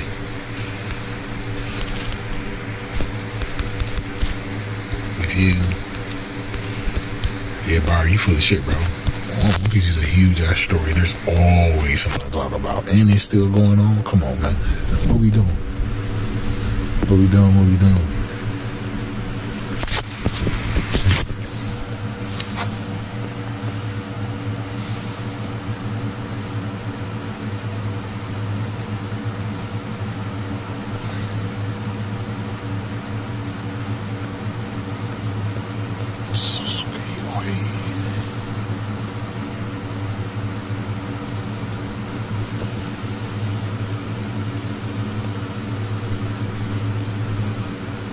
Burn the bitches return.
Oh, I got burned, bro. Get the fuck out of here. Lost my boost and shit. Boost. I don't care no more, bro. K-Lab and they weird ass setups. Fire everywhere. Oh, they got boosted for attribute damage. I can use Cure? Ooh, the whole. Easy.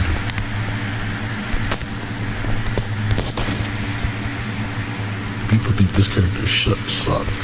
I thought he was great when he dropped. Top tier, bro. Top tier, bro.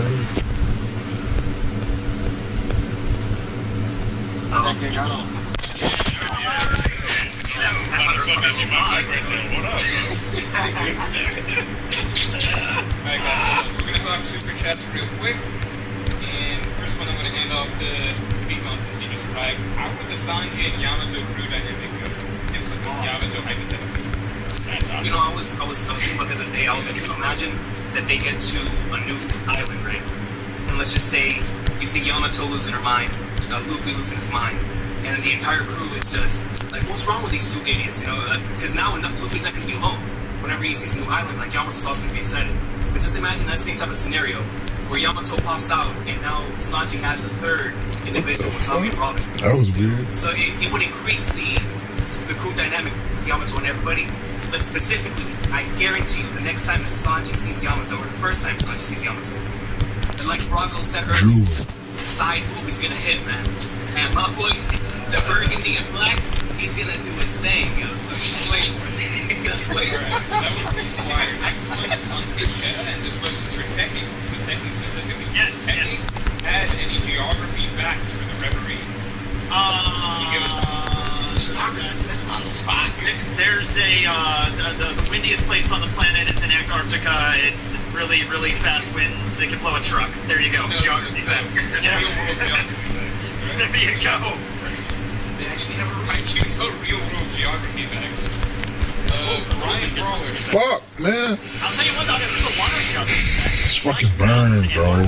You know this. Mount Fuji, and it hasn't really done anything yet. I really wanted to do something at some point. Zoro's gonna cut it. Originally, when they deal with Fuji to get back on the issue, but I'm kind of thinking now that he's gonna use Momonosuke to kind of like ride him like a dragon back on the issue and just kind of tie back. Like both of those work. Luffy has to get up there somehow. Yeah. Luffy can also fly. Yeah, he can fly. So yeah. Yeah, but I don't fucking lab, man. I don't know. That seems like too easy. And I think that with Momonosuke. Okay, I'm done with all the Senkai moments. I think all of it. Could Luffy also, like, it depends on how high up it is, and it's really high up. But could Luffy just wrap his arm around a tree like a bunch of times and like slingshot his way up? I think it's just too possible. Yeah, okay. Yeah. Ryan Brawler says he's the one doing the vlog right. So I don't know if ever confirmed, but it's all about Ooh, 2,000 orbs, man. It's been hella months. It's been a real long time since I seen 2K. Right? I'm talking a real long time, dog. That would be cool if the story ended with Brooks like singing a song he sung about it on that. No, like someone would have to feel it. Go trio. Without me, you could be alone again. Except nobody buys this again. At the end of the day, it's going to be alone again. That's the point. I don't think Brooke is like a mortal. I don't think he's gonna be like, he just gets a second life. He gets a second life. Yeah. I mean, that's pretty good. And that's what happens. You can't have Brooke as by himself. I mean, that would make sense if he got that in his body with his organs or something. Yeah, I know, but dude, I know you analyzing Brooke's body, and it's like, it's so confusing. I don't know. He does. Look at them orbs, bro. It look good, man. It's nice to see. I must say, man. I must say. Radiant Host and also Prince. Some of you guys got to stop talking over you. Sometimes that's just the way it goes.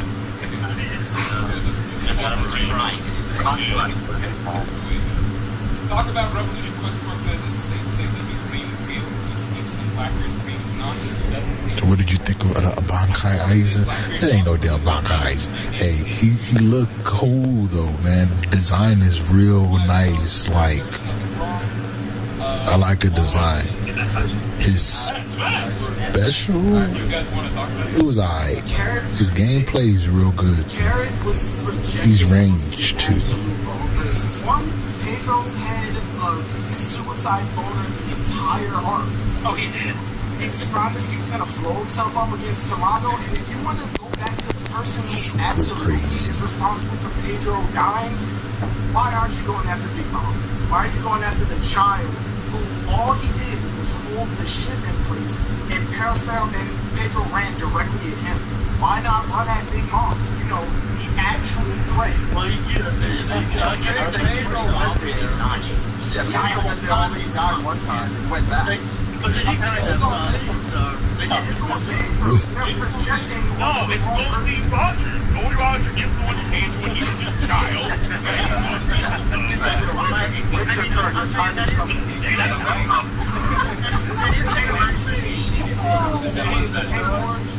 But I gotta get going. I have a party to get to for like breast cancer. Wait, you don't think this is a party? Get out of here. You could have just said you had to go. You could have said you got to go. Like, I have to actually get to a party.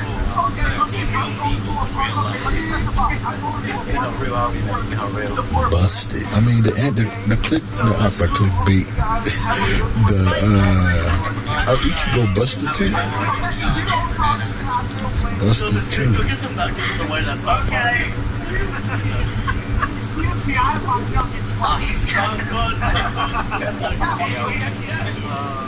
This just in, we got a super chat just now.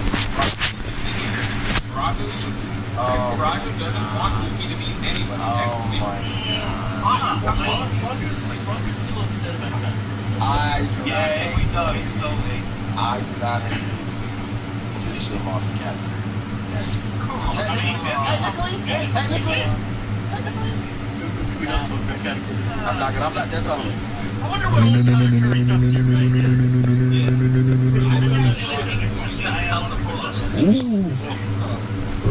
But just saying, that's not new, right? that Perospero did, like, I feel like. Hey, it's new. You know, I mean, like, it's not directly his fault, but I'm like, it's new though. He didn't go to Hokkaido Island, which of course there are a lot of factors that made him go to Hokkaido Island, and you know, things were not necessarily in his control. But Edro would not have been there if it wasn't for Sanji. Oh yeah, that's definitely new. Because I of the wonder. way that Sanji thinks is kind-hearted, Yes, sir. and all of that, I would like to see an interaction Yes, between Sanji and Perospero where he acknowledges that and feels like it's I'm his talking about Kayla. and then, you know, like, You saw the pain he's on at the end of the current Sanji. Yeah,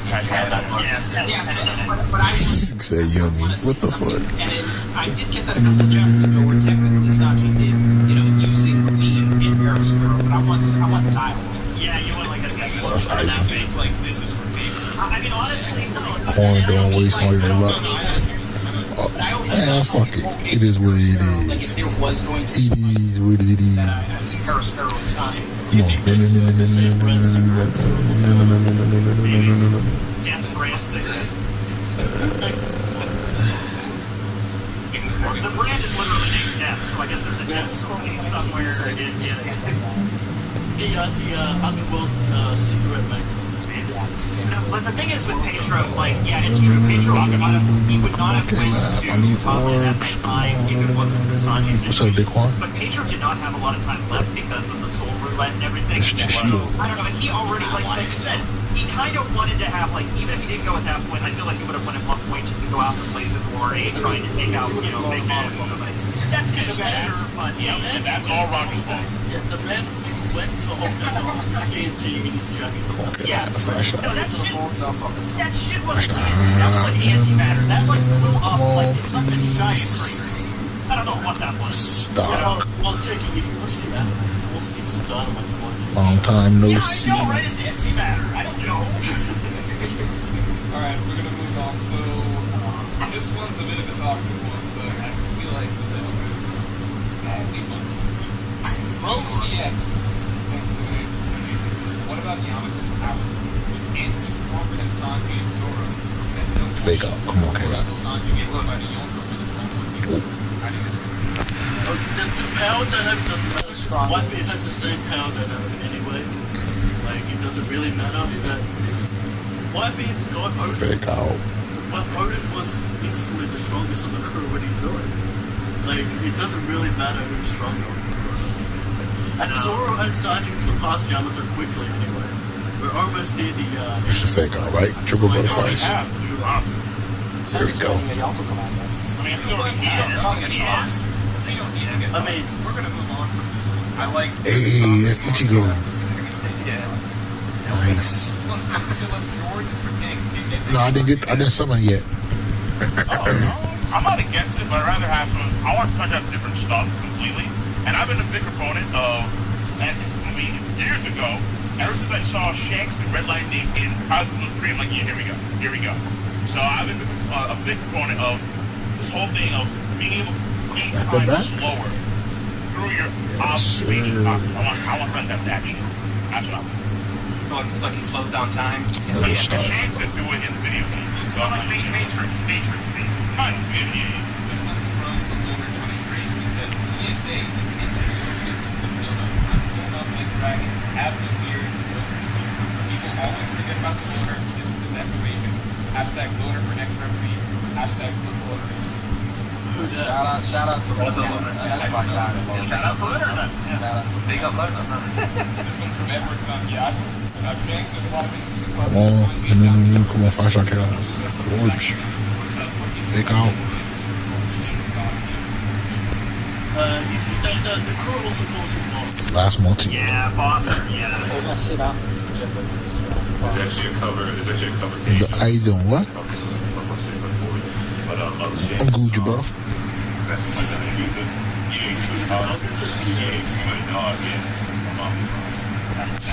Alright, I'm gonna get 2 multis for Ichigo, bro.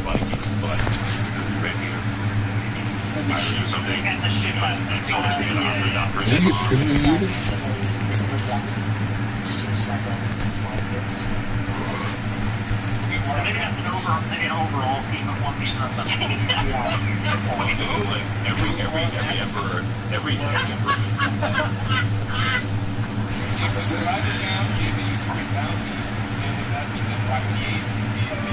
Yep.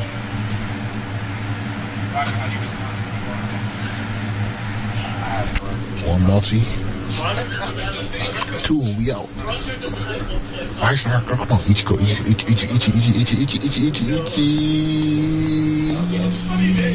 Chad. That's the new Chad though, right? Maybe old. Maybe that's the old one.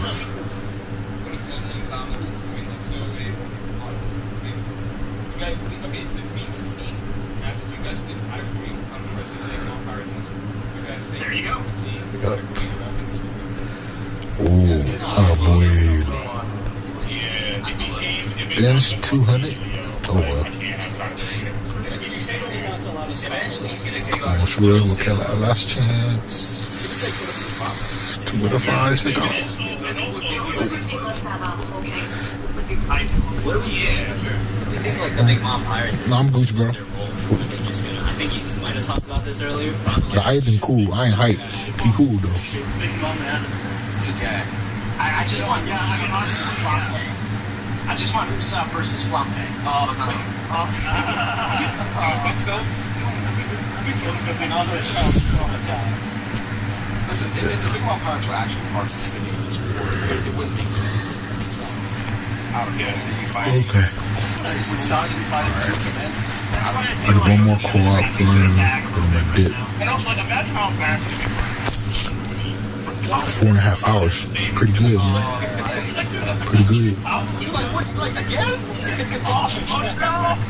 I do want to see Smoothie have some like moment because Oda kind of built up like, oh yeah, she's really strong, just haven't had a chance to really use her yet, and still hasn't. Yeah, so, proceeds not to use.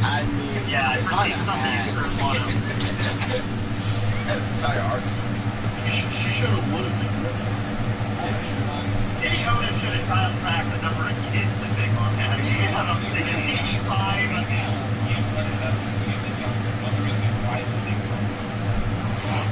I don't think we'll ever find out. I mean, I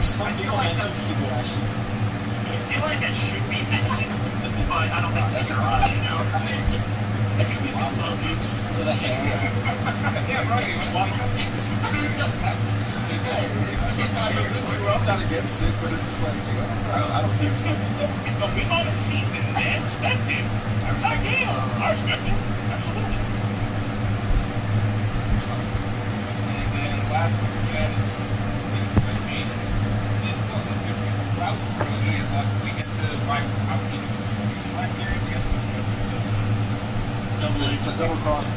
That goes back to the storage situation. It's just, yeah. I don't think it's like it's collecting intel. That's all. Perhaps Blackbeard get why not many? Yeah, Blackbeard has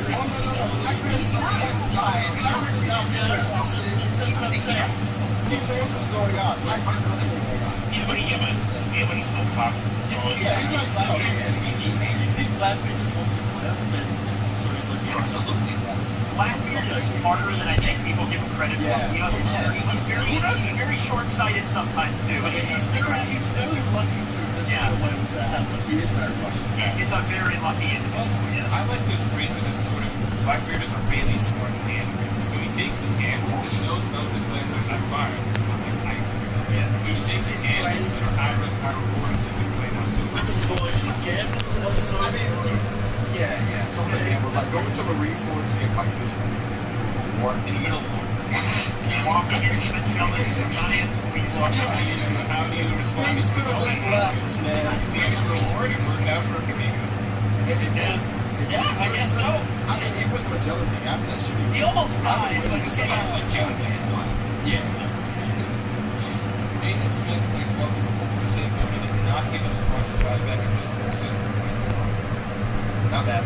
Yeah, I'll be trying to find that. I didn't want that. I want to see it. I mean, it's going to happen. wait. Well, it has to be checked. The rest of it has to be checked too. So we'll be in the check section.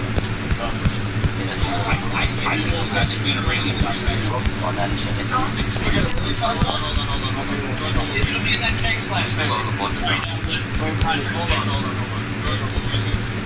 I just looked that up. Correct me if I'm wrong, but I think Oda said that he's not planning on doing like another manga afterwards after One Piece.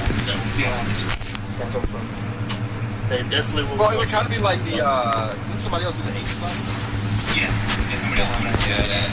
Maybe something like that. I think Shonen Jump One Piece 9 was. Short people have stuff to talk about for like 10 months. The anime, there'll be an adaptation, there'll be something. With the way Toei handled the Roger flashback, they handled all that. Handle all that. They way too much money to just let it end. I would rather though Roger flashback. That would be so many good ideas. Watch them, maybe not go with any of them.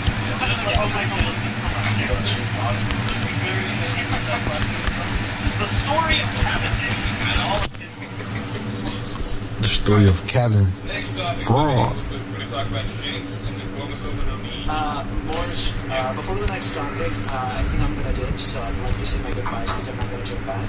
Oh, yeah. Arthur, so thank you very, very much for joining, by the way. Thank you so much for having me. A dip, bro. Thank you. Thank you. And if anyone is interested, you can find me on Arthur O'Hara.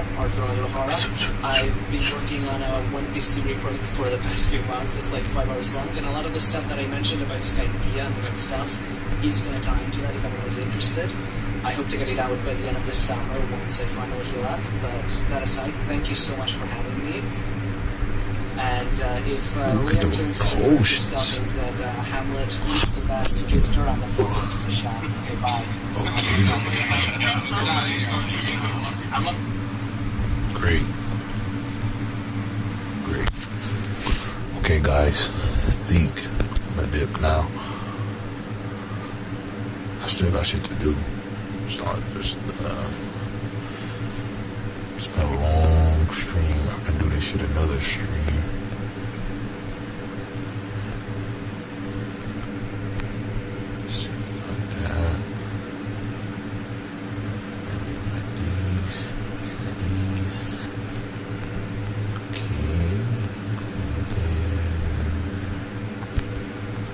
about side story. Can't for your own word.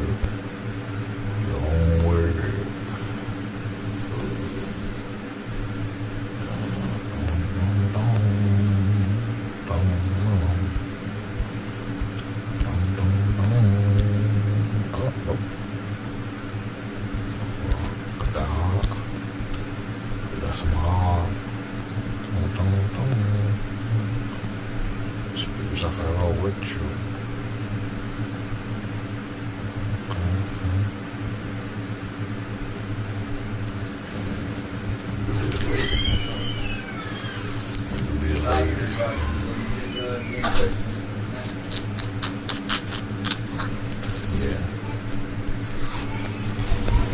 No.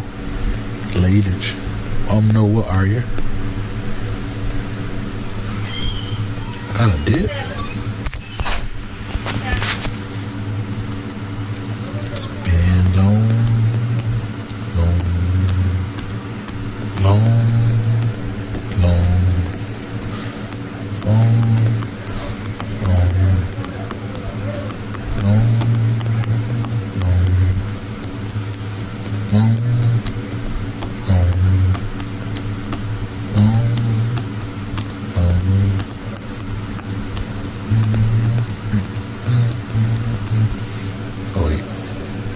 I haven't used accessory tickets in a long time.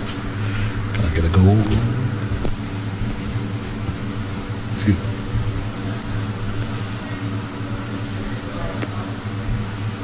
No gold.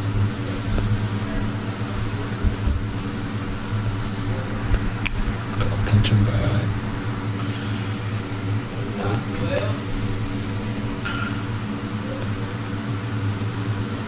No gold again. No gold again. No gold again. Gold again. No gold again. No gold again. Gold again. No gold again. Gold again. Gold again. Gold again. No gold again. Nothing new. I think the juice came out.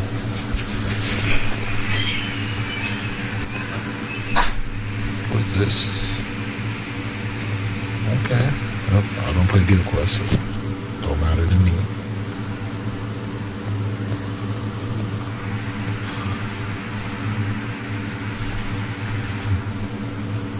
I need a Zeta ball purple. I know I need that for sure.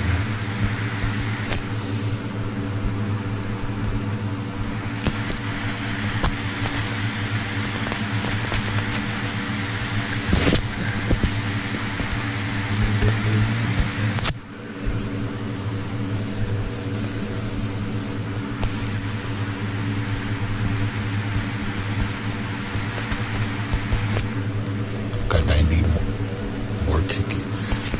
Come on. Zeta ball. Just need one purple. I got Toki. He need it.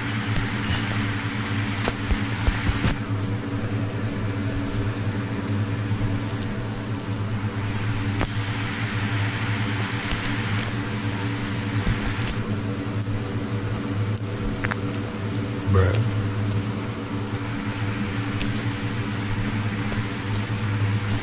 I'm feeling like getting shit. Tough.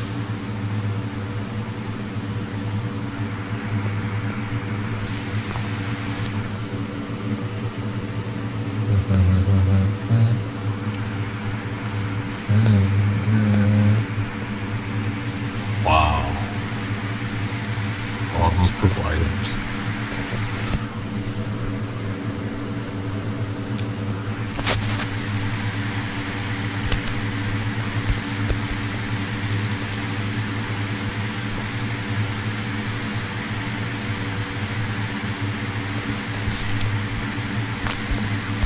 Man, this sucks.